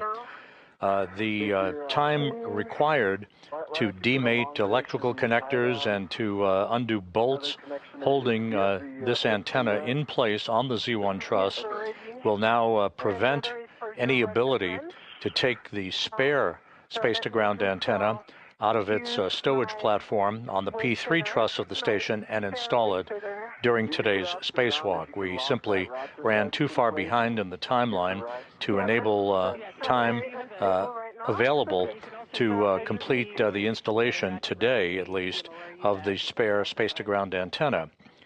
How we proceed downstream in prioritizing the tasks associated with next Tuesday's spacewalk and whether or not the installation of the spare space-to-ground antenna becomes part of next Tuesday's spacewalk activities, yet to be determined.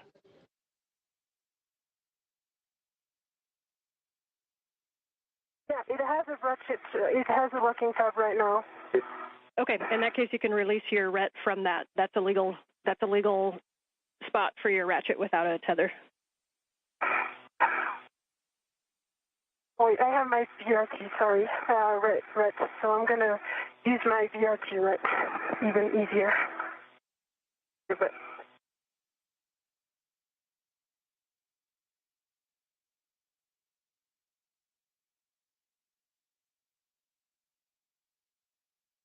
okay. I have a local, but I am very unstable where I am, so...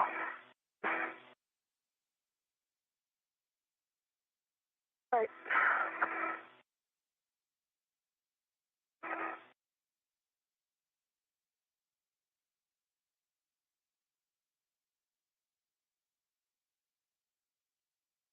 Doing great, Soph.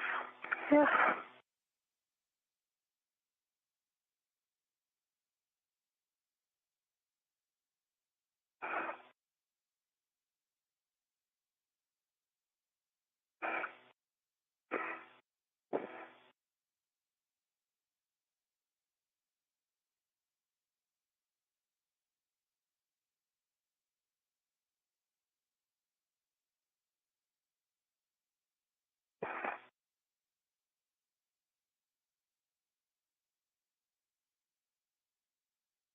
And you guys are doing great. I know this is a little bit of a new work site and a weird config, but keep working through it. We're very close to getting this tied down. Ground is happy with the work you're doing, so just keep marching forward.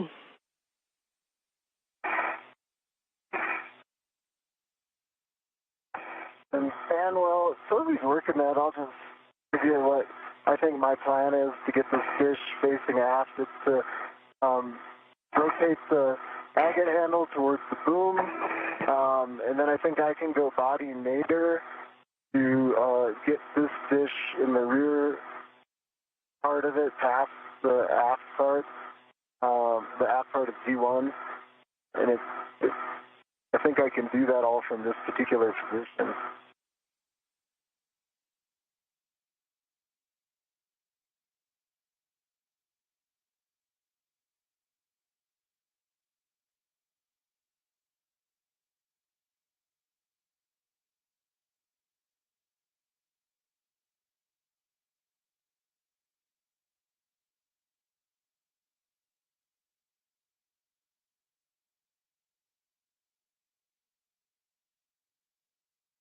All right. Got it? I've got a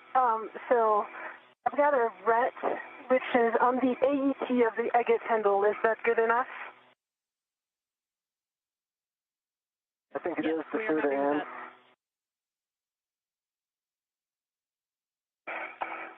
Copy. Good problem solving on that one. So now I'm gonna release your rat. Yeah, standby one. I need to unlock it. It is unlocked, and I'm ready to receive it.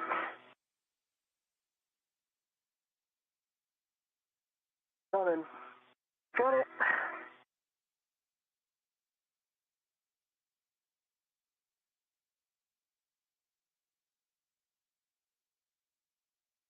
Okay.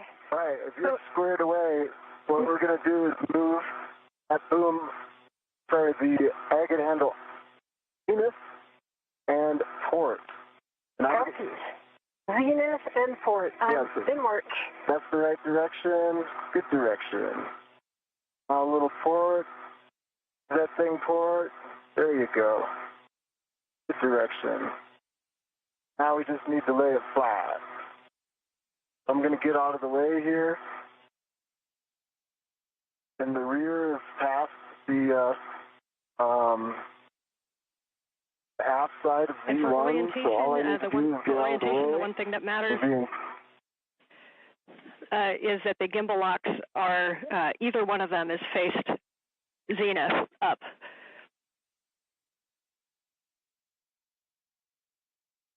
Okay, I'm holding the agate handle, and that you're moving Anil.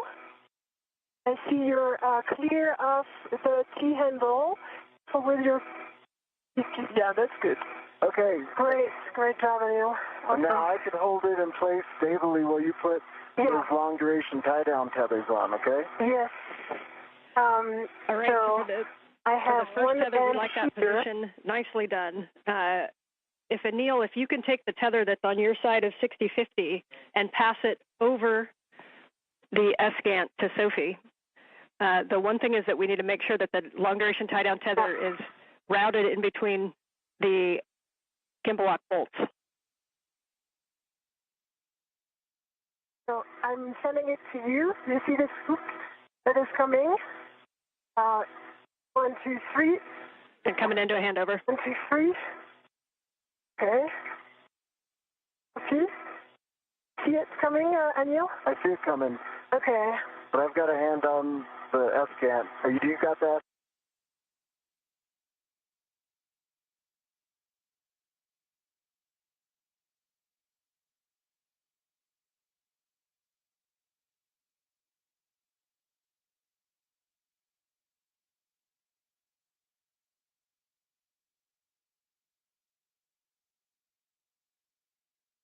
I'm going to relocate my end effector, okay? Copy. This one is a good spot. And we're back with you after handover. See? And can you guys give us some words on where the long duration tie down tether is router, what you guys are working right now? Give her those words and I'll get my end effector. Yeah, sure. So right now, Anil is just repositioning that he can give me this long duration tie down. And for now, there's no long duration tie down. It is only stabilized by my hands and the red that is on my mini workstation. That's all we got for now. Okay, and I'm seeing bolts, Fox and Golf. They look like they're facing you. When you do the long duration tie down tethers, just make sure that those are facing zenith. Either one of them can be facing zenith. Copy. Fox and Golf facing zenith. That's the plan because it's the only one. It would be like click on the. Yeah, it doesn't have to be that one. It could be the one on the other side. We just need a gimbal lock facing zenith. Yep, that's going to be the case. Okay, I've got the long duration tie down tether. I'm in a good position. Yeah. Sophie, I was working, so I didn't track all that, but just tell me what to do next. So now I need you to hold the T handle, the T bar, or the rear weight. Okay, I've got the T handle. Yeah. And also send me your long duration tie down, and I'm going to put around 6051. When you say my long duration tie down tether, do you mean the one that you have in your, like, close to your helmet? Yeah, so in the tether that you have on your side on 6050, it's got to go over the ESCANT the strap needs to go in between gimbal lock bolts. Then Sophie's just going to loop it around 6051 and hand it back to you. And then you'll need to clip it either to the wine glass stanchion on 6050, or you can clip it to the D-ring on itself. Okay. Sophie, that? It's in work. Okay.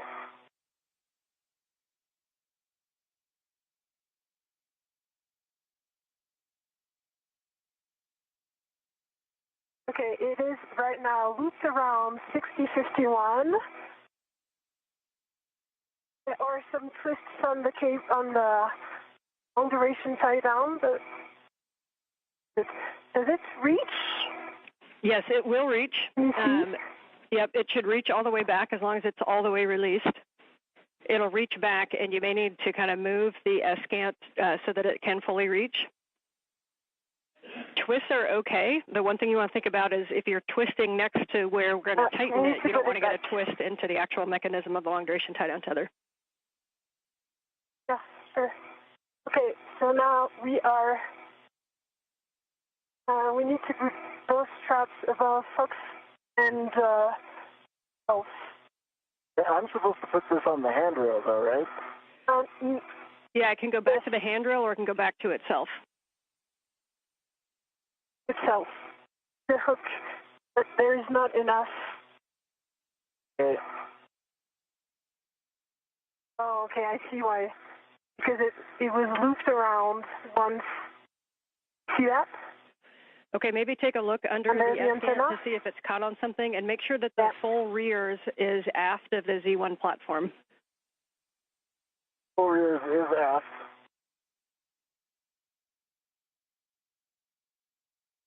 And long duration tie down tether is fully loose.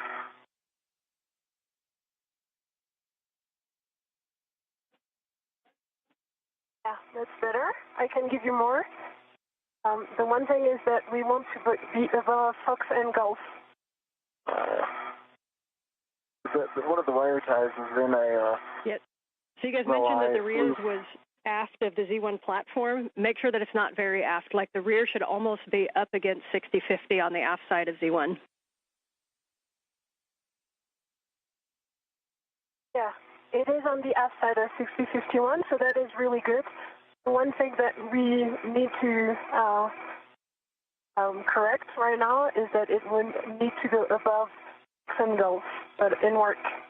Neil is working on his side. Okay, it's maximum relief here. Okay, can you grab this, put it above Fox and Gulf? Like aft side of Fox and Gulf? When you say grab this, grab this strap. Okay. And yes, exactly. And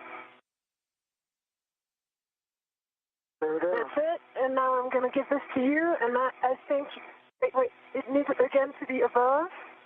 And I think that you would have enough. Thanks. To go back. That did the trick, and I think we're going to just done. We're in. Good. Nice work, you guys. About an inch to spare. Yeah. As for your information, it goes to Z8. This is Mission Control Houston, 4 hours, 24 minutes into today's spacewalk. Menon and Adenot wrapping up the long-duration tie-down of the failed space-to-ground antenna near its original parking place on the Z1 truss of the International Space Station. It will not be moved to its permanent stowage location on the P3 truss since the crew members ran behind time-wise in removing electrical connectors and bolts earlier in today's spacewalk that sent them behind in the overall timeline.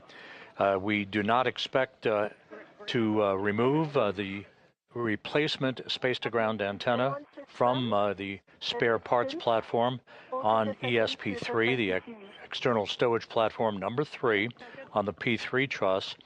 We may go over there, if time permits, just to take a quick look at the antenna, maybe break torque on a couple of bolts just as a get-ahead, but that remains to be seen. Flight Director Chris Dobbins evaluating the time with the lead spacewalk officer, Sandy Fletcher, in determining what our next course of action will be. However, the spare space-to-ground antenna will not be installed during today's spacewalk because of time constraints. The second long-duration tie-down tether is going to go to the forward wine glass stanchion on ZH-36 and the forward wine glass stanchion on 6051, and it needs to go through an agate handrail, so it's going to be a real short distance.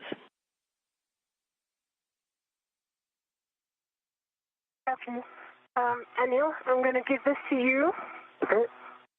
One end, and you can work on this. It is attached to me right now. Either you read or you put on the stanchion already. I could put it direct to the stanchion. Yeah, that's great. And then I'm giving you the other as soon as you tell me it's on the stanchion. It's on the stanchion. Copy. I'm going to give you the other one. Yep, and Sophie, if you want to keep that one, you can just reach up and put it through an agate handrail. Yeah, but I really need to adjust my TCV, sorry. I'm just giving this so that Anil can do the first step, but I really need to do something right now. Okay, yeah, please do that. So you can he's got it attached, so you can just let it go as well. It is, and now I did send it to Anil.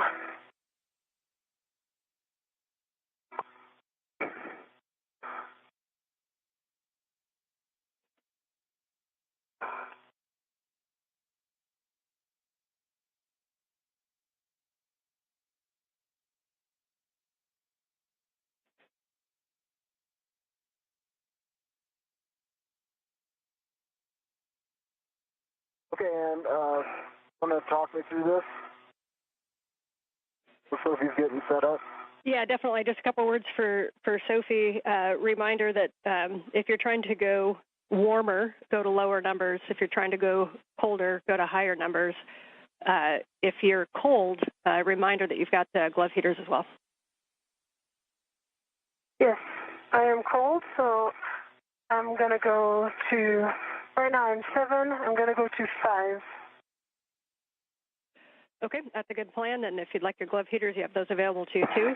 For Anil, that long duration tie-down tether is going to go from ZH-36 underneath an agate handrail, and then over to Sophie's side, it's going to go on the forward side of 6051. It just needs to go under one agate handrail? That's correct. Okay. If you need it to go under more, it's fine. It just needs a minimum of one. Okay. And the idea that the tether is going to be over the top of the central boom of the ESCANT. So over the top of it, but underneath at least one of the agate handrails. Yep. We'll get it ready for Sophie. Okay, TCV is 5 and glove heaters are on. Copy TCV 5 for EV2. All right, Sophie, this has gone through an agate handrail. Yes. And take your time to get I'm ready. Okay, there you go. I've got it. All right, that's going on the aft side of 6051. And the next step after that's going to be to tighten it. Oh, you mean the hook is attached to? Yes, that's correct. So this is going hook to hook. So one side's on Anil's, and yours is the hook is going to be the Z1 6051 forward stanchion.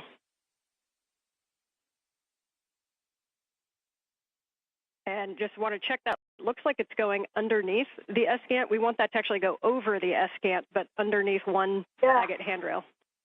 Yeah. Oh, got yeah, that. This is what I thought it was. Yeah. So. Got it. I understand. I can grab it from here if you pass it through. Yep. Yeah, we like got that it config. through 2 agate handrails. But I hold it right here, Sophie. Yeah.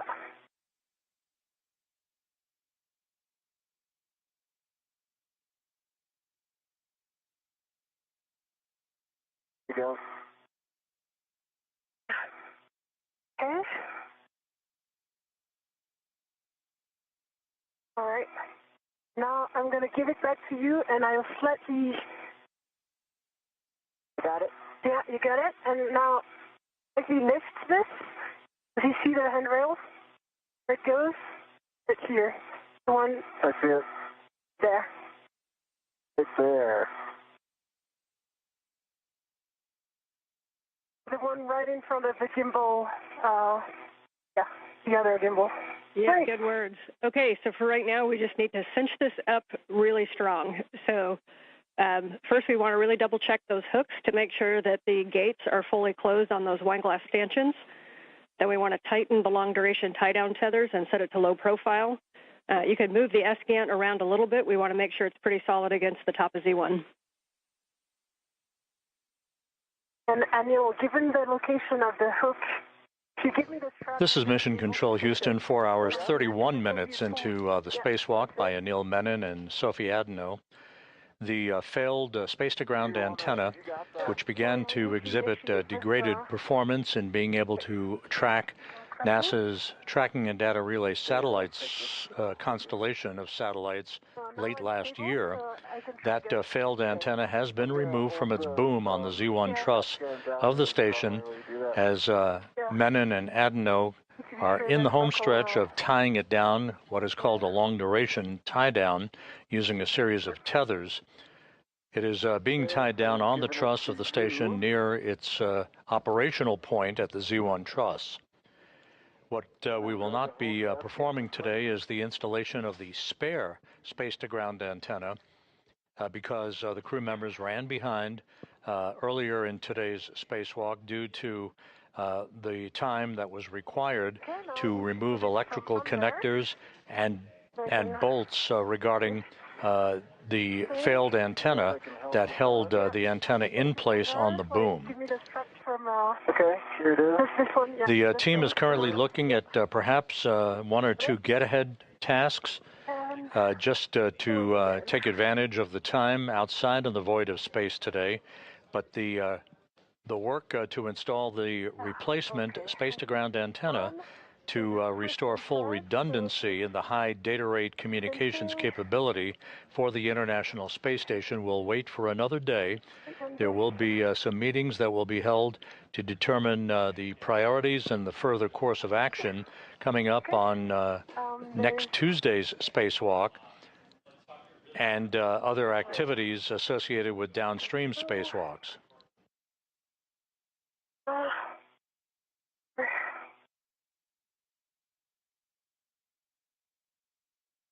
Make sure this twist doesn't go through. Yes.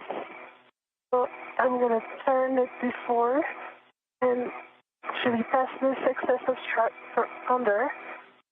Really nice work on those. I know long-duration tie-down tethers aren't the most fun, but you guys are making it look fun. So if you can make sure that we get it real tight, and then if you take the S-scan and just imagine forces in any direction, we want to make sure there's no wiggle in it. So making sure it's really nice and firmly down there. Understood. Okay, I'm going to fix the twist from under.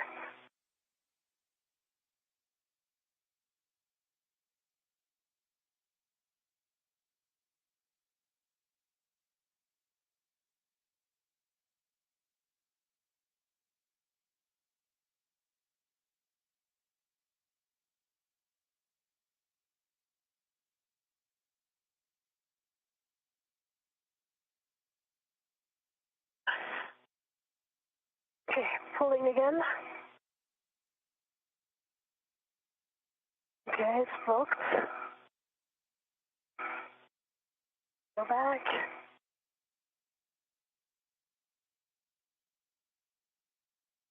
Okay, it's not cinching. Can you open Yeah, I'll the open it. Velcro stuff? Yep.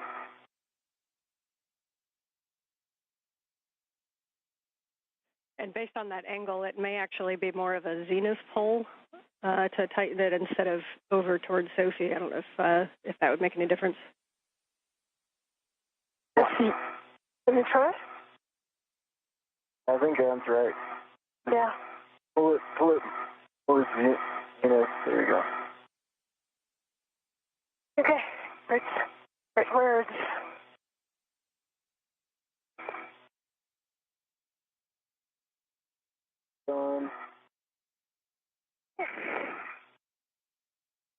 Okay. Got a little bit of a turn in it. But it's pretty tight, actually. Yeah. Like, when I look at this side, it's got, like, quarter-inch play in it, maybe, on the agate side. Do you want this and, like, immovable, or? I think if we tighten this one, it's going to be enough. Well, that's pretty tight on that end. Yeah, that end is really tight. Yeah, we're looking and listening. You may want to also iteratively tighten with the other one, and then keep doing those wiggle tests. Best effort, but if you really want to make sure that this is secure and won't twist or pull with forces. Okay, I can help by just pinching like this, and you... We need to untwist it first. I think that's lesson learned. This one right here. Yes. See if you can rotate it. Yeah. This one is going to be... Yeah, okay. I see what you mean. There you go. Yeah. You can start pulling right there, or do you want me to pull my direction? Let me see. I'll pull as much as I can.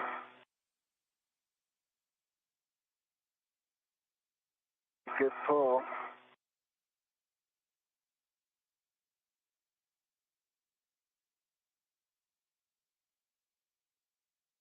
Good pull. Yeah. Maybe I can cinch this one again. Or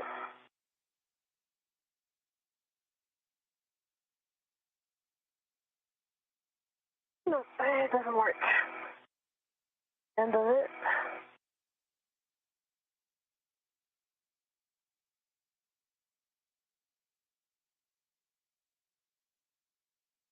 Okay. 10 seconds to a handover. What you guys are doing is great.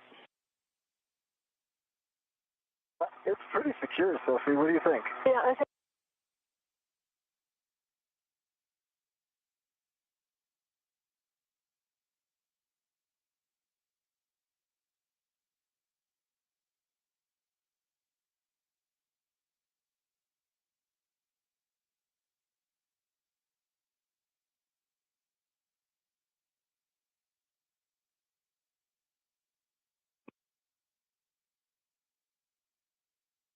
One more here.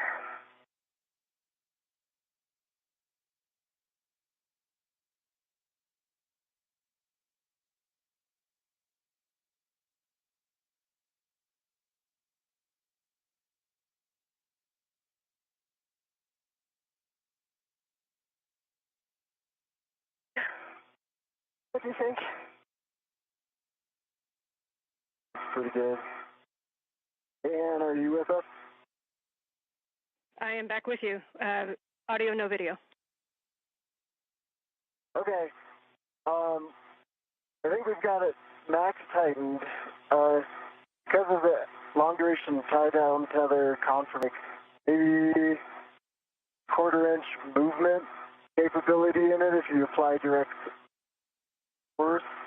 If you wanted it tighter than that, I would recommend putting like an AET. Yeah, I get the AET right here. Okay. So and then tying that down to a handrail on either side of the agate handle, and then. Copy. And since it has also two tether points, can you check that I can remove my ret? Because I think it also is like force.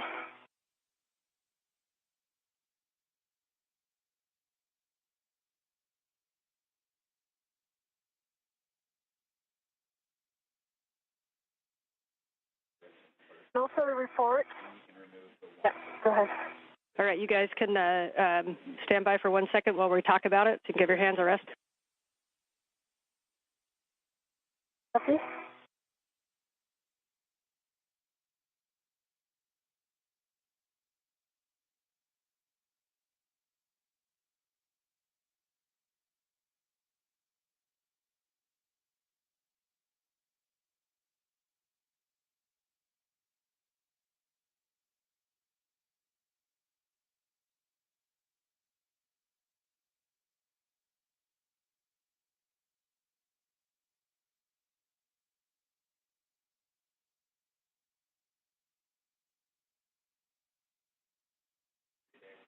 We're still chatting about some things. You guys take the opportunity to relax your hands and enjoy the view for a sec.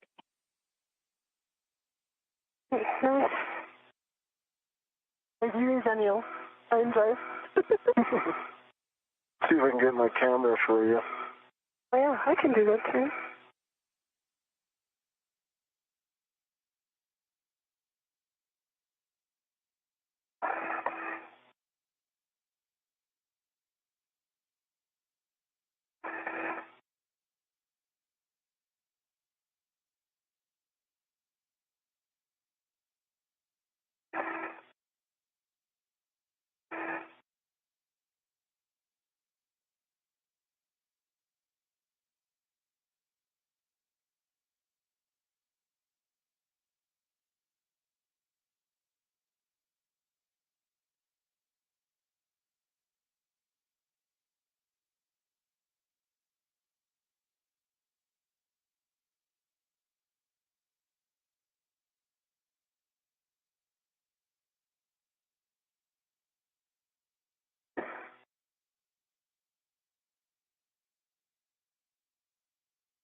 Yeah. Sure. Okay, for the ESCANT tie down, good news is we're super happy with the tie down. That was really excellent work with those tethers. I know it's not easy. One of the NZGLs looks like it popped off on that failed ESCANT. We're wondering if you can take a look and attempt to reattach it. I'll do that. Okay. By the way, I'm going to go to release my RET. And do you want us to put the extra AET to... We do not need the extra AET, yeah? And you are go to release your RET. Okay. So the extra AET is going to go on my mini workstation and work. Copy. And one suggestion is, Sophie, if you want to stay there and work that NZGL, Anil, you can start moving back up toward the arm.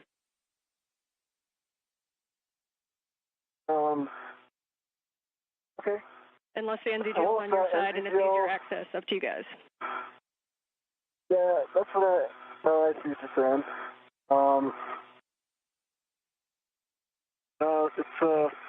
Sophie's got direct access to that. So I'm moving up to the arm.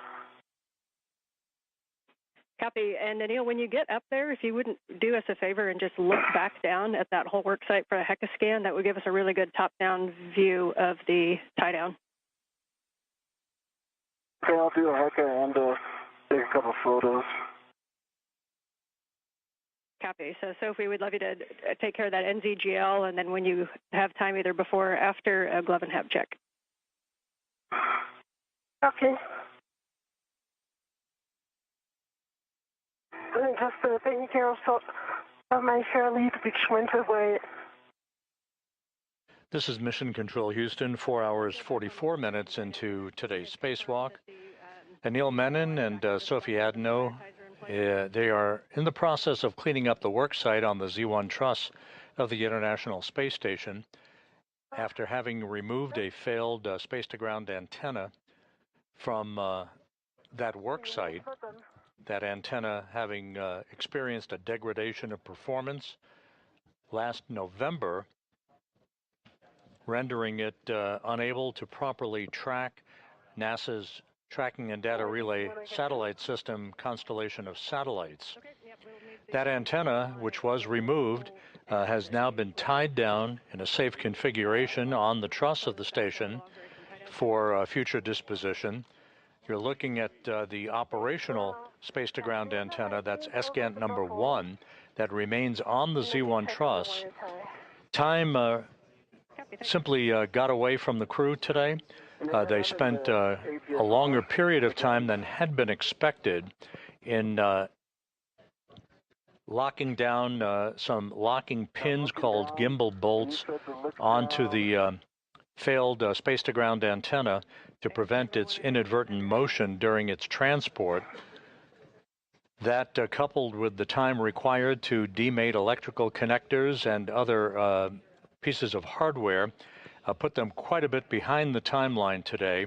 And as a result, the net effect was that we are not going to pursue the installation of the spare space-to-ground antenna, which lives out on the external stowage platform number 3 on the P3 truss of the International Outpost. That will be deferred to another day.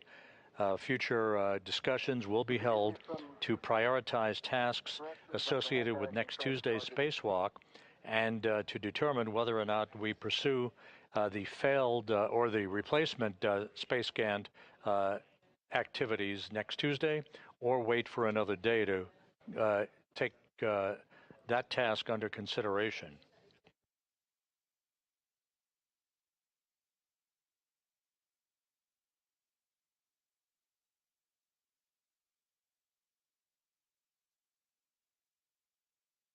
So it was not unexpected that the crew might run into a longer period of time required to get that failed space-to-ground antenna off of the boom.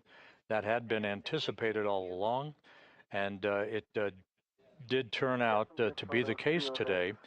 The operational antenna is there very clearly in the field of view. A series of radiators that dispel heat from the station systems serving as a backdrop for Menon and Adenot as they complete a few additional steps in tying down the systems associated with the boom that the failed antenna resided on. And the MLI on the buckle.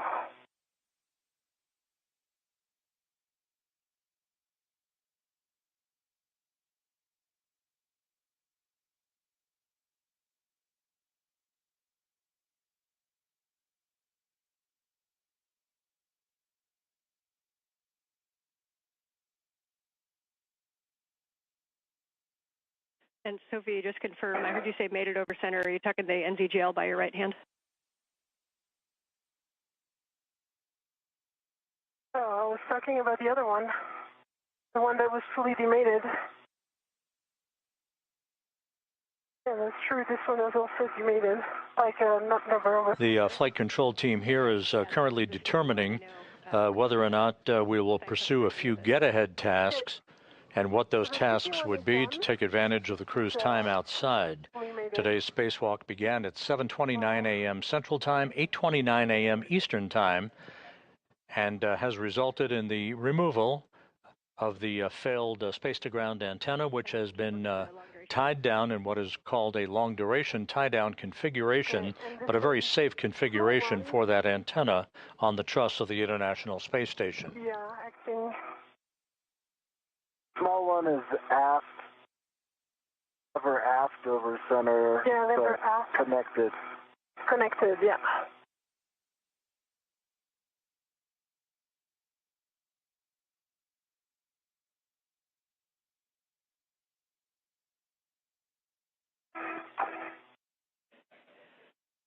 Okay, for Sophie, please continue the long-duration tie-down tether cleanup. We're still talking about the NZGLs, and then a nice slow HECA scans as you move around, cleaning up those tethers, and we'll hand the comm back to Anil. And Anil, you are back to the phase 1 to get out of the arm. Okay.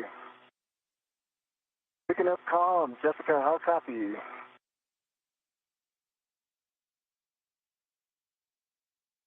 With you, Anil. We are ready to get the arm back in motion. We're going to take brakes off and get set up. Sounds great. That was Jessica Meir at the robotics workstation inside the station as she works with Jack Hathaway, about to maneuver Menon away from the work site. He is still at the end of the station's robotic arm and a portable foot restraint. Starting motion in 3, 2, 1.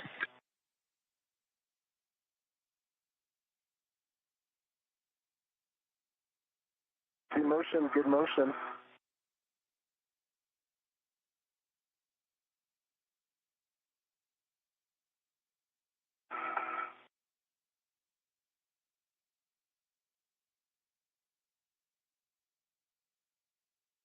I should have given you the rough end. It's really annoying. You could drop it in the MRU. Yeah, this is my plan, but for now, I'm need to work on the MLI. Okay. And I did see a long duration tie down tether that wasn't closed on the on my side, and you can go over the top of the edge to get it. Yeah.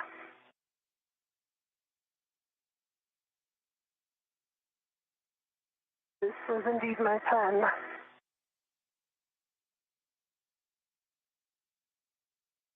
Right now, we're going to start motion body right in 3, 2, 1.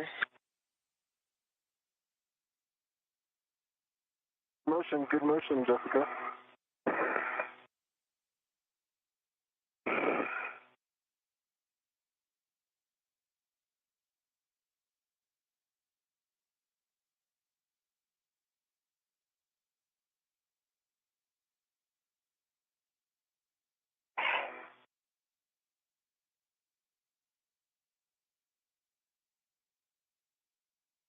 Now we're going to bring you body up. Sorry, body down. Copy.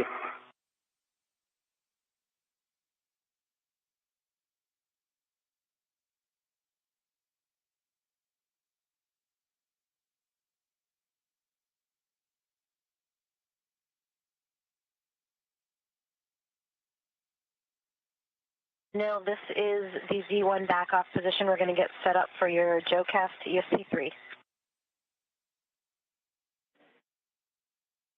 And for all crew, we are going back to phase 1, so we're going to the APFR egress position. Copy egress. Hey, we copy. We're going to the APFR egress position.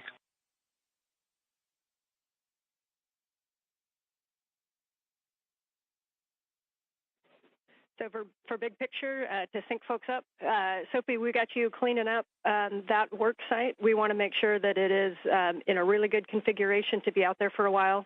So what you're doing is really important. We need those straps tied down. We need the MLI over the buckles and the wire ties on.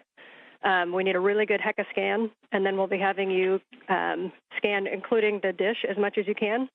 And then we'll be having you clean up the bag. For Anil, we're going to be GCAing you over to the APFR egress position and doing a swap back onto your regular tether and cleaning up the arm. And from there, we'll make a call on get-aheads. Copy, and thank you.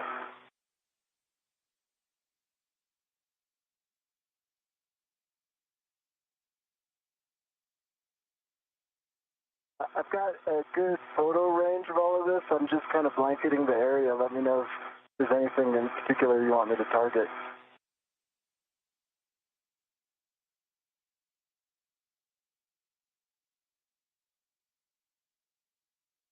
And Anil, we appreciate those scans. We got what we need from that. We're actually going to power it down just for heat.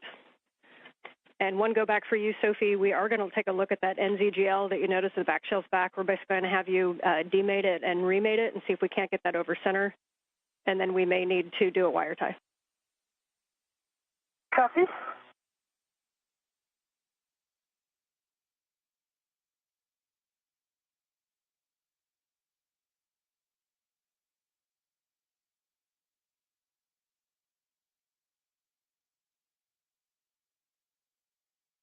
Anil, on your go, we will start the JoeCast to the intermediate position and then another one to APFR back off. Here we go for me. Be starting motion in 3, 2, 1.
This is Mission Control Houston. We are approaching the 5-hour mark in today's spacewalk.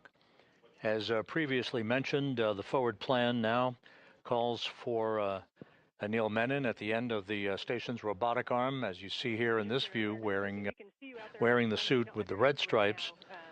Menon is being maneuvered back to a position in which he will get out of the portable foot restraint, stow that portable foot restraint, and the arm will be parked in its overnight park position where it began the day.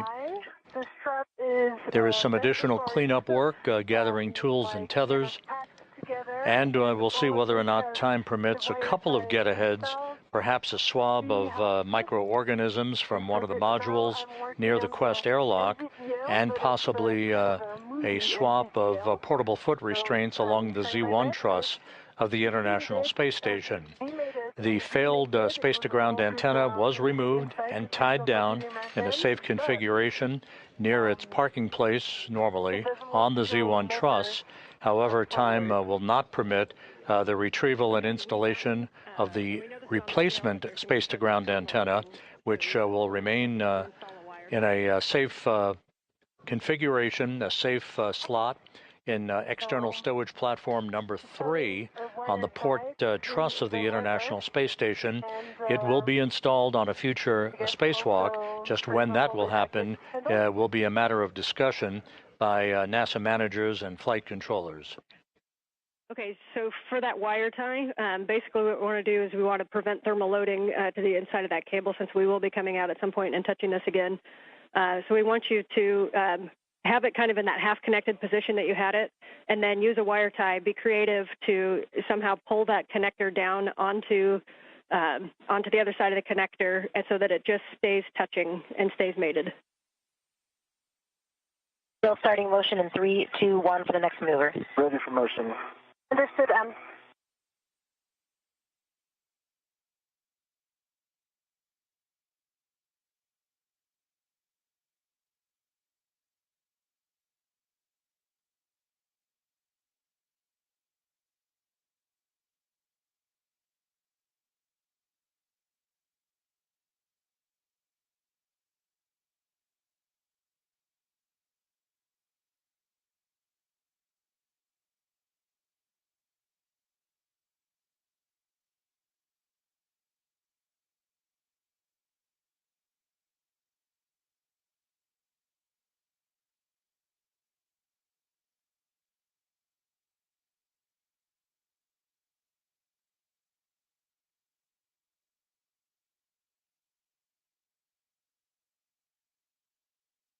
Now retrieving the wire tie from my BRT to start wire tie ups on the NVGL.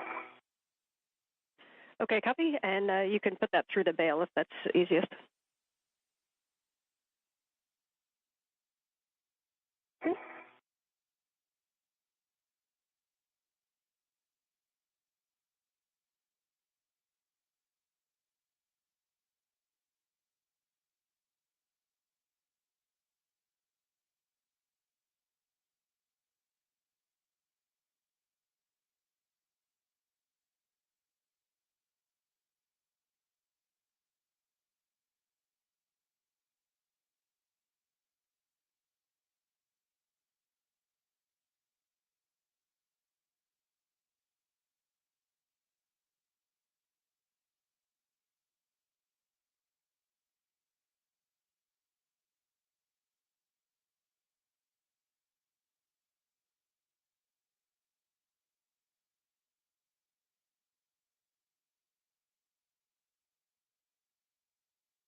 This is Mission Control Houston as the International Space Station flies over the rainforest of Brazil. A good view of Anil Menon riding at the end of the Canadarm2 robotic arm with Sophie Adenot not far behind as they make their way back toward the final work site of today's spacewalk. time will determine whether or not we do have, in fact, the time to take a swab sample of microorganisms from one of the modules near the Quest airlock. On the left side of your screen is the SpaceX Dragon spacecraft that will return the Crew 12 crew on board the station, Jessica Meir, Jack Hathaway, Andrei Fedyaev, and Sophie Adenot. They'll be returning to Earth in the next several weeks to complete their long-duration mission on board the International Space Station.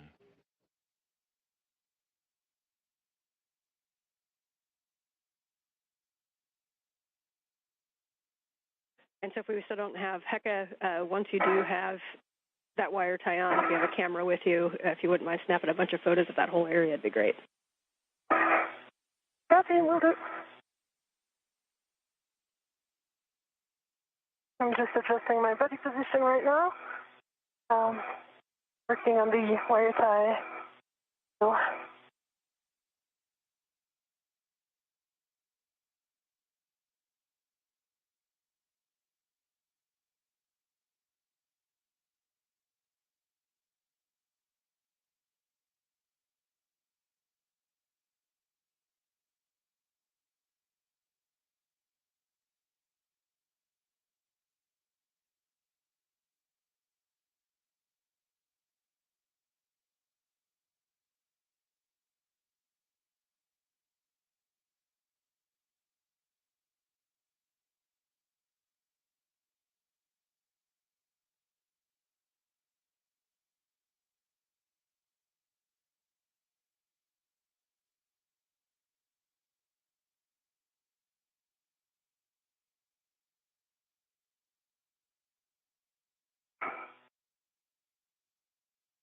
Doesn't really go through.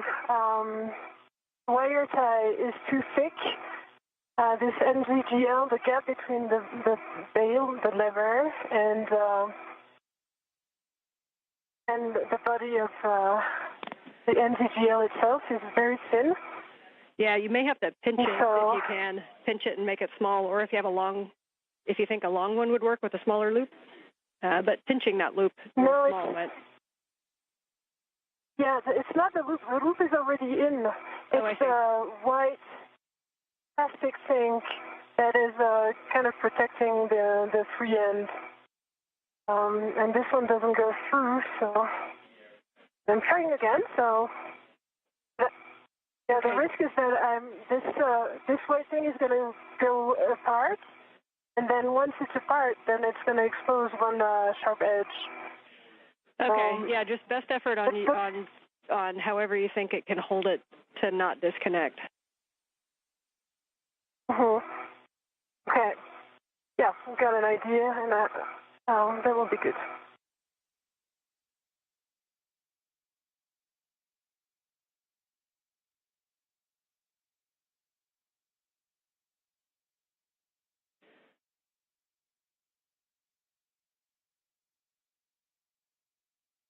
And now we're getting set up to bring you to the APFR egress position. Stand by. Stand by. And Sophie, if you can take the free end of that wire tie around the agate handrail with 3 twists, then we're happy with that config. Copy, in work. It was exactly my plan. Copy and thanks. And that AET that was on the agate handrail, did you pick that up? Or is that still on the handrail?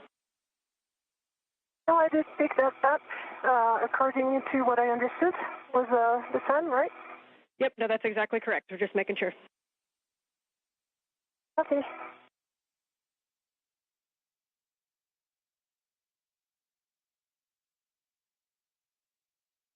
And I've reduced my TCV to 5. Copy, TCV to 5 for EV1. Anil, are you ready for the GCA to the published egress position? That'll just be coming station aft. So where are you ingress? Go to publish. Okay, copy. We're starting motion in 3, 2, 1.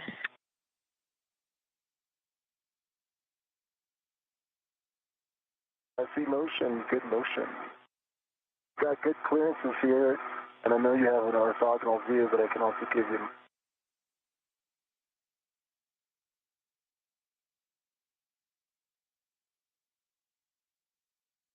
space. Okay, three-house twist done. And I'm removing my ret. Say it's not going to move.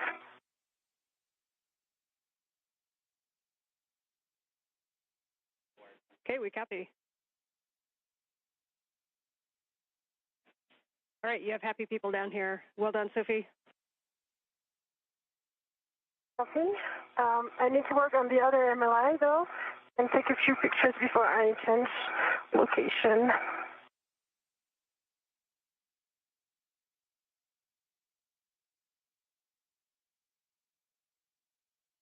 Glove heaters are off OSS for Sophie. And sorry, say again, Sophie? Glove heaters are off OSS.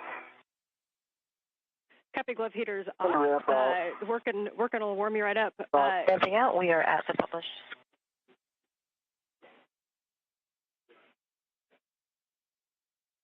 Good, Ann.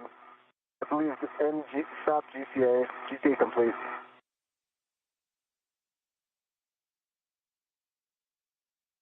Extra on, Anil. You can go to egress. What do you guess? All right, Anil, you will egress and then temp stow the bag as desired. And then we're going to be cleaning up the arm with your safety tether swap being the first thing. For Sophie, I see you doing some pictures. Definitely need some pictures of that area. And then can you confirm for us the configuration of the buckle on the aft long-duration tie-down tether, the one that was on Anil's side? Did we get the MLI and the wire tie on that one? Not yet in work. It's just wanted to take the picture before I leave this workspace. Okay, copy. We got you going over to the other side. Yeah.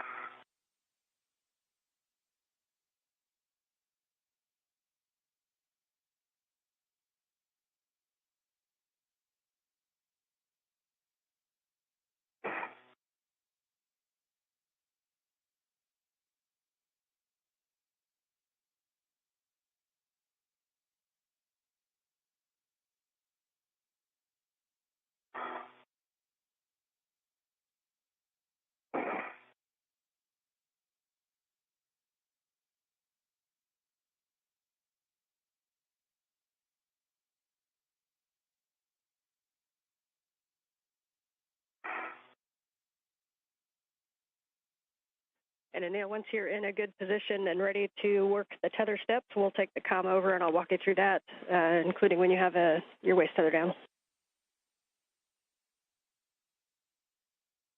Good ahead, Ann. Copy, and for both of you, the plan after we get the Z1 work site cleaned up and Anil's arm cleaned up and reconfigured is to work the APFR relocate task together. So we'll be grabbing the ESP2 with, or APFR rather, and coming up to Z1 to do the swap. Copy.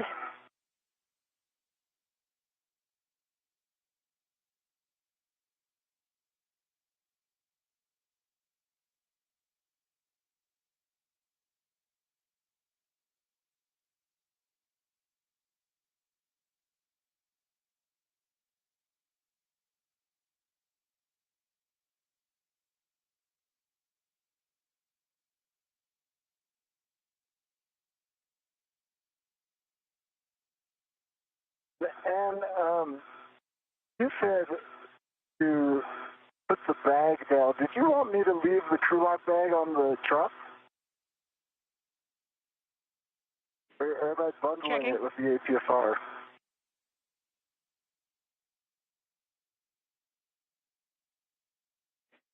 Yes, bundling it to the APFR is fine. Where is it going next? Because if it's going close by, I'll do the quick bundle that we discussed. If it's going far, I'll do a really solid bundle. Yeah, so you're going to be taking that APFR to the port CETA cart. So you can look over to your left and see it right there. So it's up to you if you want to do the bundle on the APFR and take it with you and then bring it back, or if you want to just temp stow it on the truss. Okay, I'm going to temp stow it. Copy.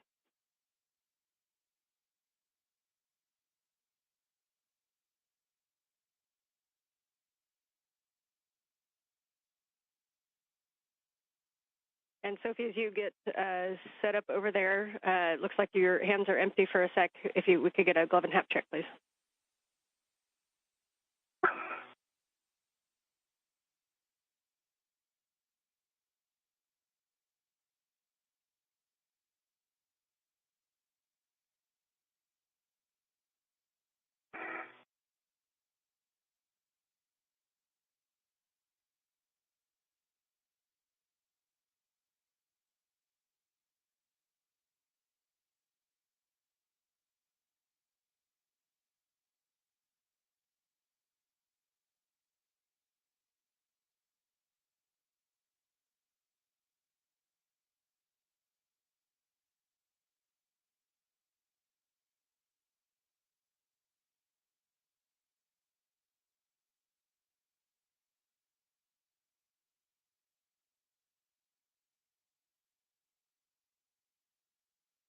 Okay, and rock bags on the truck.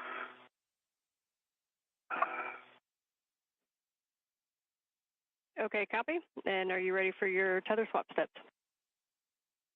Ready for tether swap. And for Sophie, hat is dry. And gloves in work. And then. Okay, copy. And Sophie, you can head up to the medium ORU bag and clean that up. Yeah, I still need to work on the MLI, but I'm going to remove the wrench from my mini workstation because it's really annoying. Okay, and put it into the medium ORU bag. That's great. And then we have you going down to the other long duration tie-down tether to clean that up. And I'll take the comm with the nail for the tether swap. Copy. Okay, for Anil, with your waist tether down, you're going to retrieve your green hook from the NTA vertical handrail and attach it to your red tether reel. Work. Locking the green reel.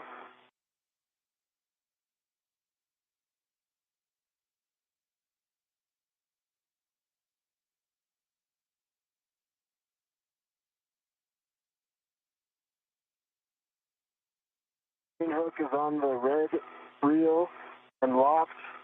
I'm unlocking the green reel. Copy. The green hook is on the red reel and the green reel is unlocked. You can then release your yellow hook. You can release your yellow hook from the SSRMS and attach it to the green tether reel, also checking gate and hook.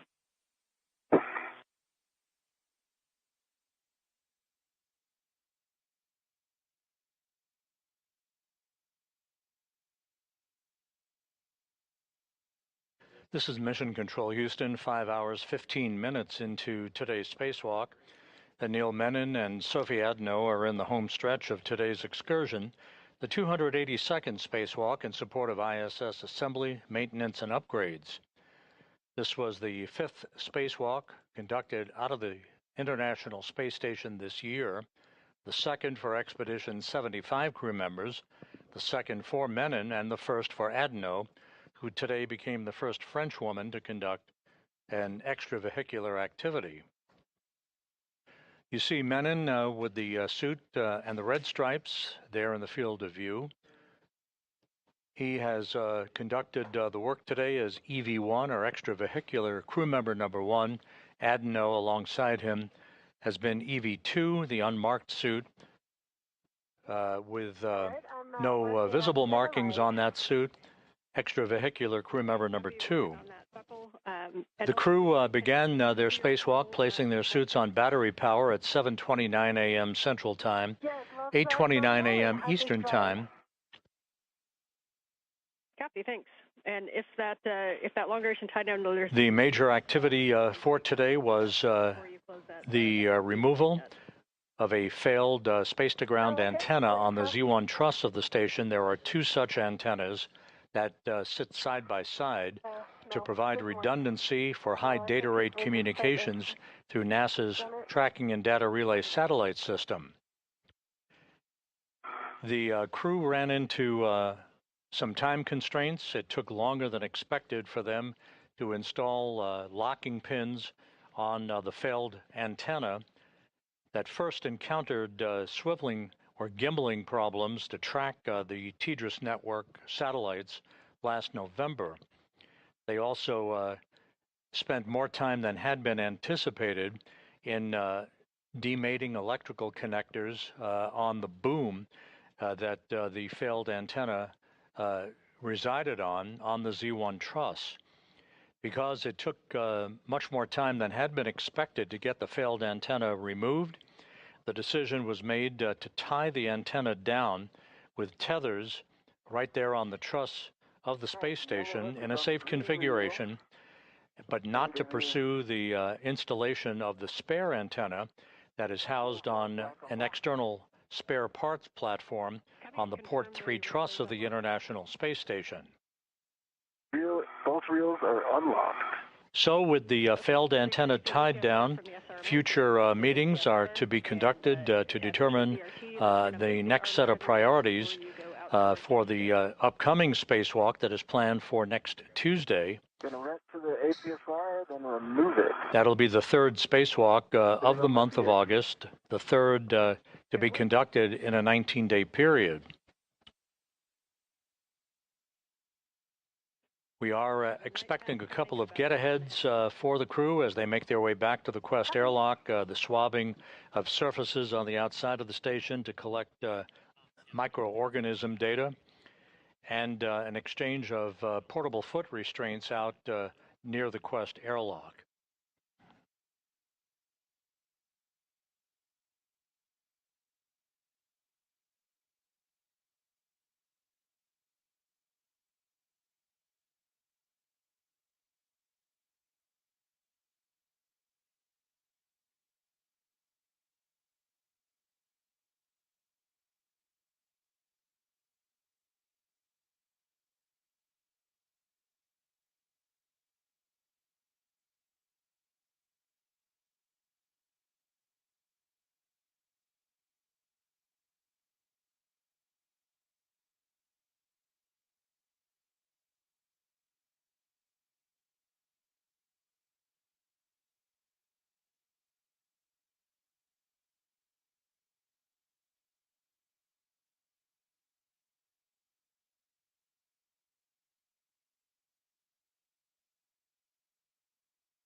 Nice for both of you on the cleanup steps, and just letting you know we're about 5 hours and 20 minutes into the EVA. Go ahead, Sophie.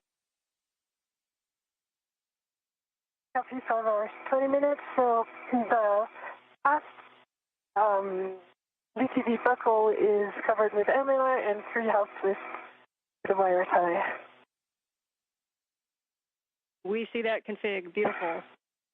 So at this time, you can move up to the medium ORU bag, and we'll start cleaning that up. Okay.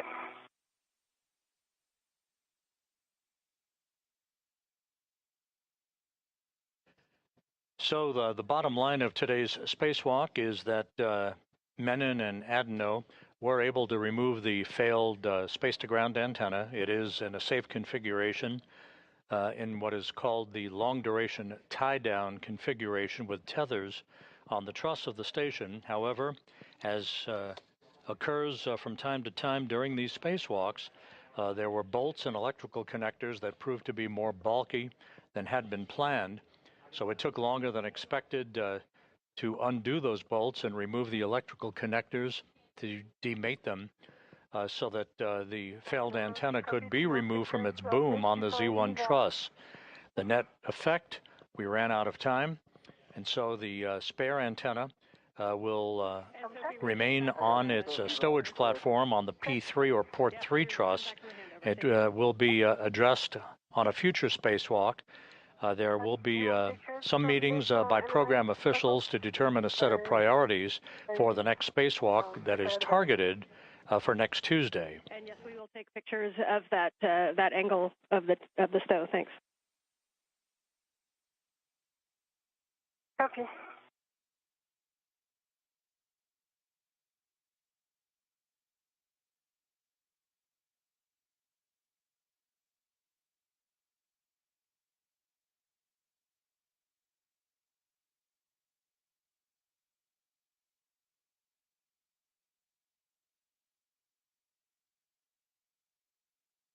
And the excess strap of the forward LDTV, I was not able to put it inside the MLI of the buckle because it was under the agate handle and would have required a whole reconfiguration. So I don't know if you're okay with that plan, but I just put it under another agate handle so that it doesn't fly around.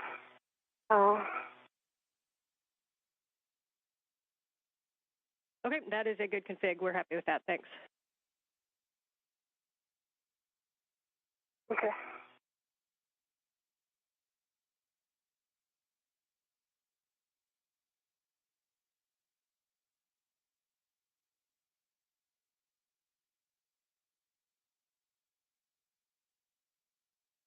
Okay, APFR cleanup complete on the BRT. I think I would be go for the back off.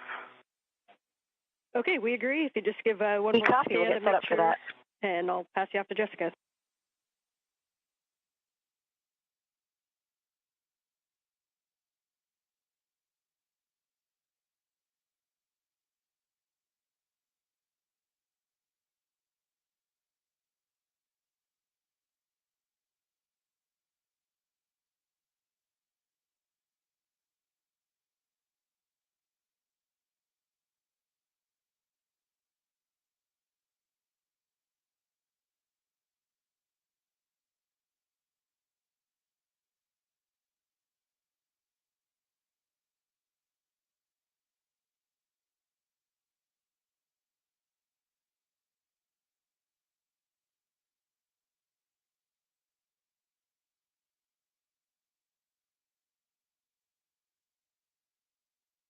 Okay.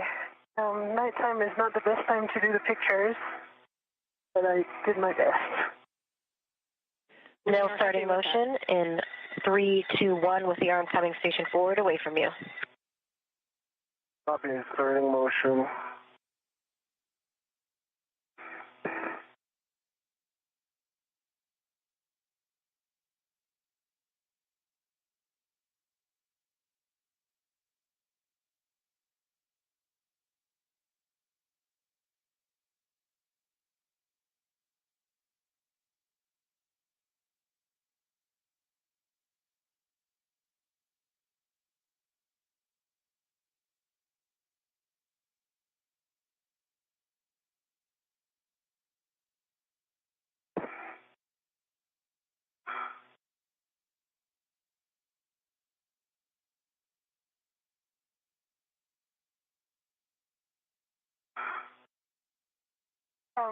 And just a clarification, I close the bag with everything in it. I do the HECA scan, and then I put it on my BRT. Is that correct?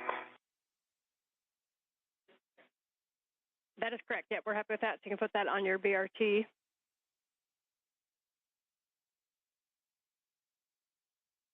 Okay. Before And we can see your scan. So yes.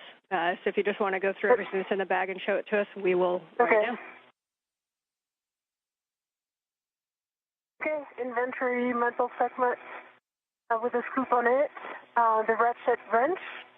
Use out the palm wheel. And coming soon, the heat shield, which I need to protect as well.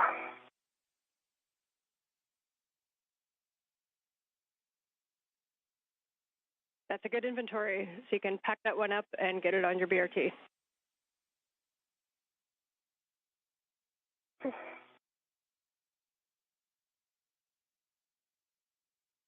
And I'm at report Theta. Copy. You'll be showing that in WIF 3 and setting it to low profile, and I have recommended settings. Okay. Go for settings. Copy. It is 6 Papa Papa Fox 6. 6 Papa Papa Fox 6. That's that top left WIF. 6 Papa Papa Fox 6. I'm at the top left WIF. Copy. And big thing, too, is we want to make sure that the ingress aid is low profile and won't move, so it's tightened up there. And then we'll just get your words on making sure that it's clear of the MT and the POA.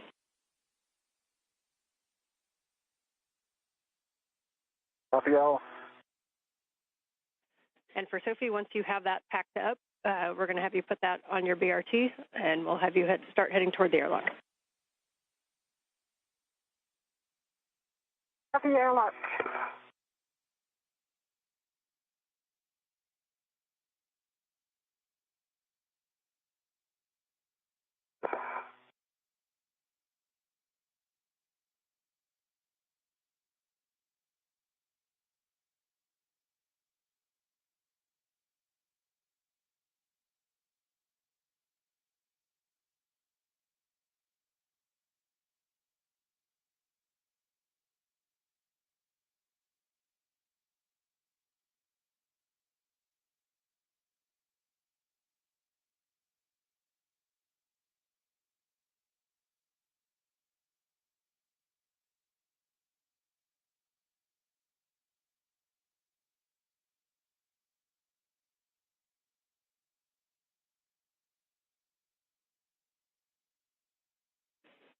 Big picture for both of you as you're working your tasks.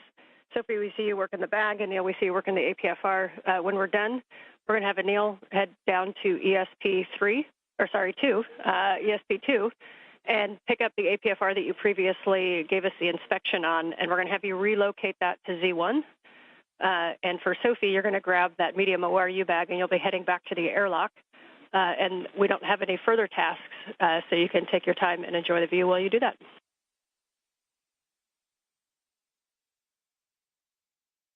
Copy, working on the bag and airlock. And can you repeat those APFR settings again? Yes, 6 Papa Papa Fox 6. 6 Papa Papa Fox 6. Copy, 6 Papa Papa Fox 6.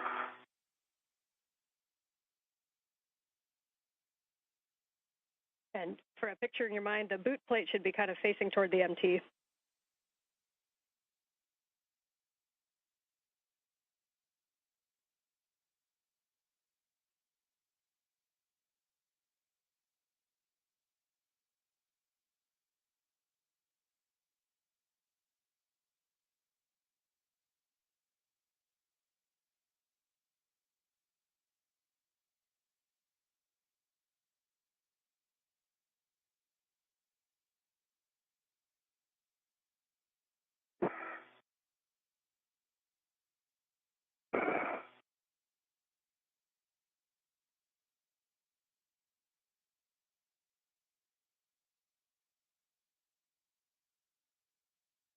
This is Mission Control Houston, now 5 hours, 31 minutes into today's spacewalk.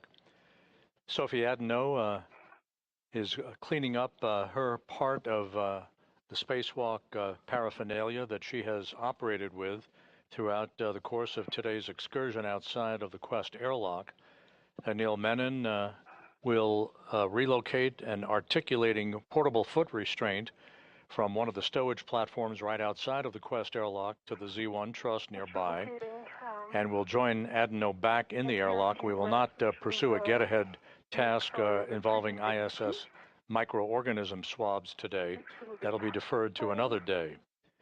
Once again, the spacewalk today highlighted by the removal of a failed space-to-ground communications antenna that provided high data rate communications through NASA's Tracking and Data Relay satellite system.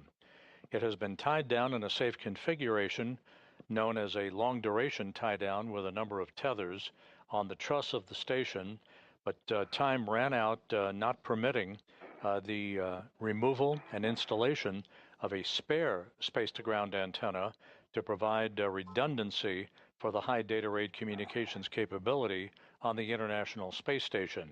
That work is going to be deferred to an upcoming spacewalk, although the priorities for the next spacewalk targeted for next Tuesday and then other spacewalks to follow have yet to be determined by program management and the flight controllers.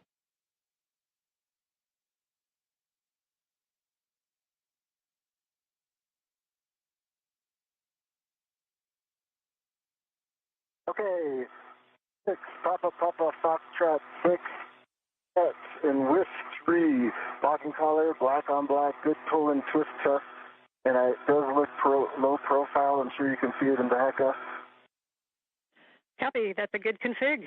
So this time you can move back to retrieve your crew lock bag, and you'll go down toward the airlock. You can drop your crew lock bag off and then pick up the APFR.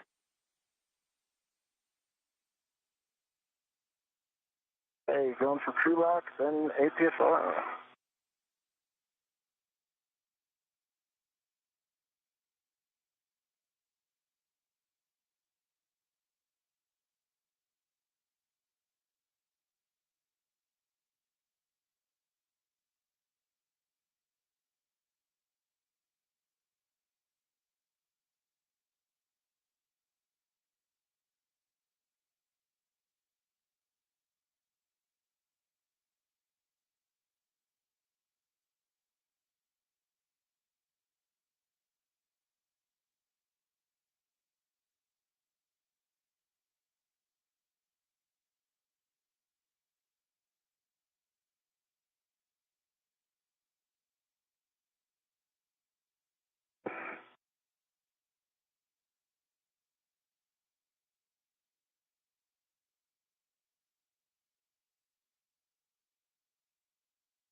And for Anil and Sophie, you guys are both kind of headed back toward the airlock with a bag. You guys can work out the choreography yourself, but if so, Anil, when you get down there, if you want to attempt to stow the bag, and then Sophie can put both bags into the airlock while you relocate the APFR, that may work.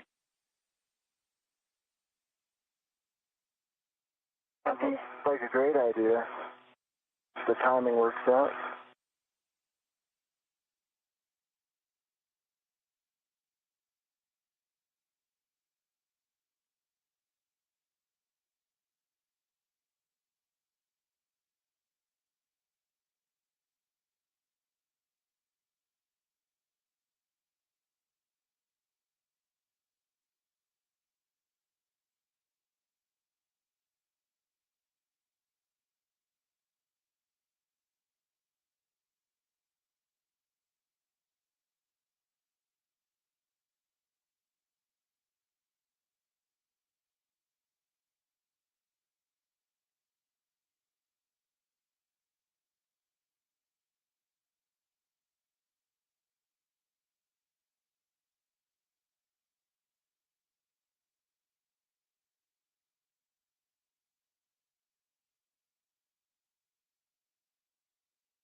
All right, both looking good. Anil, it looks like you've got that crew lock bag out at the NTA, and Sophie, it looks like you're about to grab the medium ORU bag as well. How are you guys feeling? Yeah, it is on my BRT.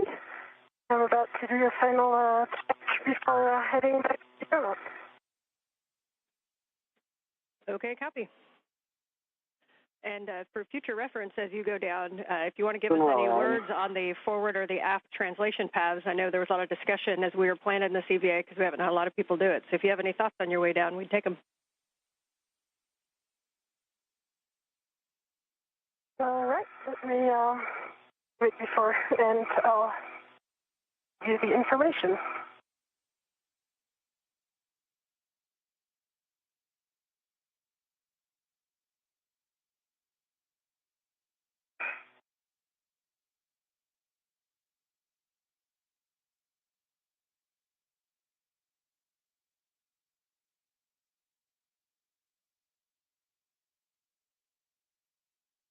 On the seat of spur.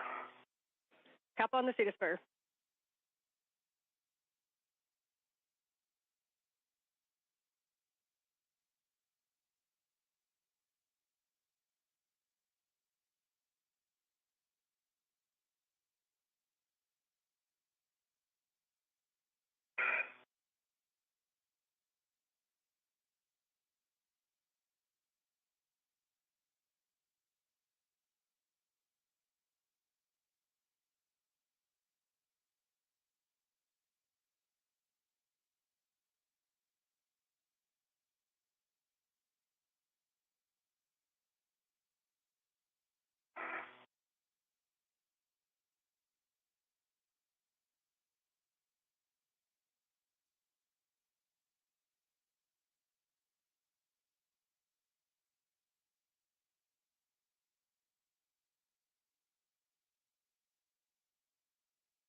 And the suggestion was I temp stow the bag, Sophie puts them away, and I head out to the APFR.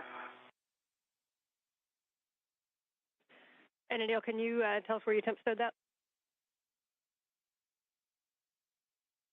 Well, it was a question. Well, the question was, were you suggesting, Sophie, I temp stow it on the circular handrail or ring, and then Sophie puts them inside the airlock, and then I head to the APFR, or we both temp stow?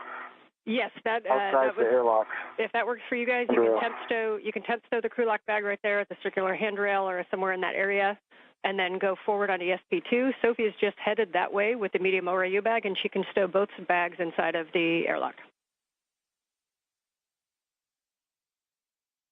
Sophie, are you good with that plan? Yeah. I have a little done sleep right now because I'm working on my translation. But it's okay. Anne can repeat it when you get here. Yeah.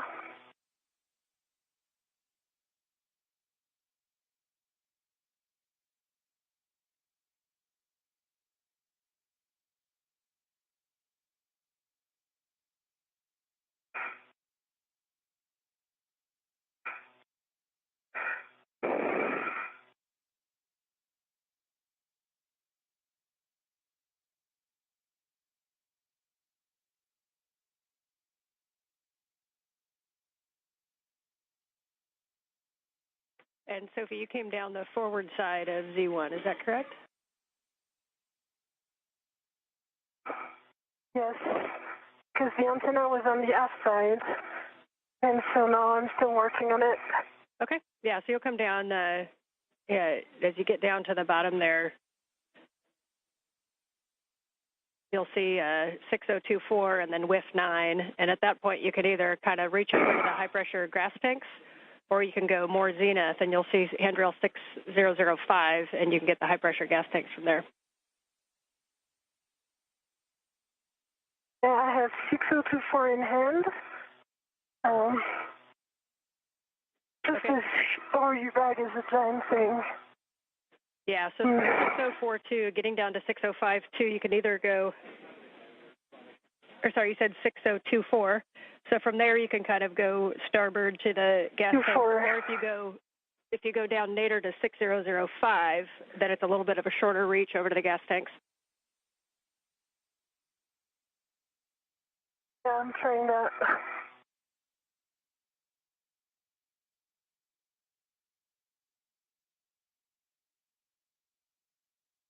And the crew lock brake temp stowed forward part of the circular handrail.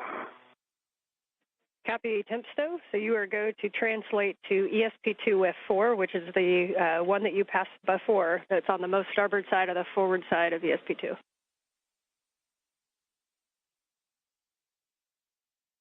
Okay. And Sophie, that part you're in right now Okay. is I'm one of going the to go back trickier parts. up. Okay. Yeah, I'm going to go back up. Okay. If you want to go back up to the aft side.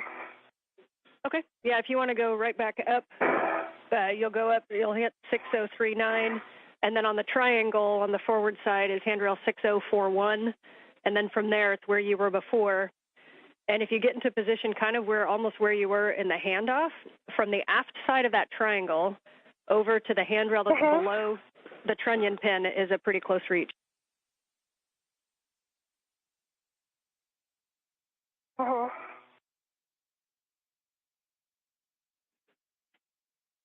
Yep, nicely done. So from the... I'm over the triangle. Just, Yeah, so that in your left hand is 6040. If you reach from that down below the trunnion pin, you'll see handrail 6003, and that'll take you right down the aft path.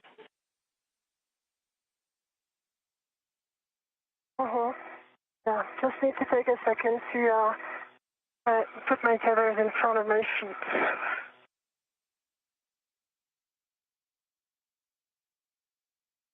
Good call. Slow and careful. Oh,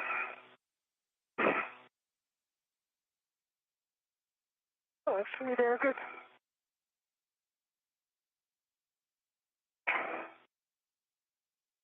Okay, mindful also about the antenna. Yep, nicely done. You'll go 603, 6003, 2, 1, and then you'll be able to reach across. Yeah. This antenna, it's between the antenna and the satellite, it's kind of tight here, but yeah, it didn't work. That's super helpful information to see that forward path. We'll take your words on that tomorrow. Yeah.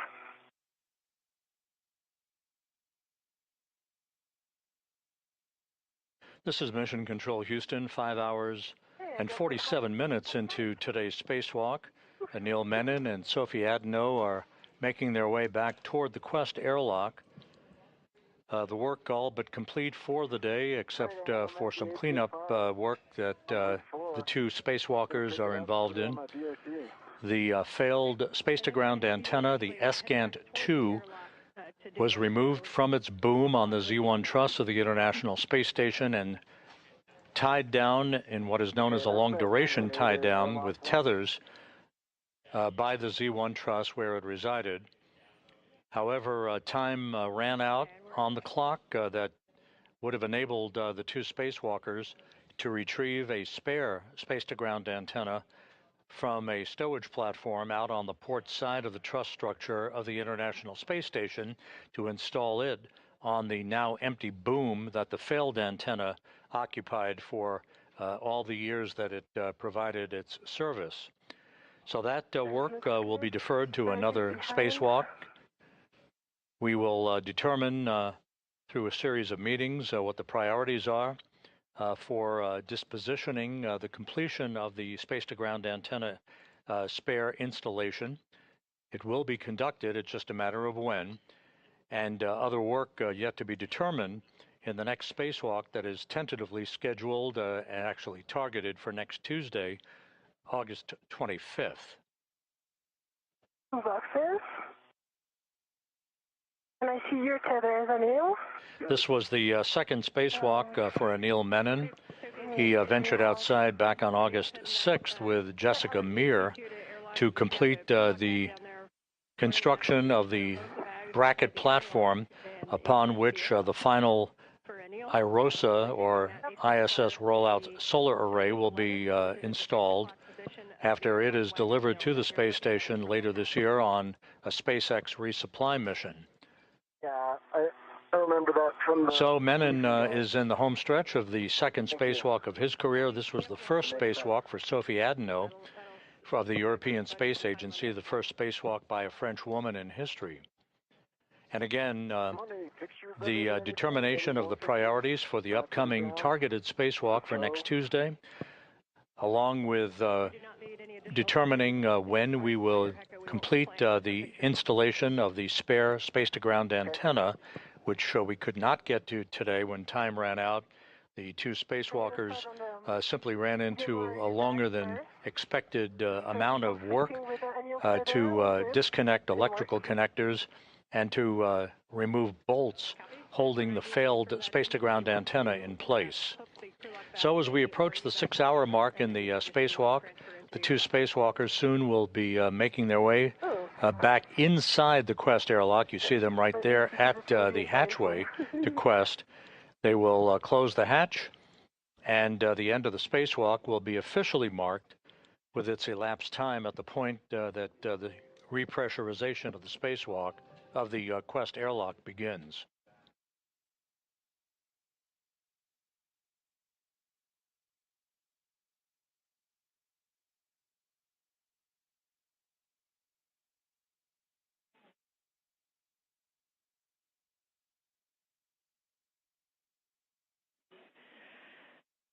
Anil, question for you when you came off the port seat cart. Did you happen to tap the brake pedals? I did not. Copy. I'm sorry, I thought about it, but I thought... That's okay, that's on us. That's on us. But we might have bought you a free translation to the port seat cart and back. So after you stow the APFR, we will have you go tap that twice, please. Hey, win for me.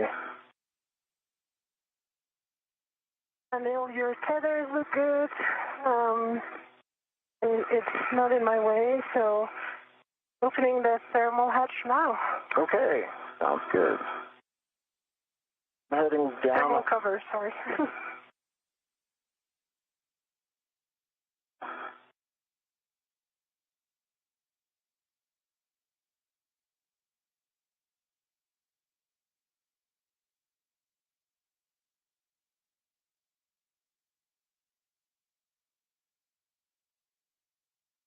So once again, to recap, the failed space-to-ground antenna was removed, albeit with a longer period of time to disconnect electrical connectors and remove bolts holding the failed antenna in place on the Z1 truss.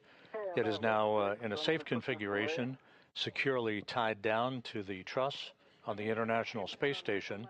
Ultimately, it will be moved to the external stowage platform number 3 on the port truss of the International Space Station. That slot is currently occupied by the spare space-to-ground antenna that was first delivered to the International Space Station on the STS-127 mission in the summer of 2009. Time ran out for the two spacewalkers to be able to accomplish that task today. It will be deferred to a future spacewalk. The next spacewalk is scheduled for next Tuesday, August 25th. Whether or not the space-to-ground antenna installation of the spare makes it to that spacewalk next Tuesday or not is going to be the subject of some discussions over the next several hours. With 11, I'm going to just get situated, and then I'll be ready for those settings. Copy.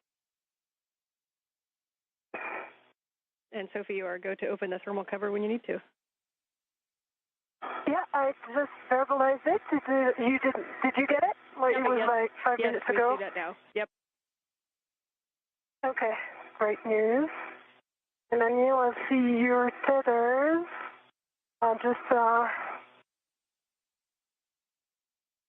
Yeah. Now you're going aft.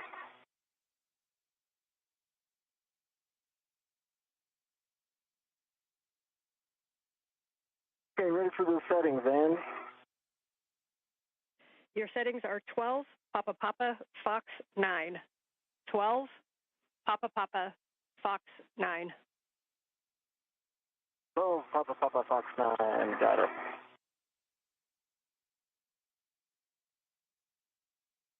All of the bags are bundled together and ready to my BRT rep. Okay, we copy the bags are ready together, and you'll go to transfer those in the airlock. Uh-huh.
I'm going to read my load pass to station.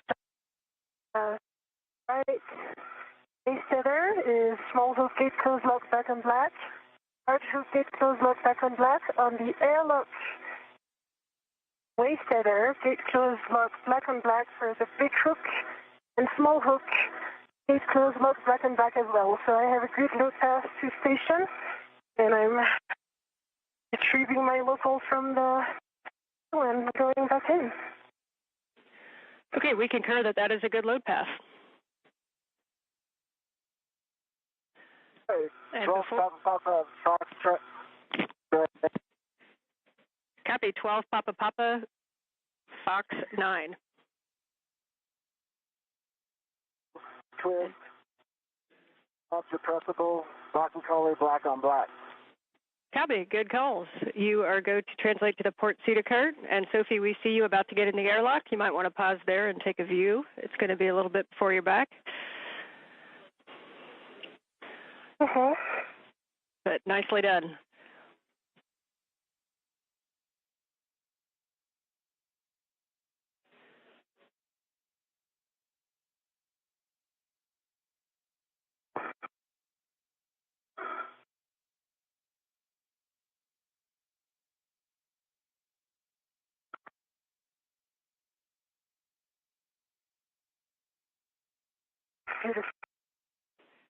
Okay, Ed and Neil, before you start your translation, we'll take a glove and a hap check, and then we'll send you back out there. talking. Anything I can help with, Anil? Oh, I'm in a good spot. Right. Right glove, right index finger has a few small marks. And looks nominal. High. And copy for Neil, thanks. And for some pretty small, some small dark spots with the image not bigger than a fingernail. And there's also another on the left thumb.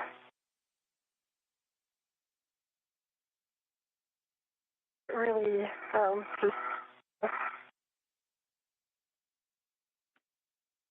Okay, we copy, Sophie. Your comms are coming in a little bit broken, so we didn't quite catch that.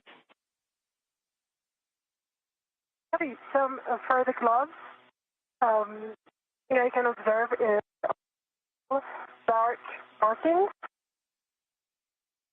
on the fingertips of both hands.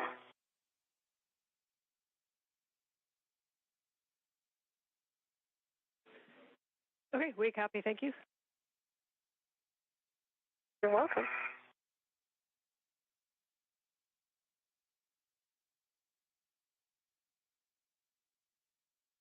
Right, and I'm headed to the feeder cart. Copy, we appreciate your extra work and overtime today. Oh, any day.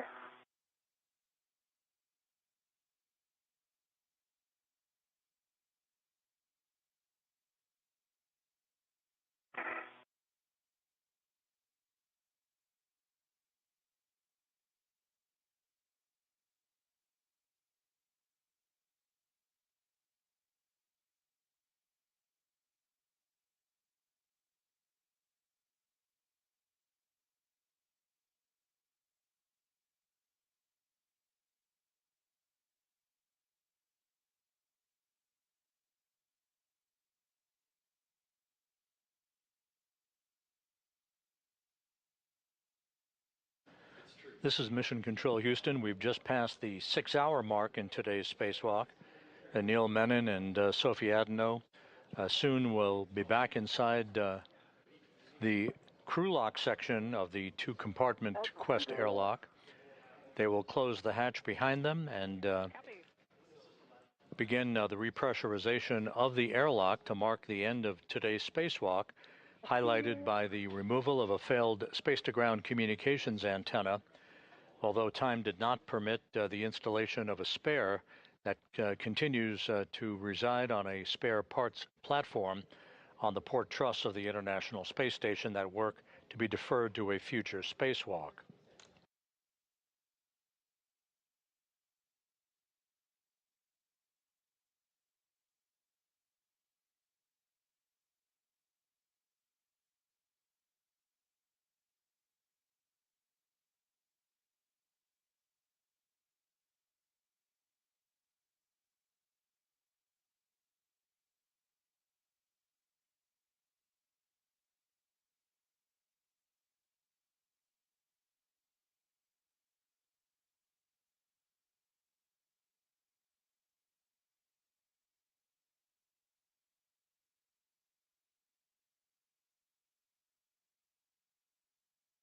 I'm hitting the brakes on the outboard side, right?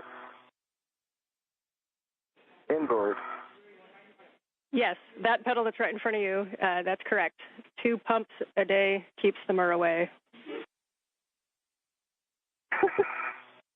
Pumped it. Unfortunately, on this one, the myrrh won. Oh, I thought you were going to say, unfortunately, go back and do it again. We appreciate that. I don't so, mind. Neil, with that, you are going to return to the airlock, and Sophie, you're going to ingress the airlock. Copy.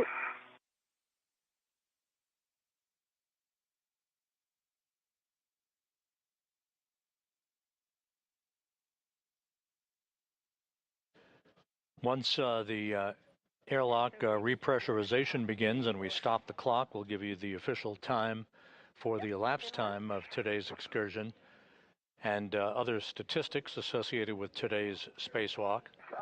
We will continue our coverage through the time that the crew is back inside the airlock and has doffed its helmets.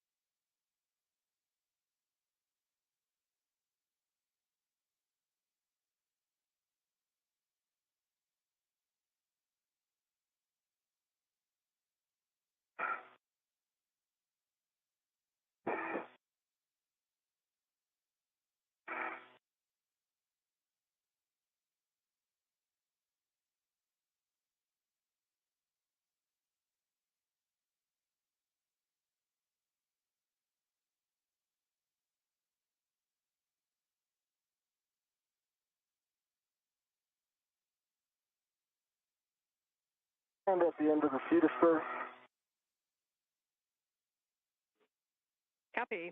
And Sophie has her good load pass into the airlock and bags in the airlock. So as you get down, once you get her go, you retrieve anchor hook. Sure, bag 1 and 2 are in the airlock.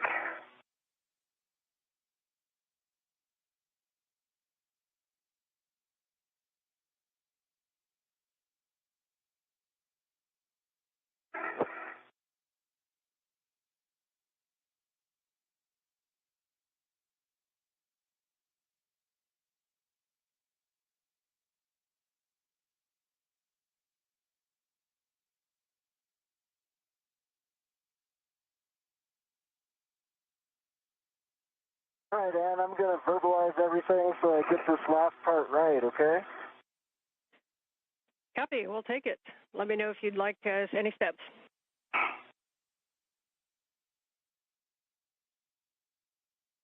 All right. My load pass is through forward anchor hook, so I believe Sophie's got a load pass to station, so I believe I'm go to take off the aft airlock D-ring, which is her anchor hook, EV2, and put that on my red reel. Anil, we concur with that plan. Hey, Sophie. Yes, I concur.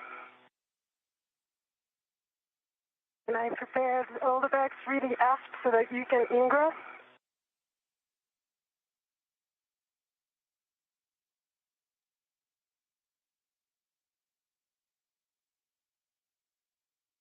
Sorry, reading port. All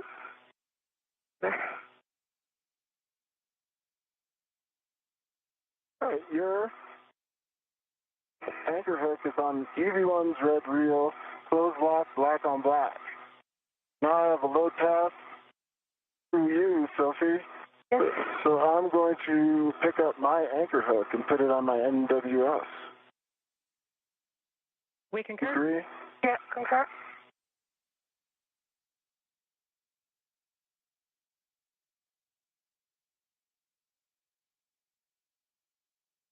All right, I'm going to go ahead and ingress now.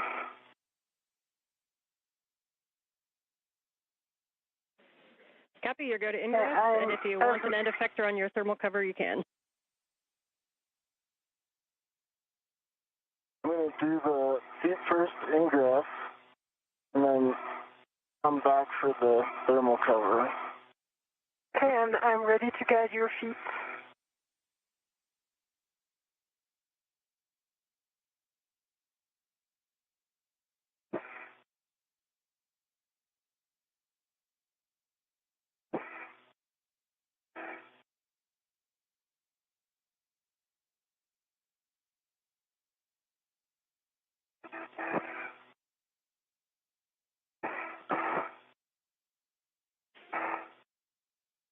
Okay, I'm going for the thermal cover here. Mm-hmm.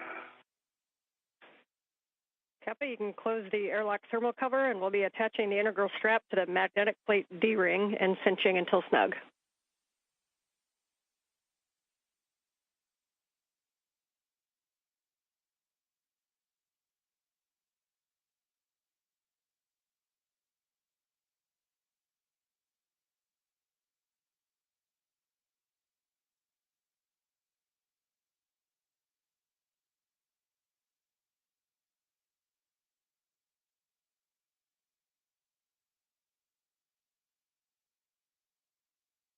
So the crew back inside the Quest airlock, closing the outer thermal cover. And That'll be followed by closing the hatch itself to the crew lock section of Quest. The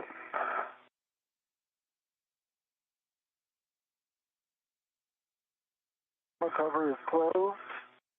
I'm in. Mhm. I'm going to do the strap now. Mhm.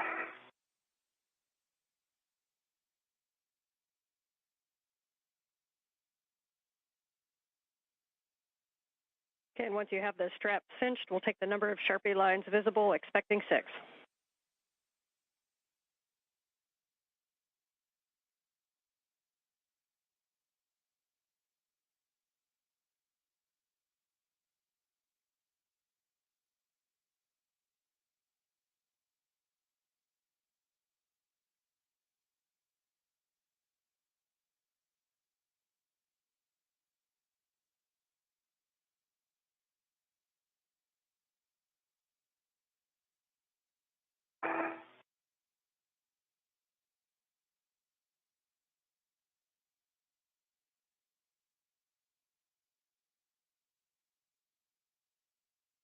Hey, the map is on, and I'm pinching it.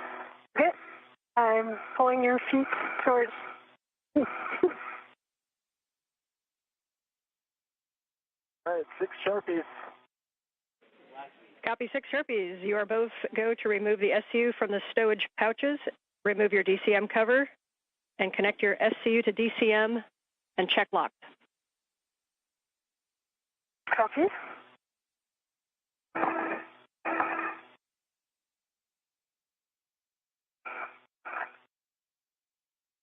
And Anil, if you could turn your HECA off, please.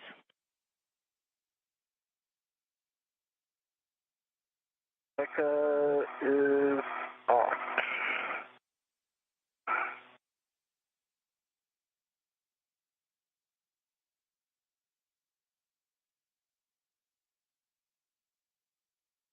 As you work your SCUs, just a note on the water that comes out of the SCUs, reminder that the station water is a little bit warmer than what your PLIS gives you, and so you may want to turn down your cooling to a higher number if you need it. Copy. I leave mine at current setting.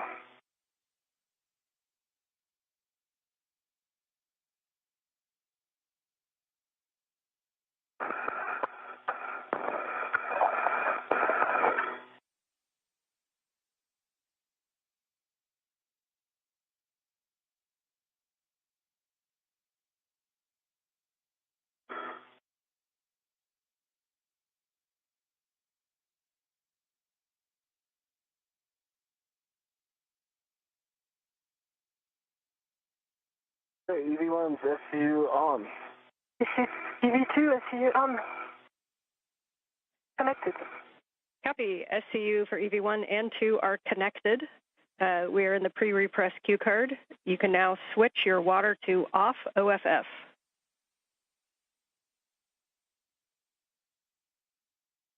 EV1, water is off. EV2, where is up?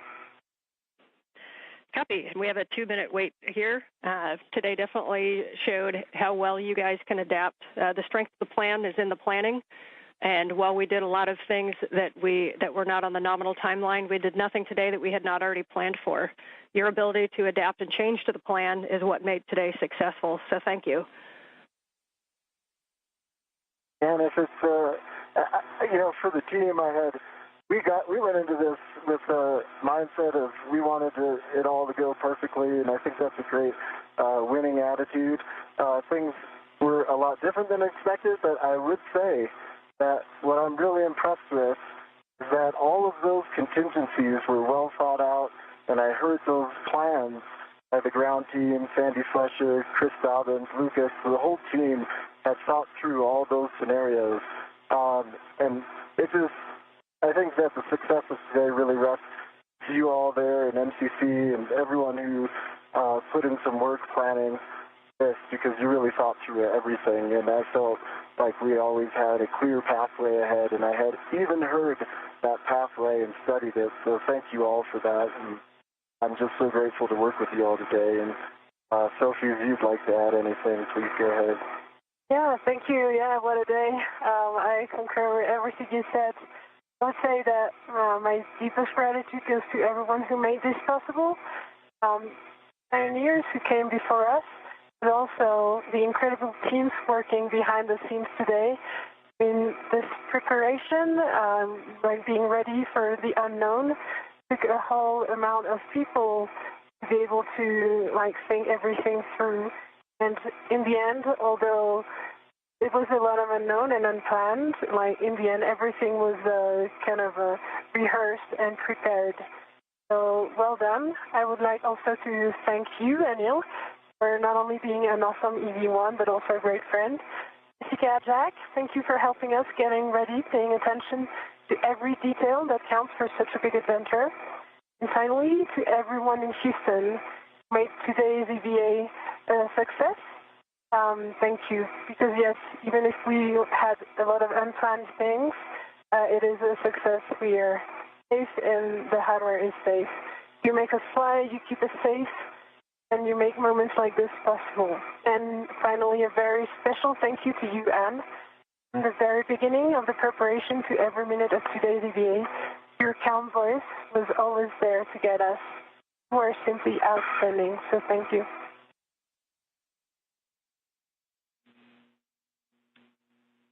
Anil, Sophie, Jack, and Jess, it's Dobbins. I just wanted to say really quick, great job today. I know that wasn't necessarily the result we were hoping for in the morning, but I really appreciated your perseverance and resilience throughout the day. Thank you for being prepared for all of the next first failures, since I feel like we dealt with all of them for the first half of this EVA, and appreciate you working as a team, both with each other, the four of you, and with us.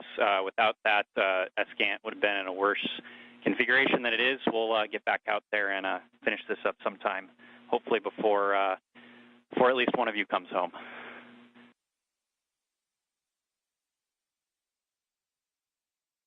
Okay, for Neil.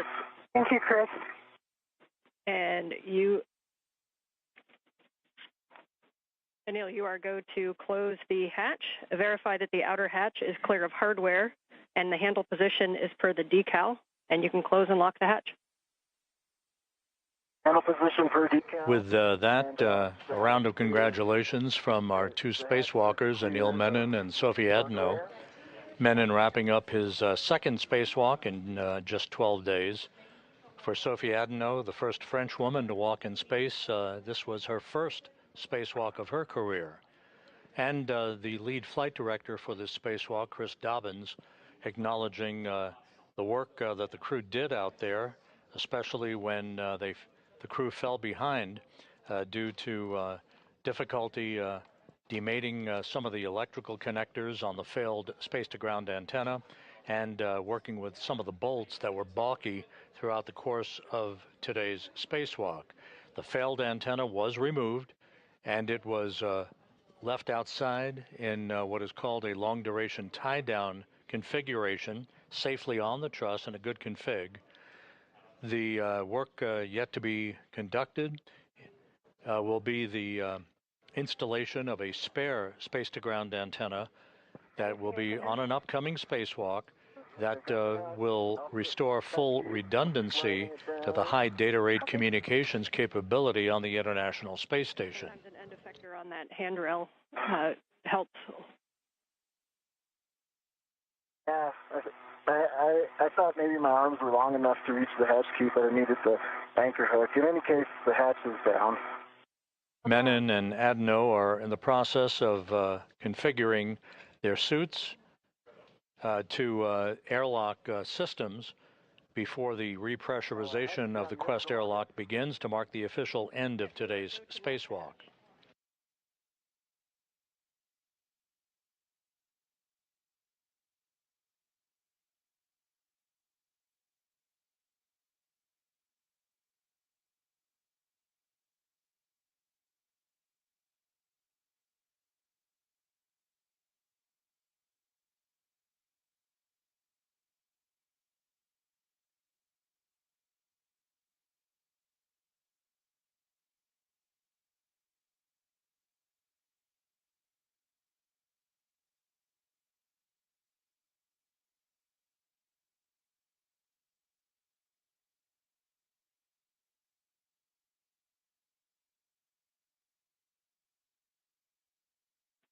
Ten seconds from a 20-second handover. Right.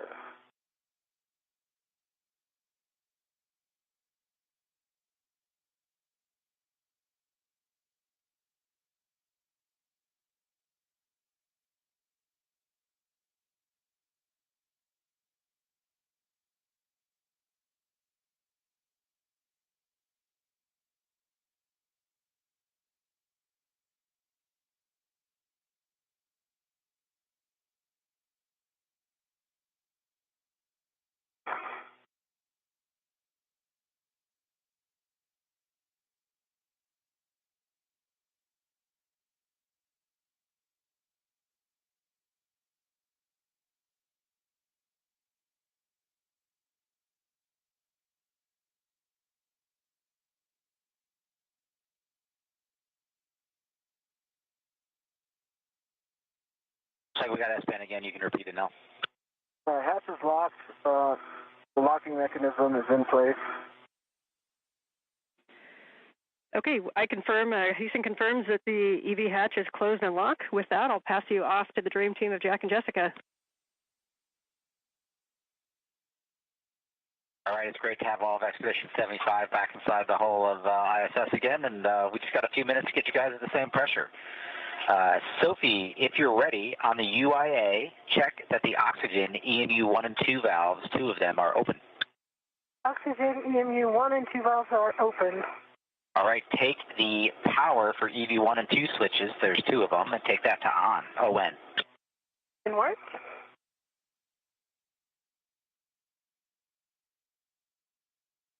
Power EV1 and 2 on, ON. Good green LED.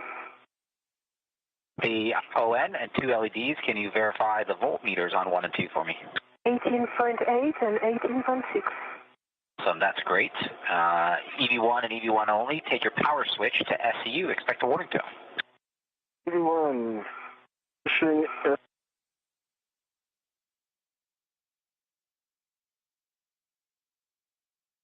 1-2 contact. Got you. I'm on SCU. It sounds good. EV2, you can now take your power switch to SCU. EV2.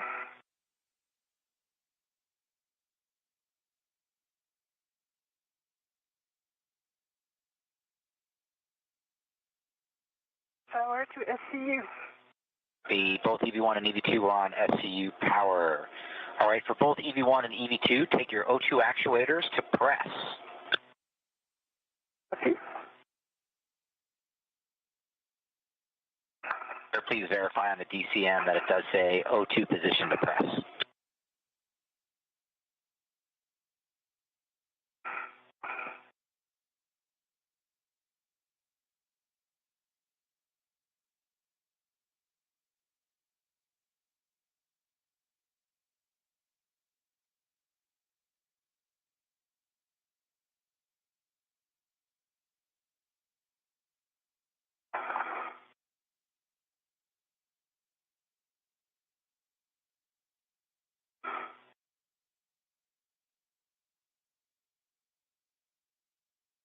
EV2 press. The EV2 and press.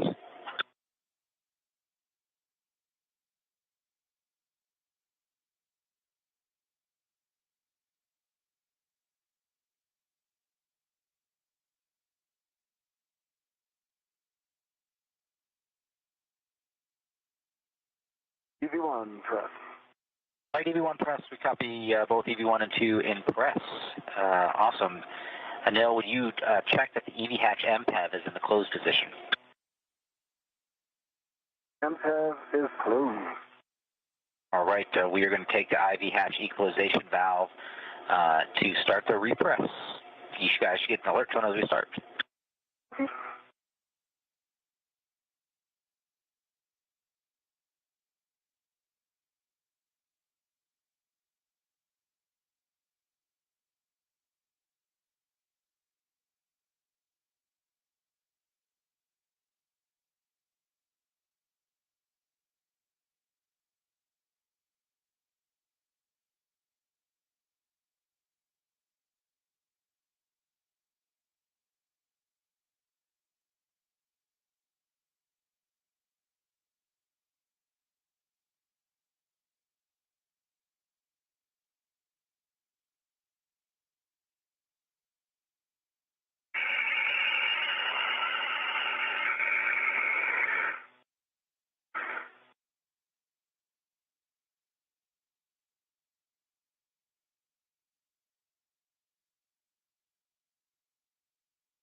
And Anil, Houston, I'm acting as Capcom now. Can you verify your O2 actuator is in press? Verifying. Was off a little bit. Yes, it's now in press. Houston copies.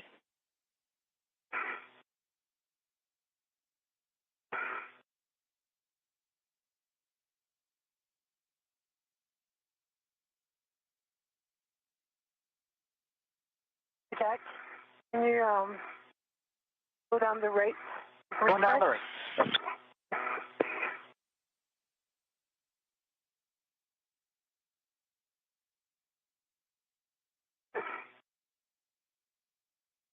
This is Mission Control Houston. The repressurization of the Quest airlock is now underway. The official end time for today's spacewalk, 1:52 p.m. Central Time, 2:52 p.m. Eastern Time, giving us an elapsed time of 6 hours and 23 minutes for today's spacewalk. Again, today's spacewalk ending at 1:52 p.m. Central Time, 2:52 p.m. Eastern Time, for an elapsed time of 6 hours and 23 minutes. With the repressurization of Quest underway, we will now gather some additional statistics and have those for you momentarily.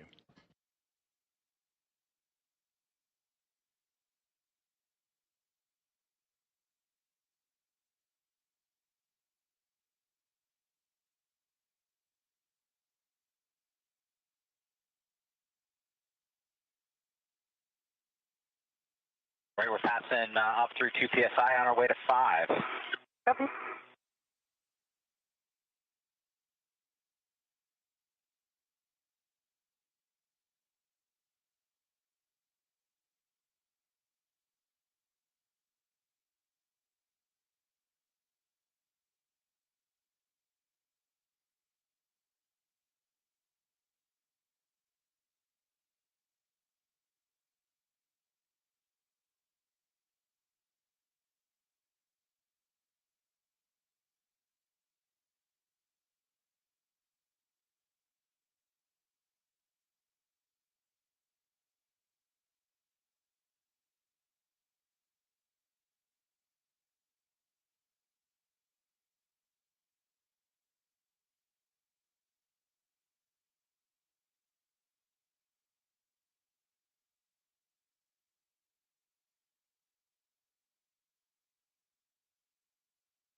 We're passing through 3.5 PSI on our way to 5. You guys might get an alert tone at 4.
This is Mission Control Houston. The repressurization of the Quest airlock well underway, approaching 5 pounds per square inch of pressure. It'll get up to about 14.7 psi, and that will then set the stage for the opening of the hatch, separating the crew lock, in which Anil Menon and Sophie Adenot are located, and the equipment lock, where you see Jack Hathaway. He'll be joined by Jessica Meir as they help the two spacewalkers out of their extravehicular mobility units.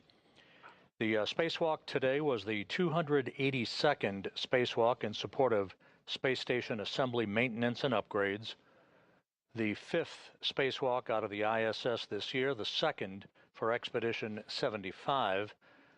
This was the 2nd spacewalk for Anil Menon. He now has a total of 12 hours and 50 minutes of spacewalking time.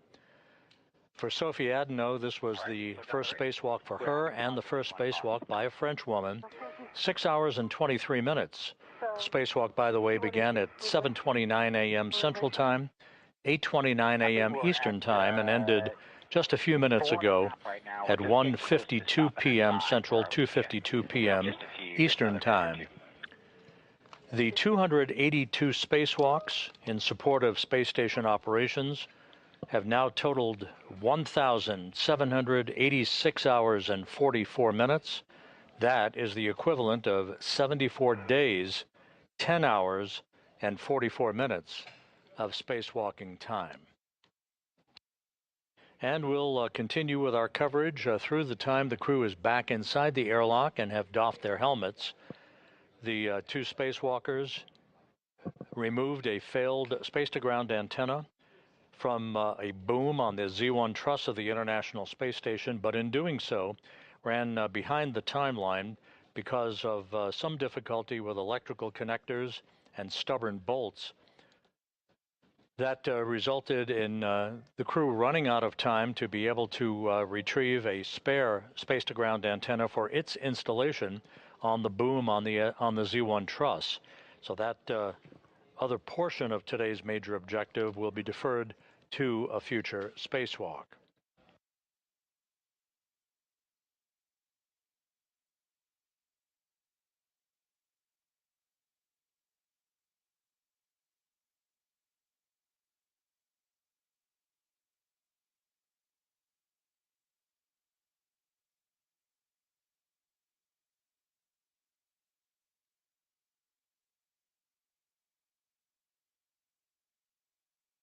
Welcome to 5 PSI. I have paused it, and we're going to pause for 2 minutes, allow the pressure stabilize before we do a 1-minute leak check.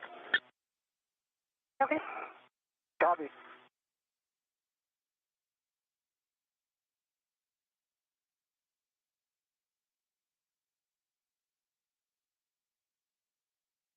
And the repressurization of the Quest airlock paused momentarily at 5 pounds per square inch. It will resume shortly and bring the crew lock section back to equalization with the equipment lock.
Right, that's our 2 minutes. Pressure's holding at 258. We got 1 minute for the leak check.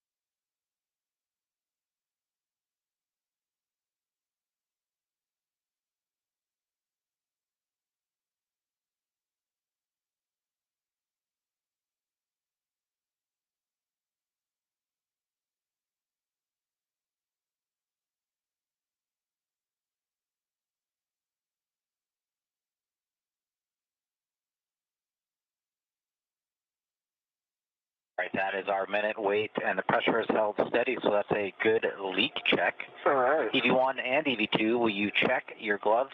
Heater switches are in the off OFF position. One is off. And 2 is off. All right, copy. Glove heaters are off OFF for EV1 and EV2. Next, check your gloves for any contamination. I know you guys gave a glove report earlier. Is there anything you guys are worried about? Nothing worried about for EV1. Nothing I'm worried about for EV2. All right, copy. Sounds good. For step 9 into step 10, both EV1 and EV2, take your O2 actuators to IV. Good work.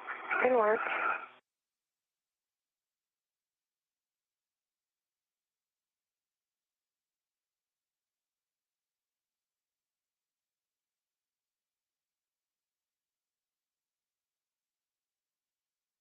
One's an IV.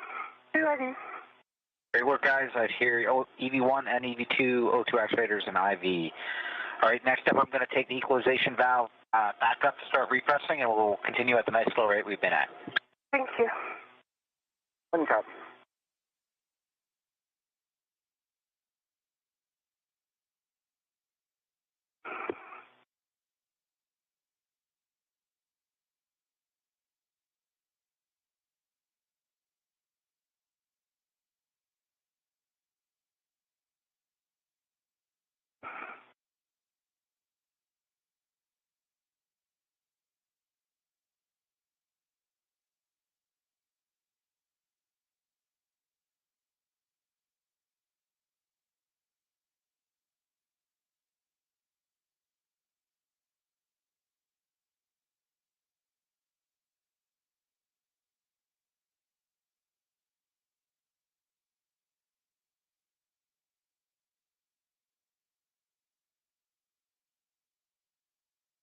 And airlock Houston We just want to let you know that if there's any symptoms that the EV crew has, and as Anil and Sophie, as you repress, if there's anything that seems to resolve that could be considered a symptom, like a Cup 1 symptom, upon repress, please report it to Jack and to us, and then we'll change actions going forward. But just wanted you to stay aware.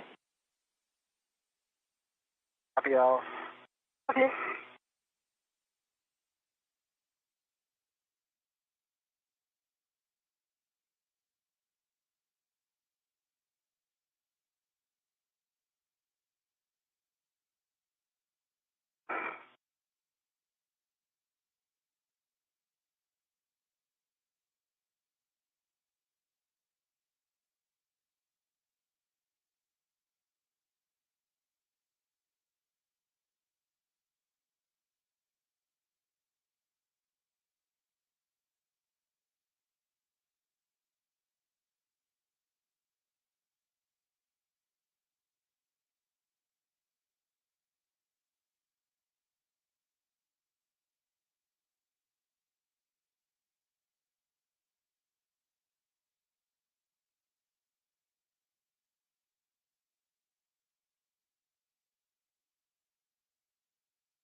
Totally happy with this repress rate. If you guys are, just want to give you the heads up that it will be about 20, 25 minutes to get to stack pressure. Okay. I think I'm happy with this rate. Sorry, Anil. No problem. I don't have anywhere to go. I got 8 more months here. I'm sure you would love to go outside again. Nice.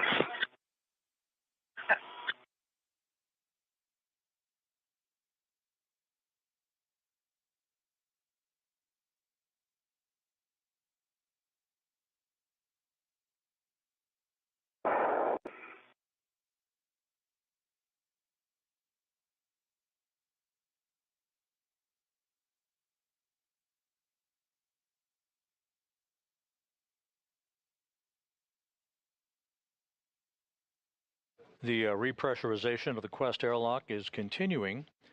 This should take a few more minutes to complete, at which point the hatch between the crew lock, where the 2 spacewalkers are located just beyond that hatch, and the equipment lock will be open, and Menon and Adenot will be helped inside to their respective locations on either side of the equipment lock walls to be assisted with the removal of their helmets and gloves. The spacewalk ended at 1:52 p.m. Central, 2:52 p.m. Eastern Time, with an elapsed time of 6 hours and 23 minutes for today's spacewalk, which saw a failed space-to-ground antenna removed and stowed on the truss of the International Space Station, setting the stage for the retrieval and installation of a spare space-to-ground antenna on a future spacewalk.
This is Mission Control Houston. Once again, monitoring the slow and steady repressurization of the Quest airlock. You see Jessica Meir in the equipment lock section of Quest.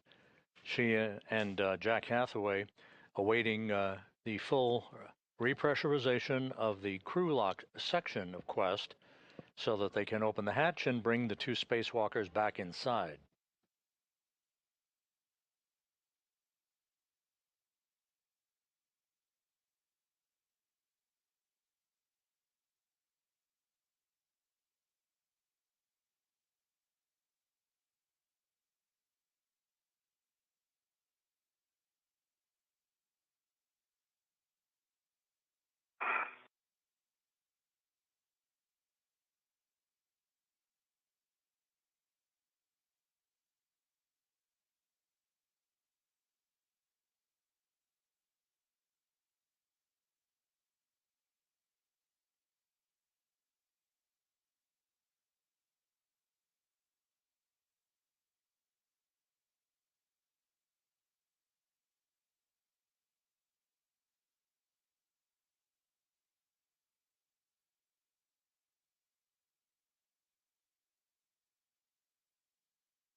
How you doing, Sophie?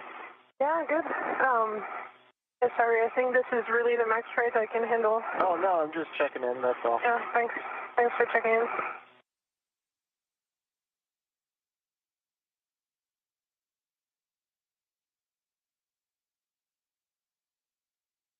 Passing 11 and a half PSI, almost 12 PSI, still probably 12 to 15 minutes left. Okay. Copy.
This is Mission Control Houston. You're looking at Jack Hathaway at the hatchway of the Quest airlock's equipment lock, separating it from the crew lock section of Quest.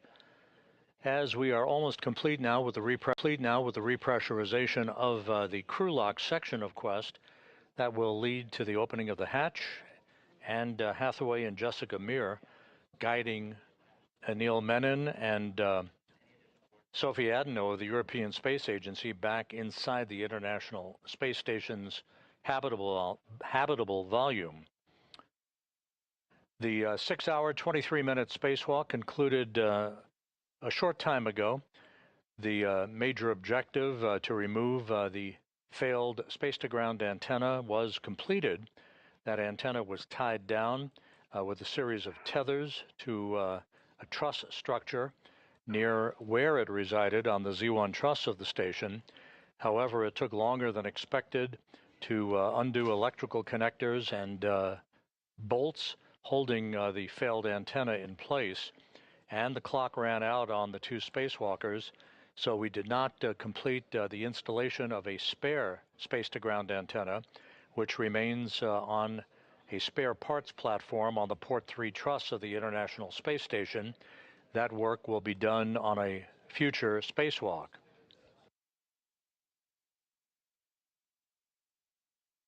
This was the second of 3 August spacewalks for Expedition 75.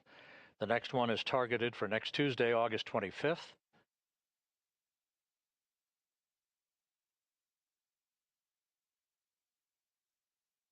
That will then in turn lead to the mid-September launch, targeted for September 12th, of the Crew 13 crew on a SpaceX Dragon spacecraft. Crew 13 to be commanded by Jessica Watkins. Associated with that flight, pilot Luke Delaney, Canadian Space Agency astronaut Joshua Kutrick, and Roscosmos cosmonaut Sergei Tetryanikov.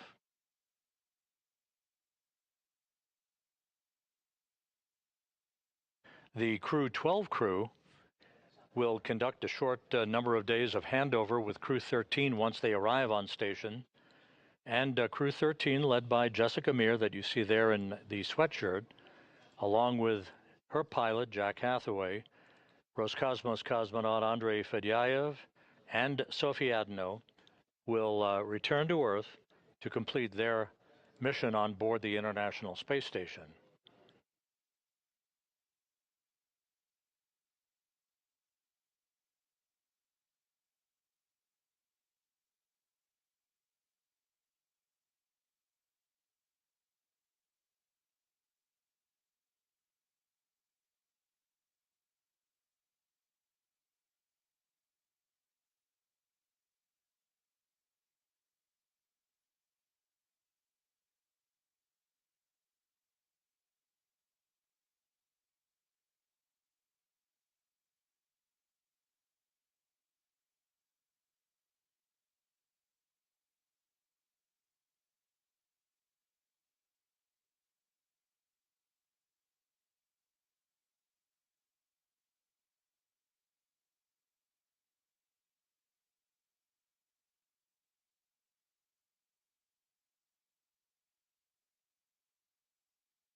right as we get close to stack pressure, the repress rate at this setting is slowing a little bit, so I'm going to move the knob and let me know if it's too much.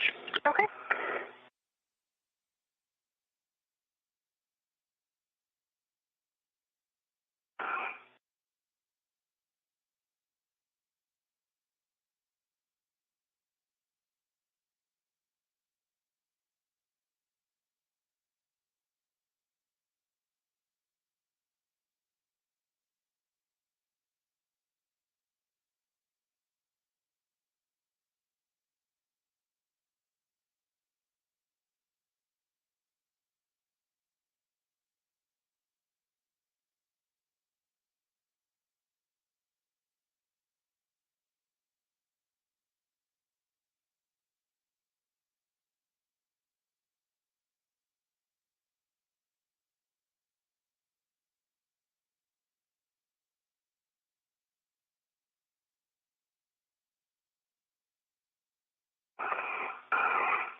Joining Hathaway in the equipment lock section of Quest is Roscosmos cosmonaut Anna Kikina.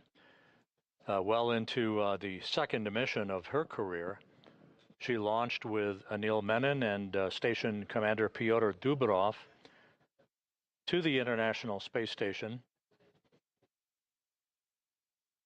They launched on July 14th for the start of an 8-month mission on the International Outpost.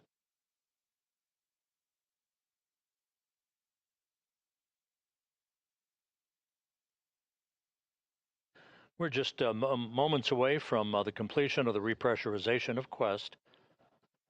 The repress has been conducted in a deliberately slow fashion, and once pressure is equalized across the hatchway, that hatch will be opened and the two spacewalkers will be back inside the equipment lock.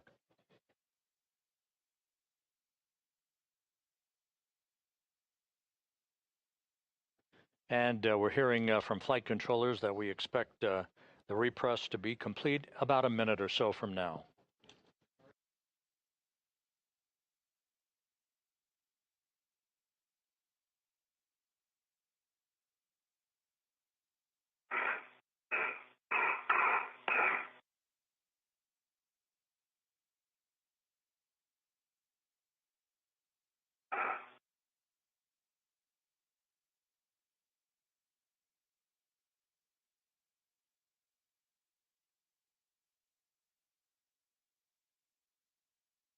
All right, we're passing 740 millimeters on our way to 750. You guys will get alert tone when we level off.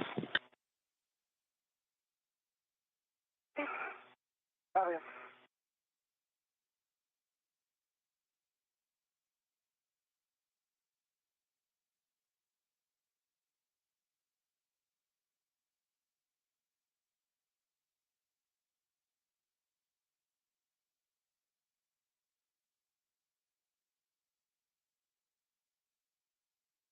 All right, that looks like equalization, and that's the end of the cue card. We're into 1.240 post-EVA, so we're about to open the hatch. Hey.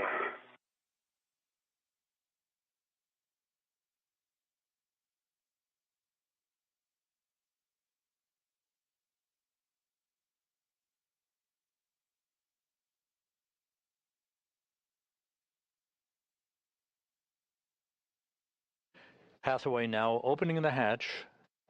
Jessica Meir and Anna Kikina awaiting the entrance of the two spacewalkers back inside.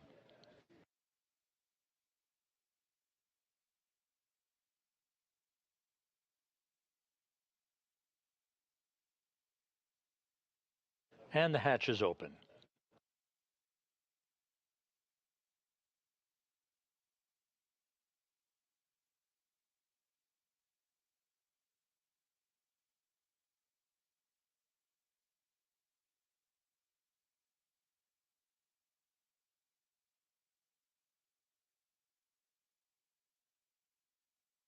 Airlock, listen.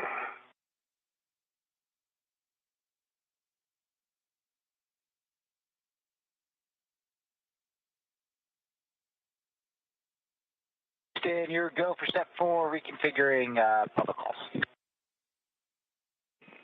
Houston copies. We'll take it. Sophie Adenot, the first French woman to fly in space, back inside the equipment lock with a big wave and a big smile.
Station Houston on 1.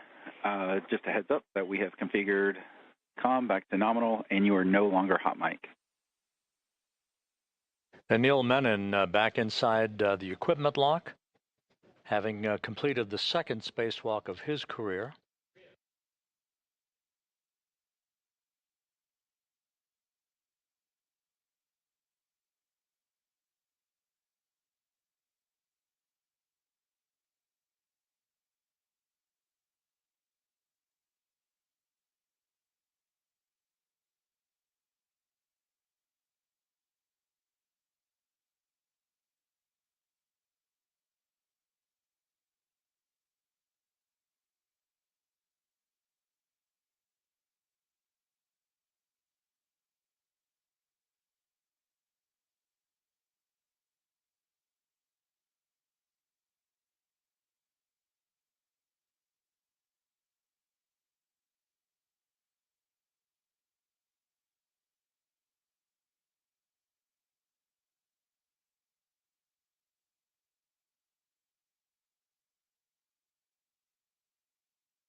Jack Hathaway and Jessica Meir pulling in to the equipment lock some of the gear that Menon and Adenot used during today's 6-hour, 23-minute spacewalk, which ended almost an hour ago.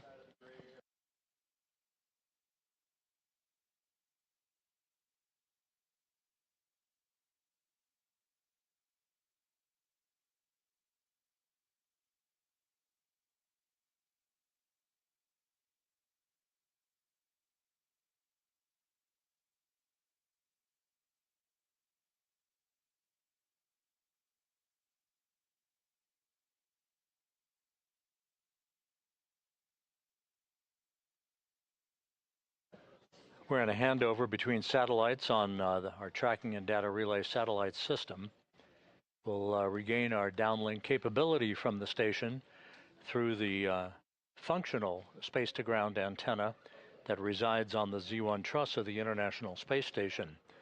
The other antenna that failed was removed by Menon and Adenot and stowed, tied down in what is called the long-duration tie-down configuration. It was stowed on the truss. The crew ran out of time, however, before it could get to the installation of a spare that resides on the external stowage platform number 3 on the port 3 truss of the complex.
This is Mission Control Houston, back inside the equipment lock of the Quest airlock on the International Space Station.